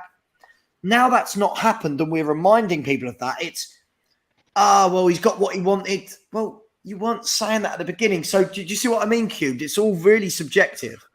Yeah, I mean, it's actually frustrating because I guess maybe that's why people think that I feel like I'm a pretty positive person, actually, but I've even started getting called negative because I was saying, for example, like the beginning of the window, we were tied to all these names like Bastoni, Skriniar, like we were like, we're probably never going to be able to get Hakimi, but it would be cool if we were maybe tied to him. And now we're like, Adama Traore. Let me say something, Cube, sorry. This is a character assassination. I'm going to explain to you exactly what happens because I've been doing this almost for 2 years now. They label you negative, toxic, this, that. What they're trying to do is destroy your character so you don't have any credibility when you speak. So when you do speak, as many people as possible just dismiss you as being a troublemaker. The reality is, no one is a negative person because you wouldn't have a job. You wouldn't earn income if you're negative because you get sacked. I get more young people into pro clubs as my job, and that takes a lot of positive energy and a lot of positive work to get them into that position. I'm not a negative person, nor are you. No one here is negative. We just have an opinion on Tottenham where we don't like the way it's run by Enoch and Levy, and that opinion is then categorized as you're a negative human being. Bullshit. I've got an opinion that people don't like, and rather than debate it like Savva says, you try and character assassinate me. To these people, I couldn't give a shit. I'll block them all. They can't say nothing, and I'll come on shows and say what I want, as all you do. And whatever your opinion, I'll respect your opinion, but you're not changing mine until we start winning trophies. And that's what's happening. They try and attack you as a whole human being rather than just trying to argue that one thing in your life that they disagree with. Yeah, still, that's bang on. That's what I keep definitely. saying. I think you find that the people on the other side of the argument who think everything is great will make sweeping statements and say why everything is great. Yet when we ask questions and why and put counter questions in, counter narratives, then it starts getting, well, you're thick, you're stupid, you're personal, and all the rest of it, because they lose the argument. Find out time and time again, you don't know what you're doing and all that. Instead of debating with the points, you just get, no, that's it. And they will not stop until you're, as Seth said, your whole credibility is ruined, no matter what you say. And that's the problem. It's two groups. All we want to do is say, okay, well, if everything's so great, they make it why personal. are we not? They Yeah, make I know. I've seen it. I had one start on me earlier. Start calling me thick and stupid and all that. I said, you've lost the argument. The only reason why you're getting personal is because you've lost the argument. Yeah, because we don't do that. We just ask questions. We don't go, well, you must be an arsehole then, or you must be this or that. We just go, well, why, if it is good and everything's good as you said, why, A, we're not winning nothing, or if the club is going to do this in the window, where is it? But then, Conte's happy and Conte wants this and Conte wants that. And you say, well, how do you know that? Well, and then they're off again. And then it just gets to the point where they do start getting silly and nasty about it. And you think, I've had it for years on Twitter. Yeah, we're just asking questions. You're putting a statement out. We're asking why, how is that possible when all the evidence to the contrary is there? How can you stick with that statement saying that when everything that is going on is the opposite? And they still stick to it. And it still seems like, sorry, 1 minute still. You have to be on Twitter. You have to be seen as positive and say everything about the club is great. All the players are great. And that makes you a good person. And you can't be a fan unless you say everything is great. It's madness. The thing with fan bases is sometimes they're so fickle. It's like, my theory on the whole fan base thing is between new guard and old guard fan bases like Savva, like Stel, like myself, probably Kuva, anyone that's over a certain age. I've been a Spurs fan 30 years. I've seen the good, I've seen the bad. And we're in a whole lot of bad still with Levy in charge, with Enoch in charge. We've had one trophy in 20 years. That's not success to me. Who wants to come to a club that nearly does a thing or nearly wins a cup? Who wants to do that? They want to go to the cities, the Barcelonas, the Madrids, the Bayern Munichs, the power clubs. We're showing a lack of ambition still, and we've signed 7 players. 5 of those don't even get in the first team. It's been a piss poor window. We've had players that we can't sell. We've loaned them out. So that's next year's problem, trying to find people to buy them again. And as soon as you say something along those terms of this is our opinion, that's when we're attacked. I mean, I'll stick up for anybody in this fan base in this room now if people are attacking you, because it's an opinion. You can't have a debate and an opinion without asking the questions. And then that personal attacks, like people calling you fickle and stupid, and that in comments and chats, it's just the lack of intelligence from their side to not understand the whole argument or the whole. Corey, no, they're smart. They want Savva gone. They want him gone. They tried to get rid of me, and I took a 2-month breakout. And now I've come back. They'll never get close to me again. In fact, the worst thing they did was put me in that place, because now the way I've come back, they're not enjoying it one bit. They're going after Savva. They want him gone. I'm telling you. And I keep saying to Savva in private chats, because he's a human being, this shit will get to you. It gets to anyone, right? And I keep saying to Savva, keep doing your shows, keep punching out Savva, because that is their worst nightmare. Having an honest voice. They don't like it. Well, Can I- People don't like on honesty. Twitter, They want to so- live in a world of delusion with blinkers on, thinking everything's rose tinted and happy clappy. Well, Let's all sit around That's, campfire. that's, Everything that's is indeed awesome. That's just it. It's all part of a bigger conversation I have about society in general. You could Yes. easily go political with this and say people will just happily go along with a narrative that's spun for them because it's easy. It's the way to fit in with the majority. Yep. Just go with it no matter what. Don't apply critical thinking. Just go with what the crowd says. It's like with the new age fans as well. They wind me up. All these 20-plus-year-olds. They've not seen our club go through the shit and through the mud. They're the football manager lot that really Richard hard. spoke about. That's the Yeah. football manager crowd that Richard spoke about. Yeah, It's like some of the jargon that goes with the club that winds me up. We always get this talk of it's so we can be competitive. Why do they never use the word win things? Well, that's two words, obviously. Why do they never use win or trophies? Brainwash. So just be Still competitive. brainwashed. Be competitive. It's okay to finish fourth. That's a good season. No, it isn't. Not for us. That's subjective. it's competitive like giving as well. out a winner's sticker to a kid that finished last in the egg and spoon race at school. There you go. Here's your participation sticker. Here's your award. Well done. I turned up. I just want to. That is what it is. That's exactly what I said earlier to Savva. Exactly what it is. Guys, I just want to say, listen, I've just Danny is in the show, so hello, Danny, mate. Danny. Nice to see you guys. Big up, Dan. So I just want to. I want to listen. I probably shouldn't, and someone will probably tell me no, but I want to share what happened today, just to give an idea. Do it. Right? No, I'm not going to bring it up. I'm not bringing up any screenshots or anything. I just want to say now Danny's on, right? Because Danny had this fight. Basically, I think Danny originally had put out a tweet, right? And it had something about my show, and it was the picture was me and Kuva from a show we did the other night, right? Now, bearing in mind, I am not on Twitter, people, right? I don't have a burner Twitter account. I don't have time for Twitter. I have a full-time job. I spend all my spare time doing this, planning a wedding, walking my dogs, and occasionally my fiance gets to see me, right? Occasionally, right? At least you got a loyal one. Please do not believe anyone that you hear on Twitter telling you that I am on Twitter with a fake account, with a burner account. It is not true. Now, this is where it got silly.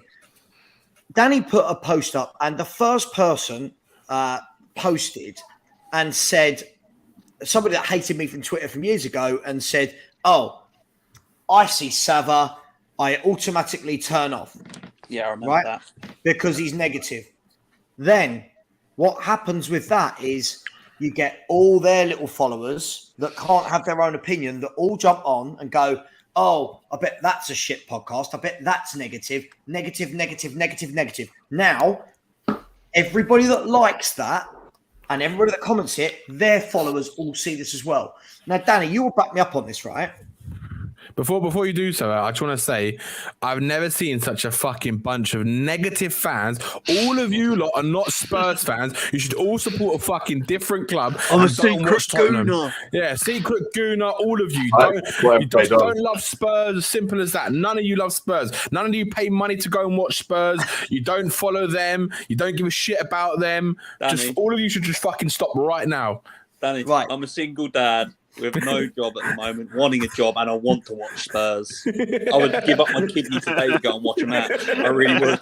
I play with kids. Well, Stel actually is a gooner. Stel actually is a goon. Trying to set up my son on stream then was the right one. I'm not a goon. I'm not a goon. Stel actually is a goon. I saw him in a Arsenal kit once, or and it was for a while.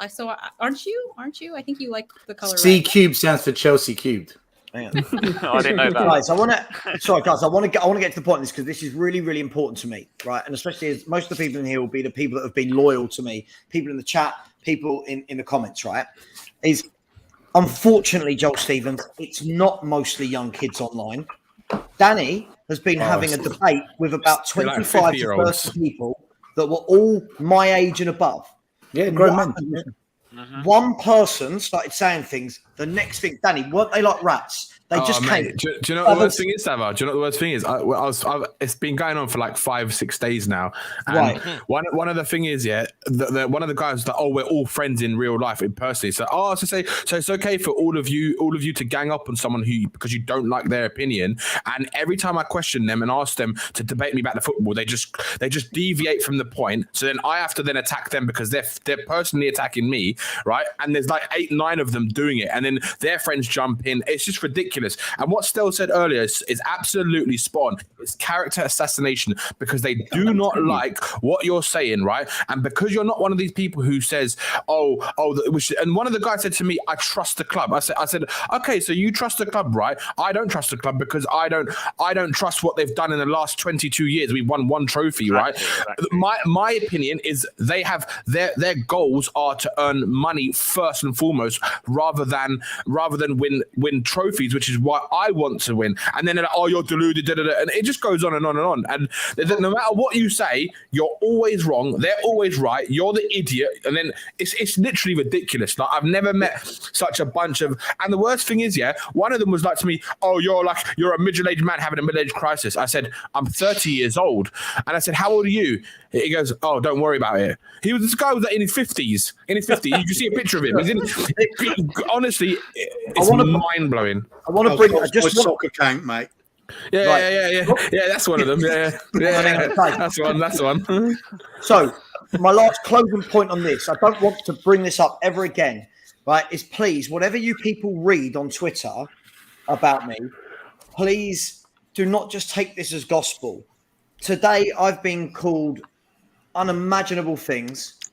I have been told that the only reason I do this is to get revenue off the club being poor, even though my revenue for my YouTube channel goes to the British Heart Foundation. And it was funny that when Danny went on and told them, actually, Savva gives the money to British Heart Foundation. There's no replies. Both of his parents died from heart issues. That's where the money's going. Funny enough, no replies. Then about an hour later, they all start going, Savva this, Savva that. Yeah. Honestly, I'll ask you to do this, people.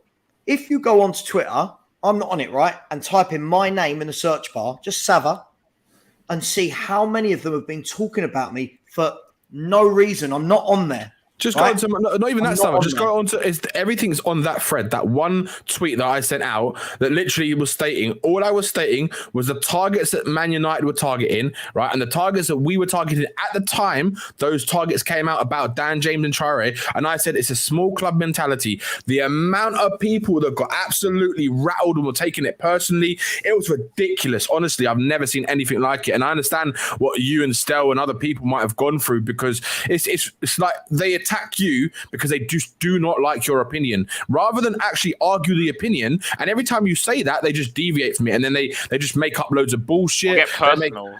They get so personal. They make up absolute bullshit. And sometimes I've got Danny, I'm not even them, and then they go, and then they try to make it out that I'm the one that started getting personal in the first place. Honestly, they've got actual issues. The problem is, Savva, before you say anything, these people have got fundamental problems in their life, and that is why they are doing that, because there's something wrong in their head, and this is why they can't fathom someone's opinion, and they can't comprehend it, so they have to attack you, and that's it. They got no education. Yeah, they've got no. Like you said, Corey. You said they've got no intelligence. That's the thing. And then when I say that to them, they just make up loads of shit on top of that, and then they cuss me even more. It's so funny. Do you know what? Just plastic narcissistic behavior. Exactly. Last thing I'll say. First and foremost, right? I've always been like this in life. If anyone's got an issue with me, get my number. Yeah.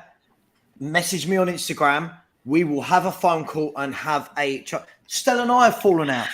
You know what? You have a phone call, you sort it out, right? The old-fashioned way of doing things. Yeah. Right.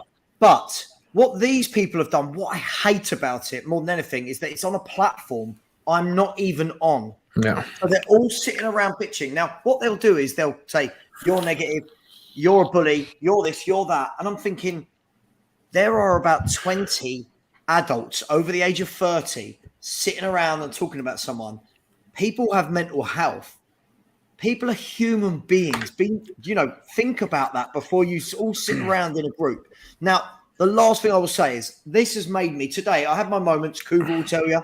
Kuva's had to give me a talking to. Danny has. Pete has. Stell has. Loads of the boys in my WhatsApp chats have told me, no, use this hate and drive it forward. So do you know what I'm going to do? I'm going to make this fucking show, this YouTube channel, huge and a massive. Yes, that's how you win. That's how you win. Yeah. I'm going to move the conversation on, but all I wanted to say was, Danny, thank you, because you were one man versus 20 people, and what the things I saw them say to you were disgusting. Anyway, let's move on. Kuva, I'm going to start with you. I'll just add on to that. I was so tempted to join him, but I don't do this on Twitter for a reason. Danny, did you get called Savva? I got called Savva when I did it. I got called Savva. They were just saying that I'm Stell and Savva's proteges and all this kind of shit. I got called Savva. Cube. No, Cube's my protege. Yeah. He's right there. You got called Savva. My negative. I was called. It's Dan and me. Stell. I did the exact same thing though. They were digging him out. There's a couple of them digging him out, and I said, "Have you had the stones to go and say this to his face? Message him, whatever." And they were like, "Right, he's a bully and all that. He's a bully, this, that, and the other." And I said, "Well, encouraging all this pile-on with all your pals, are you not the exact same thing you accuse him of being?" It's ridiculous, Pete. And it was him and Henry. It was him and Henry. And they were gone. Do you know what the worst thing is, Pete? I said on so many of these messages, honestly, there's about 20 of them all going at me, and I'm trying to go at every single one of them because I don't give a fuck about them, right? I know how it goes. Yeah, I've had it. It's non-stop. Yeah, exactly. It's non-stop. Now I'm not gonna reply to anything anymore because I can't be asked. I ain't got time for it. Do you know what the thing is? I literally said to them, like, why don't you message Savva and speak to him personally and rather than speak behind his back? Oh, but it's Twitter, it's a platform, everyone can see it. The excuses are honestly, one of the things they said was, I said, go and speak to him directly and then you can have this conversation. And they go, it's Twitter, everyone can see it, it's public. Why should I? And it's like, oh my God, do you know what I mean? It's not exactly what I said. Go and speak to him. It's ridiculous. Show some bollocks and go and tell him what you want to tell him. And he was like, I'm telling you, you're Savva. I was like, I'm not Savva. Guys, whoa. Everyone's talking at once. Whoa. And I was like, he said, well, all right, Sav. And I was like, I'm not Savva. Yeah, I said, I'm a different person. Go on the show, you'll see me, I'm there. I've been on with him. He's there, I'm there. Hello. No, I am Spartacus. Well, this is the first time I've ever had a conversation directly with Savva. So I just wanted to tell you, Savva, that with me, I will not knock you for your opinions, even if you disagree with me. I'm, I'll never, have a problem with any of your opinions unless you drag Batman. Then, those are fighting words. So just don't drag Batman. If you drag Batman, I'm coming for you. Let me move this on then. The very last thing I'm going to say is, I think people need to think, because when I was feeling really shitty and down earlier, right, and my missus turned around and said, "What's wrong? You're not telling me something." And no, I'm all right. And she was like, "What's wrong?" And when I showed her this thread, she said, "Take me back to the beginning to see what started all this off."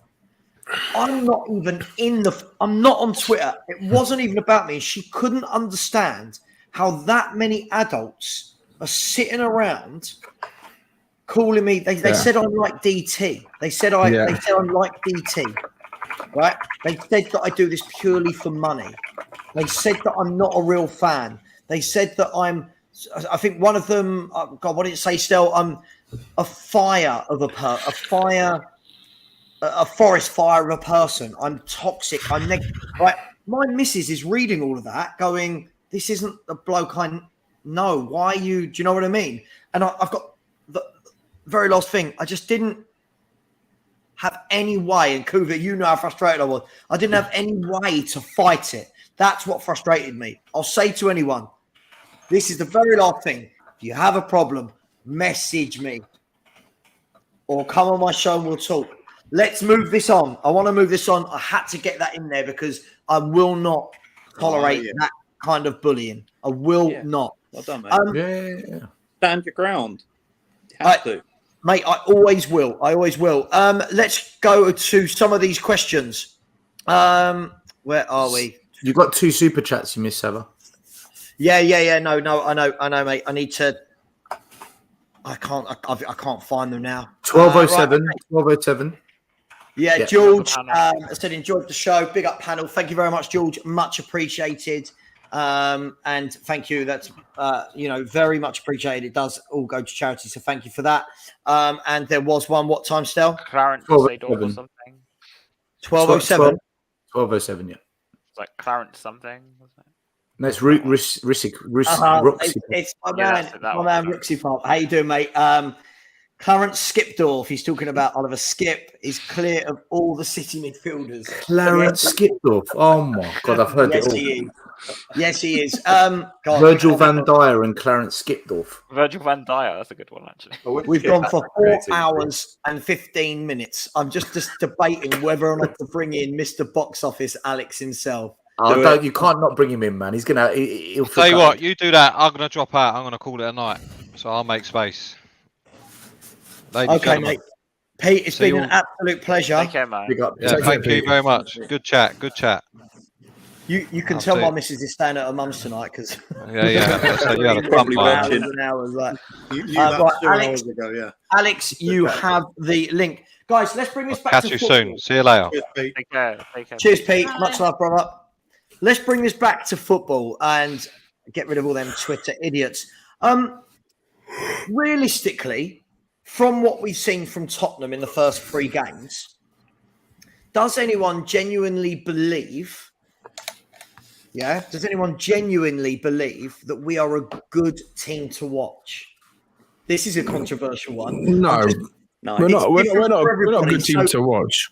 Not yet anyway. But I do think, yeah, it's too early. I think, look, if you look at it, like Arsenal had one good game. They haven't really played well and they're still winning.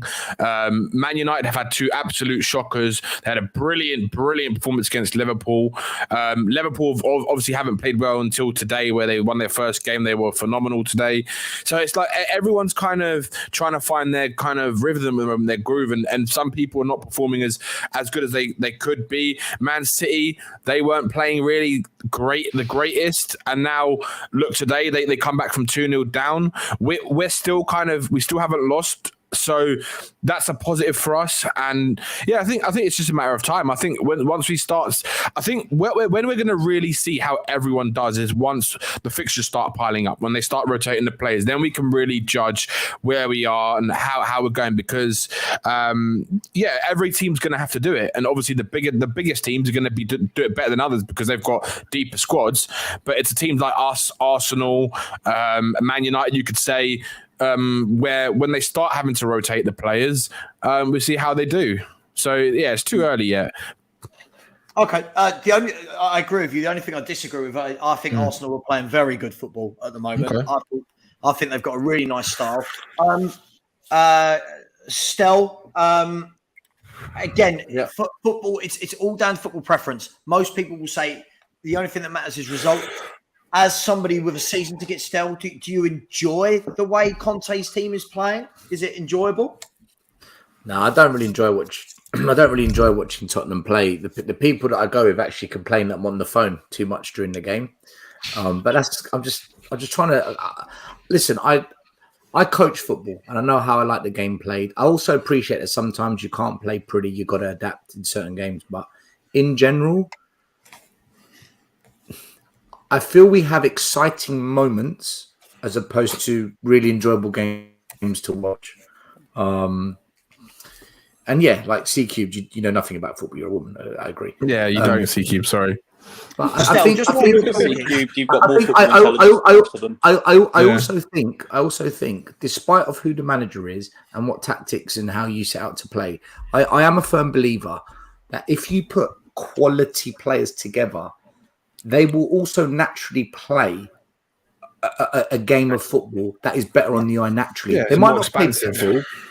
Yeah, because being able to do a 1-2, a give and go, look for a through ball and the players made the run in, to be able to keep possession of the ball, to do things quicker, to take on a man. You know, we all like someone that beats a man, right?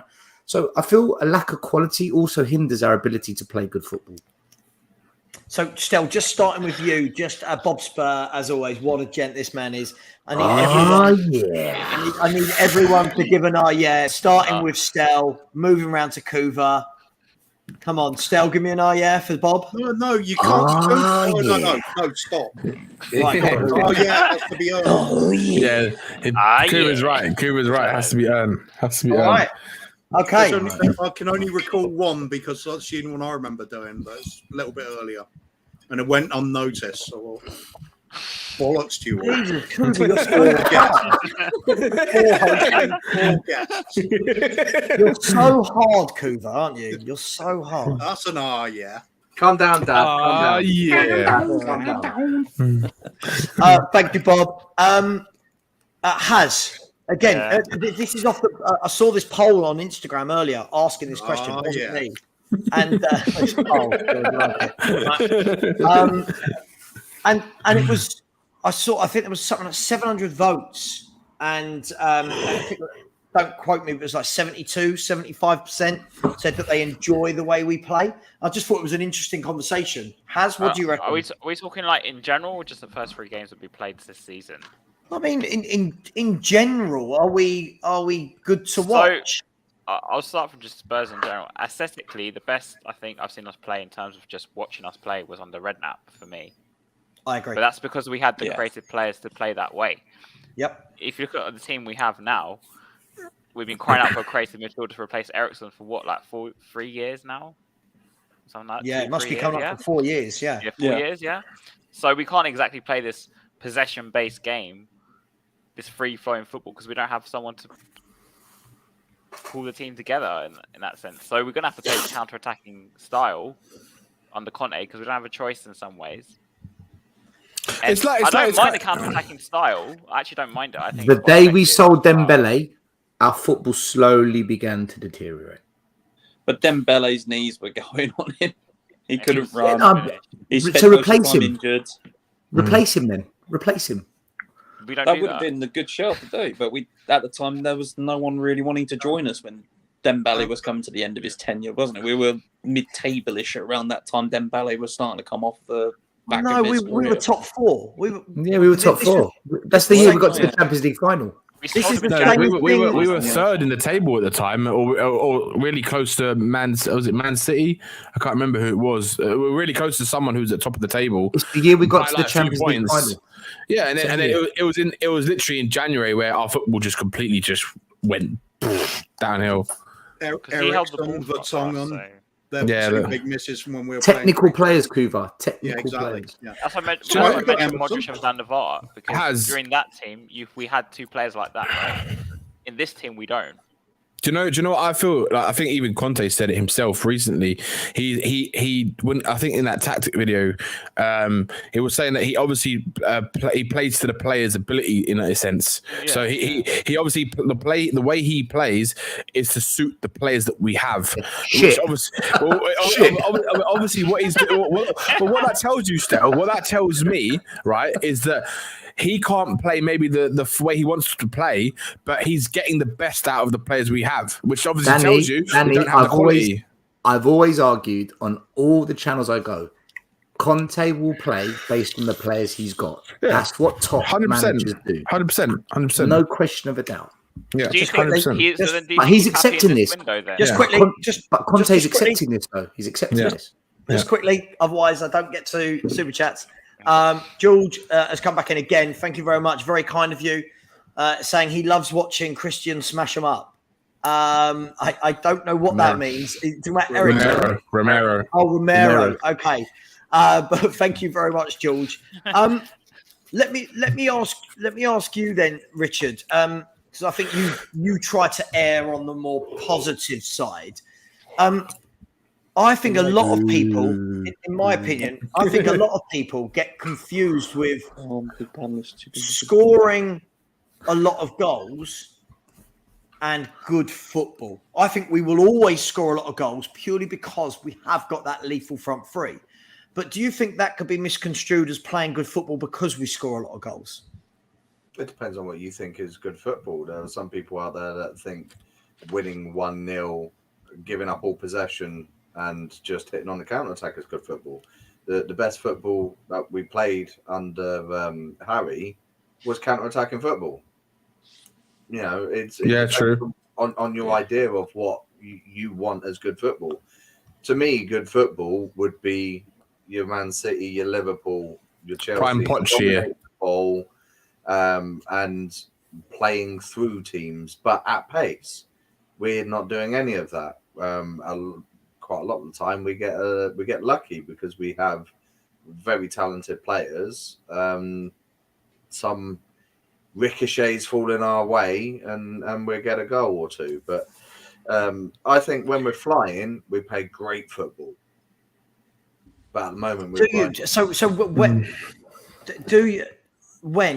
When do we play great for? I'm struggling to think of when I've watched Spurs and gone, wow, the football's amazing. I think we're very good on a counter attack. Should I tell you the best football? I've got that. Arsenal at home last season. Sorry, That was the best. that game. I thought we absolutely smashed them. We completely outplayed them. Do you know what, Richard? I disagree because I think the Arsenal game we actually didn't play amazing. We obviously, I think going to 10 men made the difference. But where I saw the best football I've seen in years was when we drew 2-2 at home to Liverpool, right? With that season, or was it Conte last season? Was last season? Yeah. Unbelievable. We should have scored 5-6 goals that game. And Dele Alli missed. How many did he miss in that game? I think for me, that was the best football I've seen since prime Poch era. That for me was then. I think I missed that. I think we played pretty good football in that unbelievable game. That Man City game when Kane was like unplayable at the Etihad. Yeah, that I feel like we played good football that game actually. See, I felt like we just stayed in it and counter-attacked. That's what I felt as well. I didn't feel we played any good football. Sorry, for me, listen, again, Richard, you were spot on. It's what do people call good football? Yeah. And I'm not knocking it, but I just feel that with the brand of football that we're playing, with the wing-backs, it's so specific to having quality players in two key areas for me. One is the wing-backs, and one is a midfielder that can control and run a game. And I feel that Conte's had that when he's won. And when people say to me, why don't I think we'll win titles? Because when he's been at other clubs and won titles, he's had those two ingredients. At Spurs, I don't feel like that ingredient is there. And because of that, I feel like what we end up doing is not playing good football. Then all of a sudden, we get the ball forward quicker and just rely on Kane, Son and Kulusevski to produce moments of magic on the counter. But that bang. Can't always rely on those three to be the outlet for us. Yeah, well, we have replaced. Sorry, go on. That we actually did play like very like Conte, not just counter-attacking football, was that Newcastle game last season where we scored like 5 and we like annihilated them, and Son got 1 goal, but like Kane didn't score at all, and it was just like all these, it was like I think Doherty got a goal, and I think that like that was like the most, I would say, like not Spurs type of football that we've played in like a long time. I felt like, because we were relying so much on like the wing backs, and we were actually not relying on Kane and Son, and we were actually like not doing as much counterattacking. We were a little bit more on the front foot in that game. Yeah, I agree with you, Rovshan. I don't know. Sorry, no one's complaining about Conte. I think what we're saying is we see how Conte wants to play, but doesn't have the personnel to execute it to its capacity. So, i.e., there's some really good videos, actually, if anyone goes back and watches Antonio Conte's title-winning team at Inter, and it breaks down just how brilliant they were in the transition. And what you noticed was those players were just so comfortable on the ball, and you had proper wing-backs like Hakimi, and you had proper central midfielders like Barella and Brozovic, that the seamless transition was beautiful to watch. I just don't feel we've got that at the moment at Spurs. So, again, this is another example of how people put out a full statement. No one's complaining about Conte. They're just getting the wrong end of the stick. That's all it is, really. Yeah, it's things like this, though, that get it wrong. Is anyone... Here's a question for you. I see this question a lot, guys and girls. Sorry, cubed. I see this question a lot is... would you rather play the way we play and win leagues, or would you rather go back to Poch and have all that pretty football and win nothing? Win leagues. Win leagues. Win leagues. Win leagues. I'd rather play pragmatic football, and if we can win 1-0, 2-0 every game, I'd rather that than anything. I just want to see us win some things now. So It's I'm been going to 15 utterly years too reject the long. question because I don't see any reason why he can't play great football and win the league. Well, we know we're not going to get the players, are we, Kuva? So we have to be a bit realistic here. Yeah, but, Yeah, but Savva gave us one or the other. Yeah. Yeah, I'm not having it. Oh, yeah. Yeah. No, Kuva, in essence, you are right. It's the same thing that whenever you tell someone that, Alex, I'm going to bring you in here. Welcome to the show, Mr. Box Office. Whenever you say to fans, right? Whenever you say, I really want to win a trophy, the first thing most people say back to you is, oh, so you'd be happy finishing 8th and winning a cup. And for love nor money, Alex, I can't work out the mindset of to win a trophy means you have to be so bad in your league form that you completely drop out of all European places and finish 8th. I mean, for me at the moment, there's pressure on Tottenham at the moment to win a trophy. Simple as that. But there is a pressure on Tottenham to win a trophy this season, and if we don't win a trophy this season, it's failure in my eyes. As far You're as negative, Alex. You're negative. You can't say that. and well, I'm Mr. Box Office, so I'll just banter them all day long, but I don't believe in that. You know what I mean? So, you know what I mean? Like that's how it is. You know, truth hurts, like I said. But anyway, I don't want to mess about. So I can't stay that long because I've got you got things to do. But what I must say is like I said, like, you know, we need to win a trophy this season, and you know, probably try and get into. I think this top 4 is an absolute myth as far as I'm concerned. I'll have to disagree with Joe on that. You know, if we get into the top 4, yeah, that's great, yeah. But at the moment, with the team at the moment, I'm not impressed at the moment. Still, I think there's still a lot to do. I don't think we've been very good this season. We haven't been very good this season. No, Southampton was absolutely bang average. You know what I mean? Simple as that. And like I said, I'm not sitting there looking at any of the teams at the moment and thinking, oh, they're fantastic. Yeah, you look at Man City at the moment, probably good. We're not going to talk about Arsenal because we all know they're bang average. Chelsea, okay. You know what I mean? But, you know, it's still the beginning of the season. So, you know, and there's one thing I will say, and Savva, you won't like it. People have a go at Pochettino too much. Now, me saying this, I don't want Pochettino back. That ship sailed a long time ago, 100%. But I'm sorry, Pochettino is the reason why we had Jose Mourinho at the club and Conte at the club. Because I'm telling you right now, they weren't coming near Tottenham before Pochettino came in. We were talking about, you know, scraping top 4 before Pochettino came in. Now we're in the conversation for top 4 when Pochettino was at the club. You know what I mean? After Pochettino. Now, he should have stayed 100%. Can I ask you a question on that? Go on. I don't know how this has got to Pochettino being bashed, but Oh my god. I see this a lot where fans say, let's be honest, without Poch this, without Poch that. I'm going to take you back in that process to, first of all, Martin Jol for me moved it along massively. Yeah. And then I think Redknapp is the one that actually got us in the top 4 twice. Yeah. Yeah. Now, this conversation that it's Poch did this, Poch did that, for me, it started with those guys. And I think they get massively overlooked. Poch had such a good team. I'm not knocking him, but he had to win something. I agree with you about Martin Jol and Harry Redknapp, but I don't agree with you. He had a great team. Walker and Rose were massively underachieving. Dembele was more worried about Adebayor most of the time. Everton was okay. Yes, he was doing okay for Tottenham. and he brought it together. Dele Alli was a revelation, and Kane was getting loads left, right, and centre. Can I add to this? So you know, as far as I'm concerned, yeah, he did magical things. Now, you can say that. Did he do? Okay.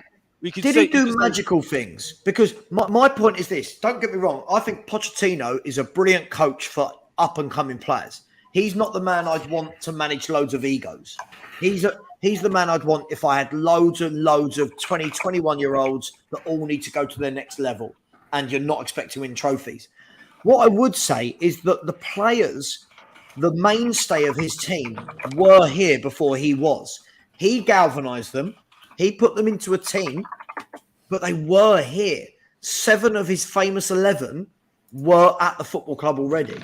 I'm not knocking what he did, but I don't think he gets a tough time at all. I think this club idolises this man that should have won something for Tottenham Hotspur. But Savva, Savva, he would have got sacked if he didn't get Champions League. That's as simple as that. Savva, can I say one thing on this? Alex, that's an answer, but it's not the answer to the question I asked you. But I'm answering the question of another question. What you're saying? You're saying that he wasn't as good as what you're saying. He didn't get the trophy. But even if he had the Carabao Cup, right, he still would have got sacked without the Champions League. That's the thing. Right, but again, Alex, we talked about this. Why does winning a Carabao Cup mean you can't finish top 4 as well? Yeah, but the point is the remit of that manager, of the managers that were before him and after him, was Champions League. The fact is, I mean, it's proven because look at what's happened when Mourinho was in charge. He got sacked just before the cup final. That's proof of the pudding straight away. Because if he was in that Europa League, I don't understand. He would have been Tottenham manager 100% still. That's it. I don't understand. Sorry, someone else help me out. I can't find a correlation between Poch should have won something versus. You're not understanding me, though, Savva. Savva, you're not understanding me. My point is because you keep on saying about winning things, yeah. That time of the year, right? And I'm sticking to what I'm saying here. That time of that when Poch was in charge, the main focus was Champions League. That was it. Simple as that. Obviously, it would have been nice to win something. Alex is saying that Levy gave him the job description. Get top 4, and you've done your job. That is why he got sacked. That's the whole point. So I have a rebuttal to that. Then, if that was true, then why did Poch manage to get us to finals and semis if he wasn't concentrating on that and his remit was Champions League only? Because he did an absolute miracle, mate. That's the reason. Hang on. Sorry. No. Miracle. Because the squad was not good enough at the time. Because look at the. Let me finish. Let me make my point. Because the fact is, he didn't have a good enough squad. Okay, and that was also his fault as well because he could have pushed it further, but he hasn't got the pedigree. He didn't have the pedigree to push it like Conte's got. I agree with that. I do agree with that. He came from Southampton. He did an absolute miracle. Let me say this right now. I didn't believe in him when he came to Tottenham. I wanted De Boer in charge. I didn't want him. I did not want him at all. I wanted Van Gaal, actually, if I'm honest. I thought Van Gaal was better for Tottenham at the time. I thought he was better. But he's come in and overachieved what we had because they were underachieving massively.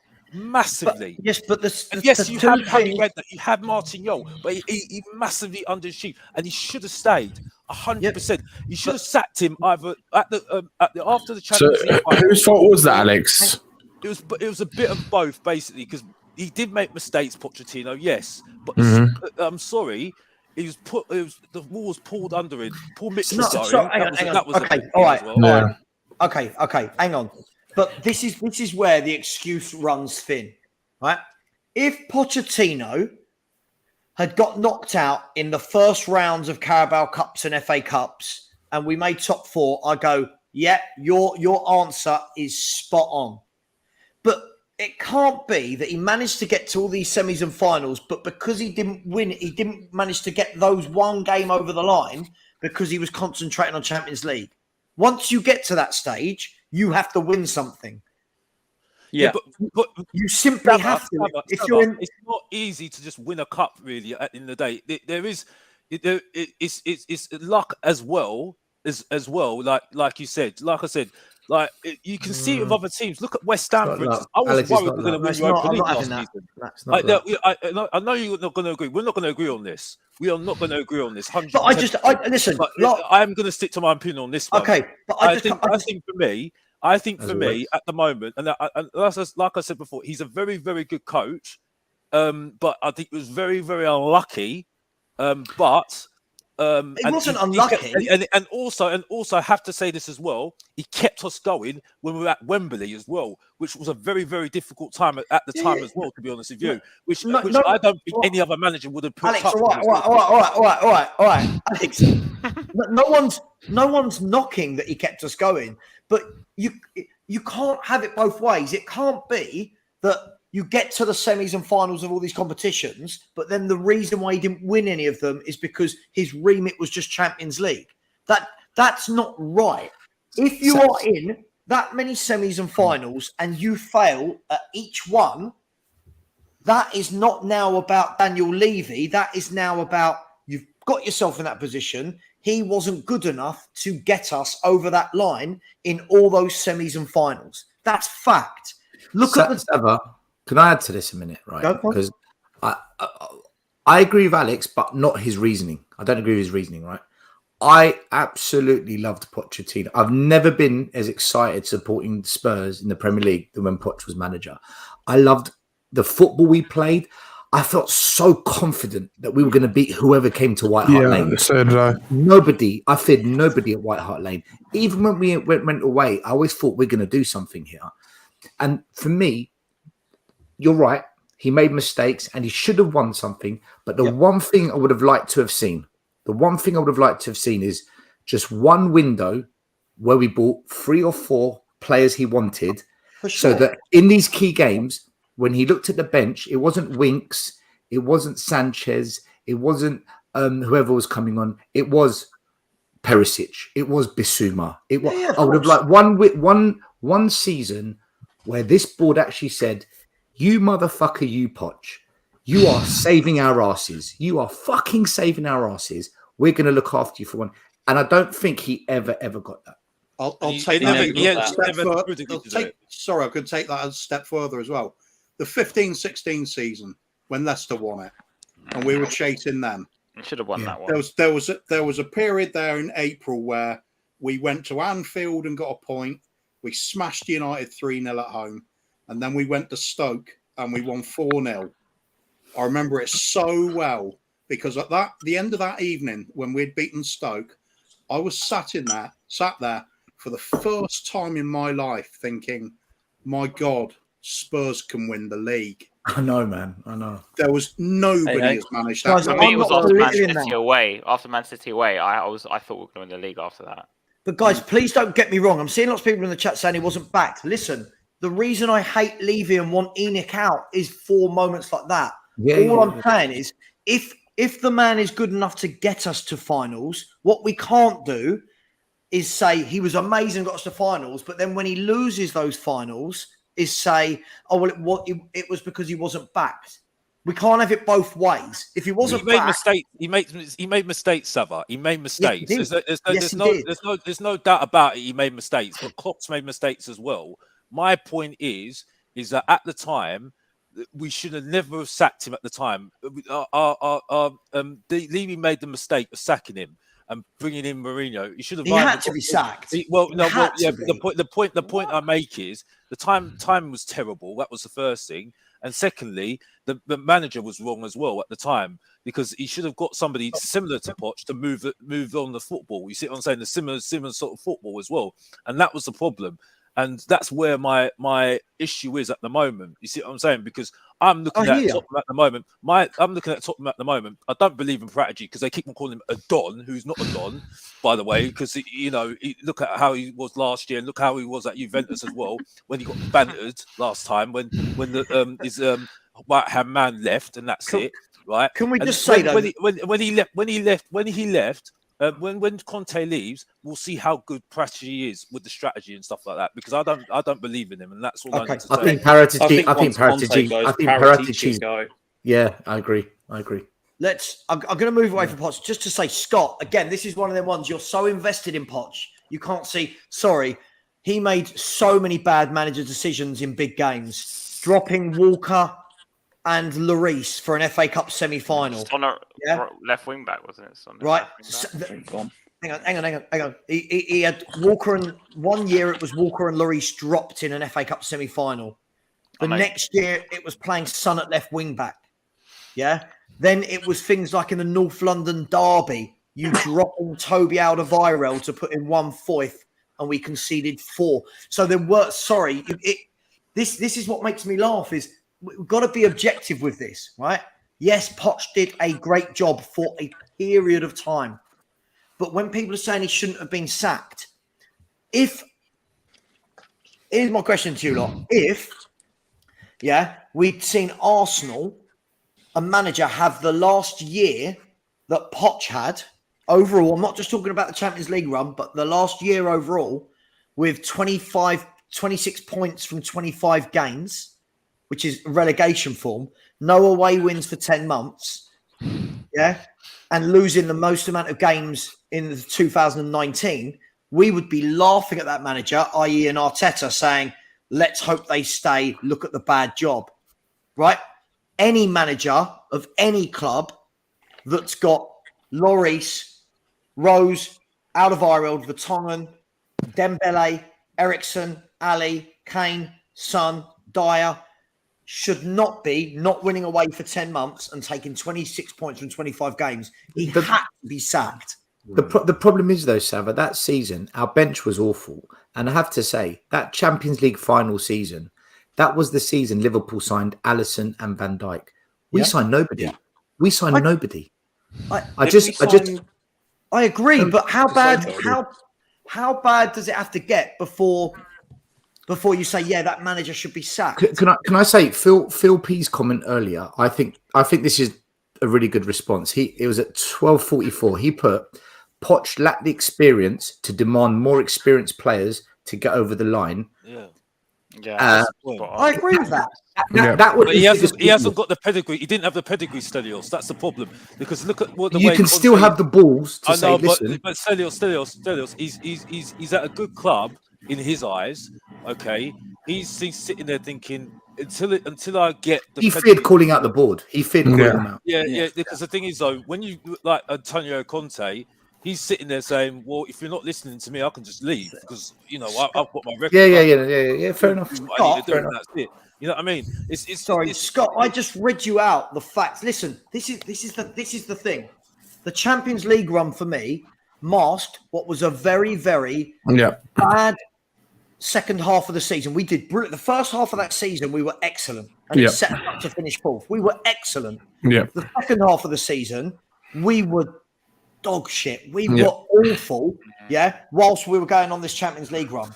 Then his start to the next season for 12 games, again, was dog shit. So when you look at that combined, top clubs don't let managers do that. You can't have a manager that gets 26 points from the last 25 games. That's shocking.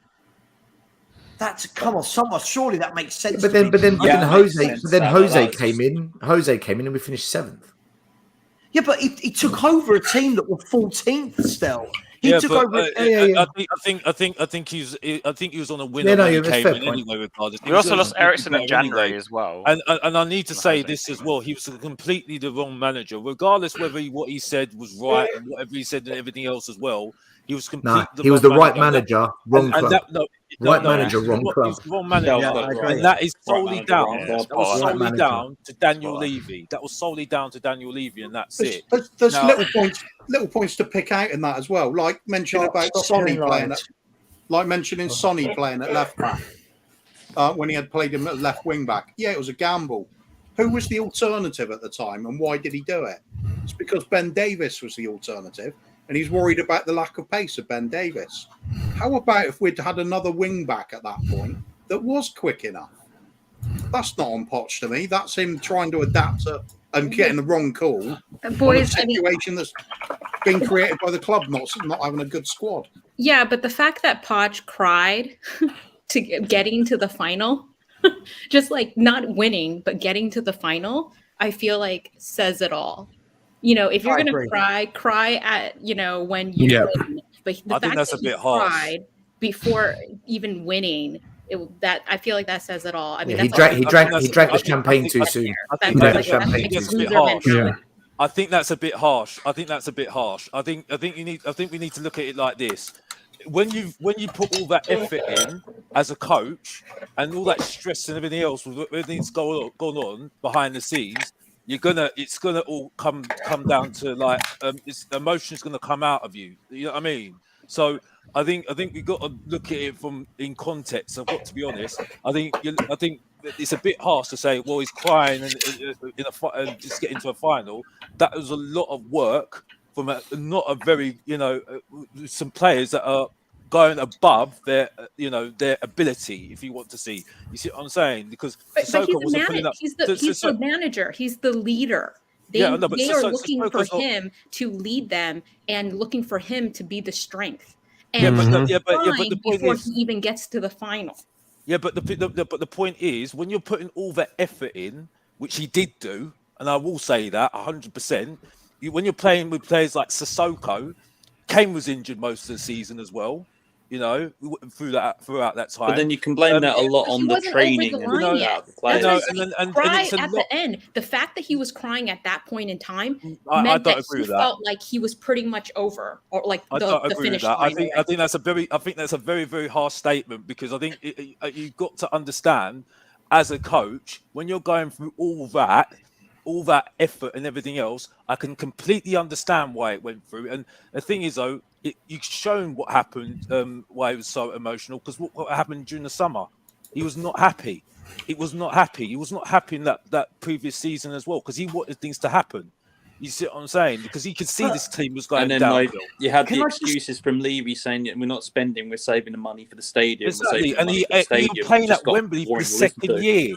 Wembley for the second year. When we However, can I just say, first of all, Gogomar, thank you very much. Always in the chats, always very generous. Gogomar.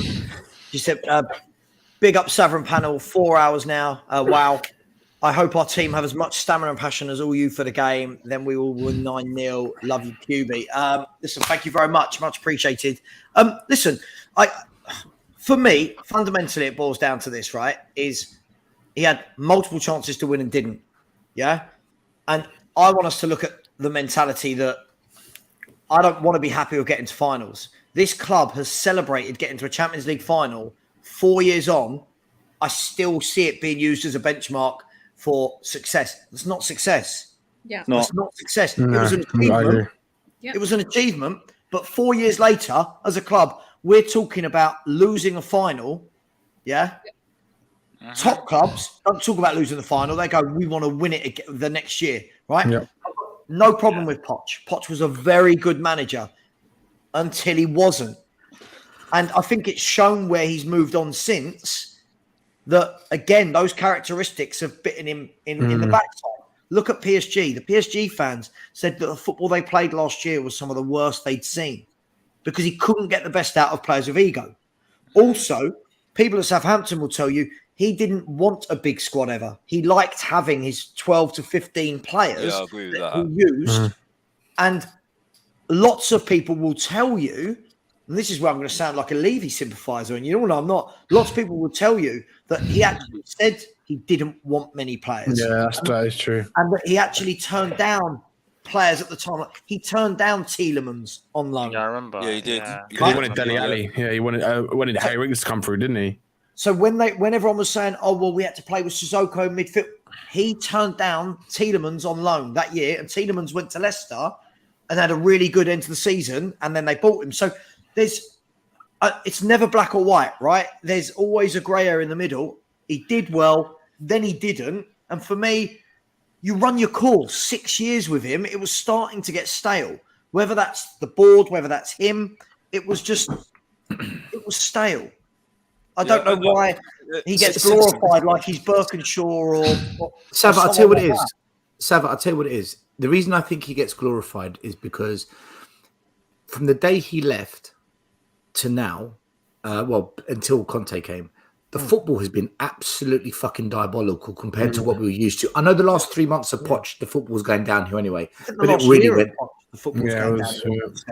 But it really went to shit. Like under Mason, Nuno, Jose, it was fucking atrocious. Yeah. And I think also what it showed to a lot of fans who are honest is that Poch wasn't the problem.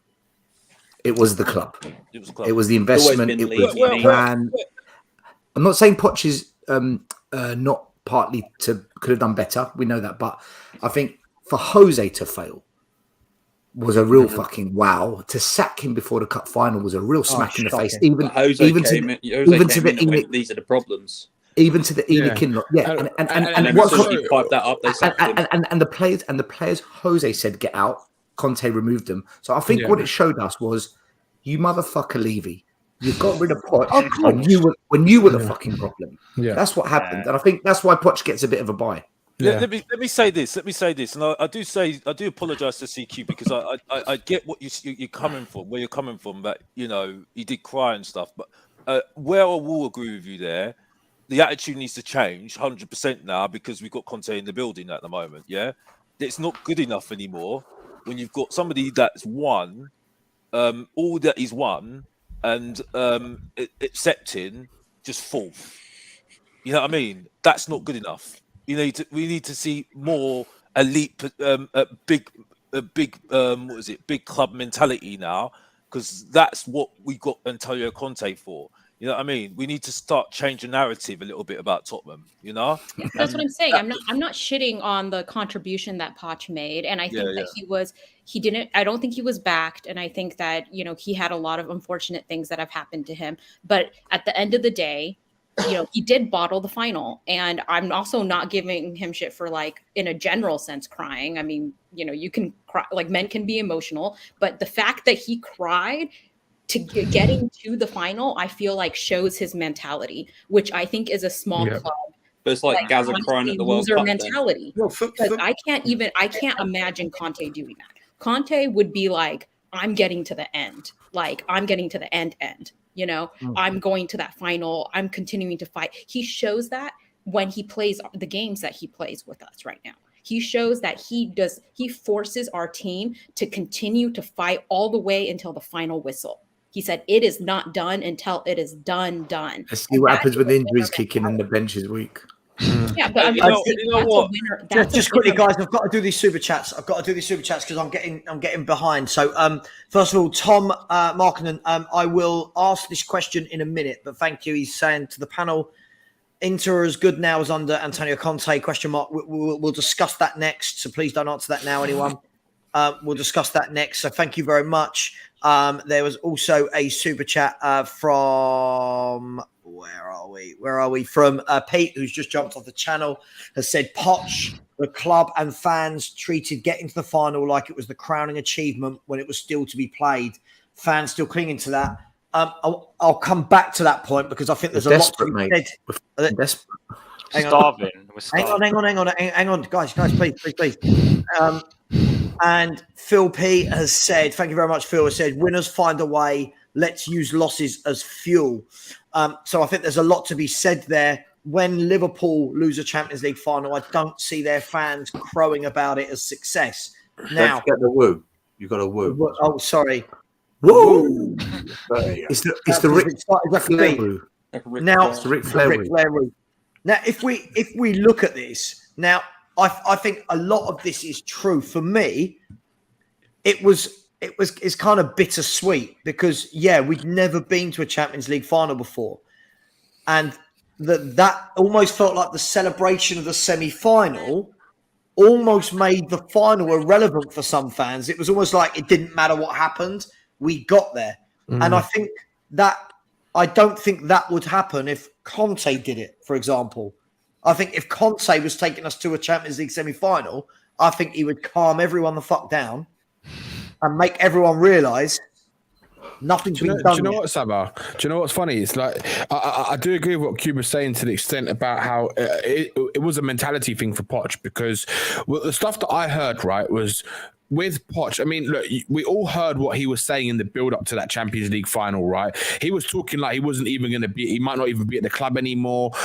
Some of the players, even Ericsson was talking like that. So there was no togetherness, right? Now, when you're going into the biggest game in the club's history, right, the pinnacle of club football, you need the key element. What you need is a togetherness and a fact, like you need to be together, all for one. Because if you're not, how you expect to go and play the second best team or the opposition team in a European final and expect to go and win it? And the stuff that I heard was that the reason why Harry Kane played was all because of Levy pushing it. Now, because of the commercial side of having Harry Kane, the England captain, Tottenham golden boy, in a Champions League final when the geezer hadn't played football for 2 months and he hadn't even had a match before that. So for me, that shows again his mentality. Because if I was Pochettino, that's the I would have been inexperience of Pochettino there. Yeah, exactly. I would have been like, okay, yeah, I'll play Harry Kane, and then don't fucking play him. Because if you want to win a fucking football match, you play the best team. And we all know Lucas Moura deserved to start that game. Harry Kane should not have started that game. Yeah. He should have started. So for me, that shows again Poch's mentality. Because if that stuff is true about Levy wanting to force Poch's hand to make sure Kane plays because of the commercial. Because of the money they can earn from Harry Kane being... Yeah, I know. The stuff that I heard is that it's because of the money reasons that Harry Kane has to play, because he is the poster boy and you can't not have England's captain and Tottenham's golden boy in the final because he's injured, right? So in my opinion, I think if that was me, I would have been like, yeah, I'll play him.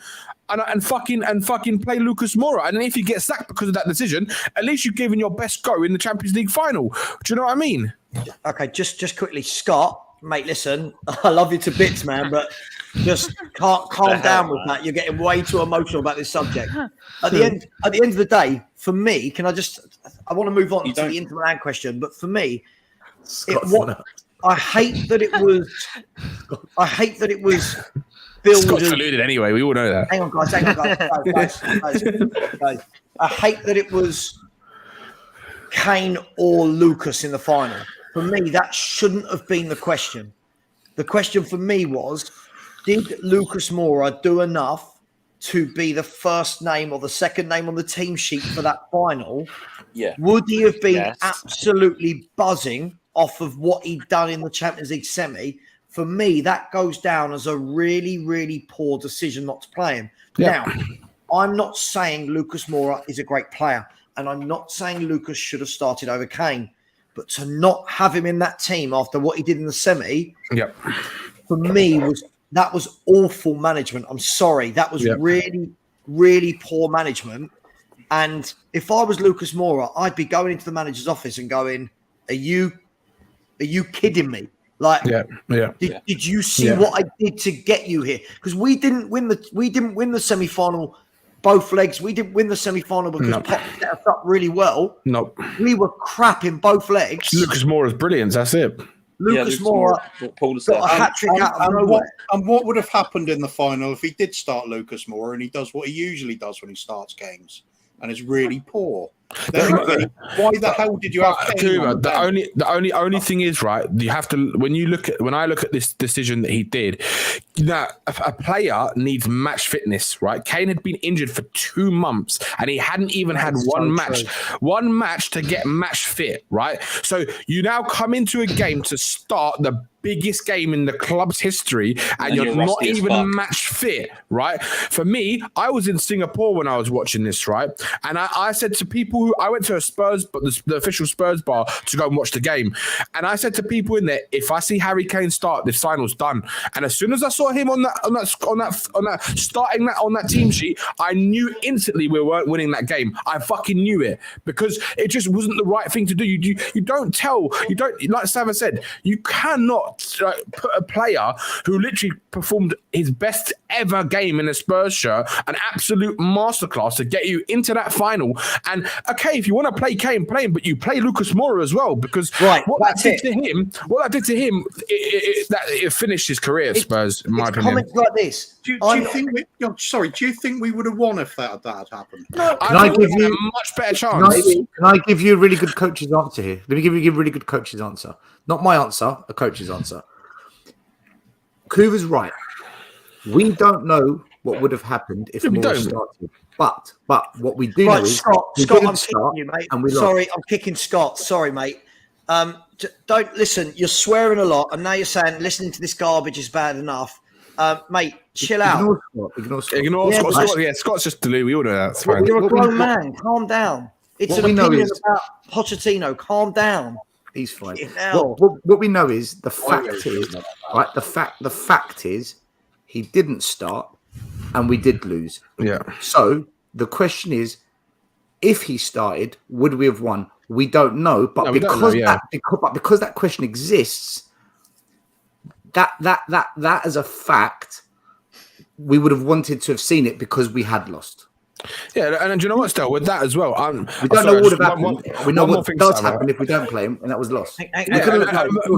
My point is that I think, in my opinion, I think we would have had a better chance because the way that we played. You got to remember, right? We got to that final without Harry Kane, right? Harry Kane was injured for 2 or 3 of those matches, including the Man City ones. And Lucas Moura and Son were brilliant together in those Champions League games because we played on the break and we played to get in behind teams.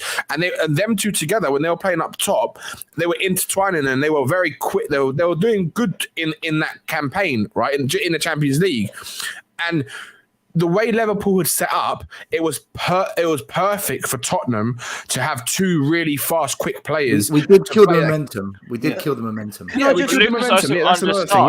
Yeah, he always got under the start. So can I just say, you earned it. Yeah, this isn't a Kane. What the people will do to back Poch is they'll bring it back. Wheelchair.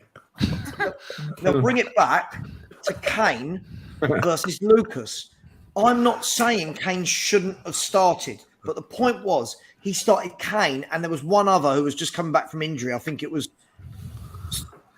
Ericsson or Ali. One of them was just coming back from injury. He started. So straight away, he has put 2 players into a starting 11 that hadn't played for ages and weren't match fit. Yeah. My point was the confidence Lucas Moura would have been coming off with, and his pace. Because that team in the final looked very lethargic, no running at all. Yeah. I'm not saying Lucas Moura is great. I think he should not be at Tottenham Hotspur. Yeah. But you can't have a player do that for you in the semi, and then in the final going, sorry, mate, I know we're here because of you, but you're not playing because 2 injured players are going straight in. Yeah. Drop Dele Alli. If you want to do it, drop Dele Alli, drop someone else. Keep Lucas in there for that. Manager gets paid to make big decisions. He made a big decision. It didn't work out. It didn't, but that's the point. He did that in lots of those big games, Kuva. He did that, but I'm not allowed to question that for some reason. But Kuva, I do feel that he was forced because of what Daniel Levy has said to him, and that's where I question the manager because I believe if what he probably wanted to do was start Lucas Moura, but I feel his hand was pushed, and I think if he was a bigger personality, you think Daniel Levy could tell Antonio Conte who to play in his team? He'll tell him to fuck off, and then he say sack me if you want. I don't care, but. This is the thing. I think that's where the mentality things come down to Poch. He doesn't, like Alex said, like Stel said, he doesn't have the pedigree. Danny, having said that, though, do you know why the argument between Levy and Jose began? Because I know why. The game before the Carabao Cup final, we played Southampton. Yes, that's right. Jose wanted to rest players to go all out for the cup final, which jeopardizes top 4. Whereas Ryan Mason was going to do exactly as he was told. Yes, correct. And apparently he that's why they fell out. That's why he sacked him. Mm-hmm.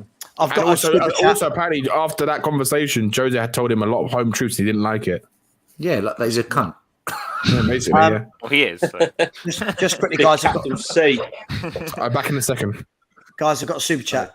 So cute. Rootsy Poop back again. Say Davidson Sanchini to start tomorrow. I've, I'll, yeah. I'll, I mean, No yeah, choice. No choice.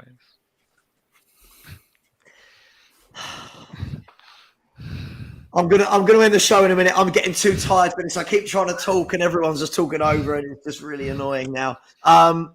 If we don't see Longley play tomorrow, I will start to ask questions why, if I'm honest, because it will be another one of why did we bring in Longley if he's not going to start above Sanchez or above Davis.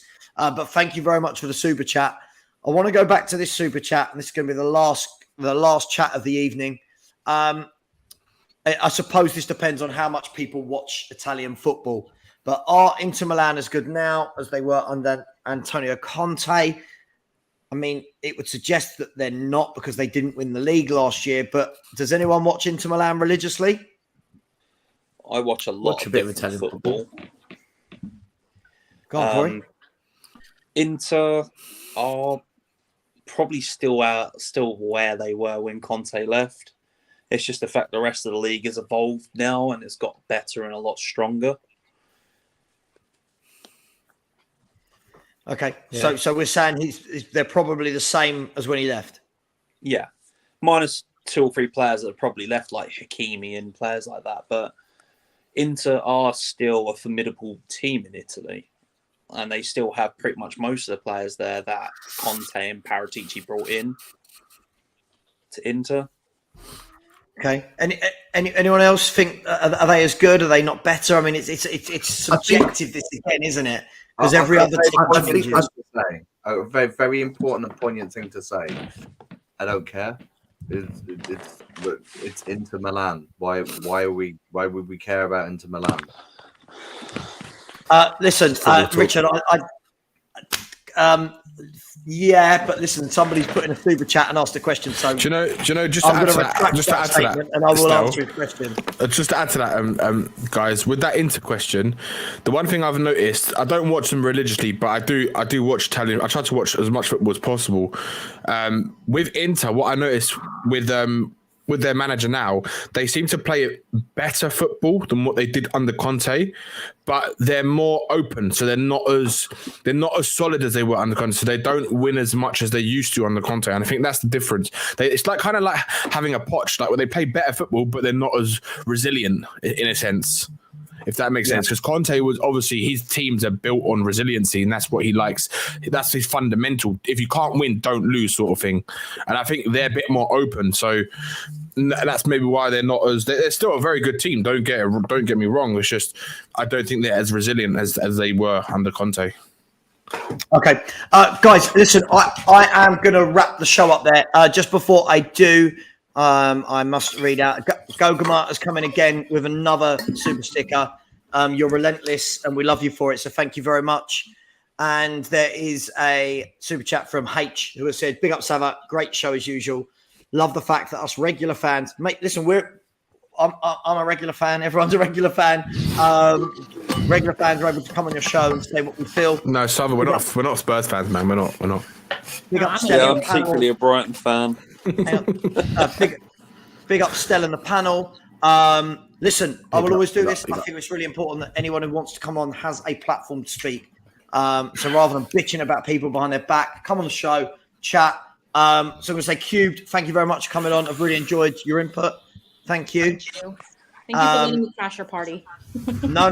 Listen, everyone's always welcome at the party. It's fine. Danny, thanks for coming on. Thanks for all your help in the last 24 hours, mate. Man. Alex, thanks for coming on. Always got time for you, mate. And it was great meeting you in person at Spurs the other day. Richard, thank you very much. Thanks for coming on. Hope your next door neighbours sort out their issues that they're having. Corey, thank you. Haz, thank you very much. Cooper as always. Can I just say that someone during the show sent me a picture saying, I didn't realise that AJ Styles was on the show tonight. I was thinking that the whole night. I wanted to say something. Thank you. That's a very good. Thank you very much. I'm not quite as athletic. I'll sit there. Trying to share it. And I am training AJ Styles. That really, really is nice. All stream, I've seen about 3 or 4 comments asking if Richard is Kuva's son. Yeah, I saw that. I don't know if you guys have seen that. Yeah. Let's go. Yeah. I've got to say something. Oh yeah. I've got to say, thank you for letting me come on the last few streams. It's really helped me out with my mental health, and talking with other fans and stuff has really picked my spirits up in the last couple of weeks. So thanks for letting me come on. My pleasure, mate. Listen, get Nice, people's that's nice. numbers. That's You nice. you need to talk to people. Just pick up the phone, man. That's what we're all here for. Look, I'll close the show now by saying thank you very much for everyone in the chat. Been very consistent tonight. Lots of good debates. Just remember, they're only football debates. Don't go to bed thinking that I hate Poch. Don't go to bed thinking that You love Daniel Levy, though, don't you? Kuva. If I loved Daniel Levy, I wouldn't get the amount of shit I get. Right? Guys, it is just football. Look, let's do our best to try and bring this fan base together. This is what these forums are for, to chat, to debate. Someone go and check on Scott. I'm really worried about him. I'm talking to him. I'm talking to him on WhatsApp. He just needs a little bit of time to cool off. Hey, you know what? Scott is a hero. Mad at me right now too. He's a little frustrated with what I said about Poch as well. Don't worry about it. Listen, I'll always say the truth. I'll always say the truth. He didn't win anything. He's no Keith Birkinshaw. Guys and girls, you're all bad people. Much love, and I will speak to you all very, very soon. Thanks. Thanks. Take care. Bye, Night, guys. Bye. Look at Stell's face.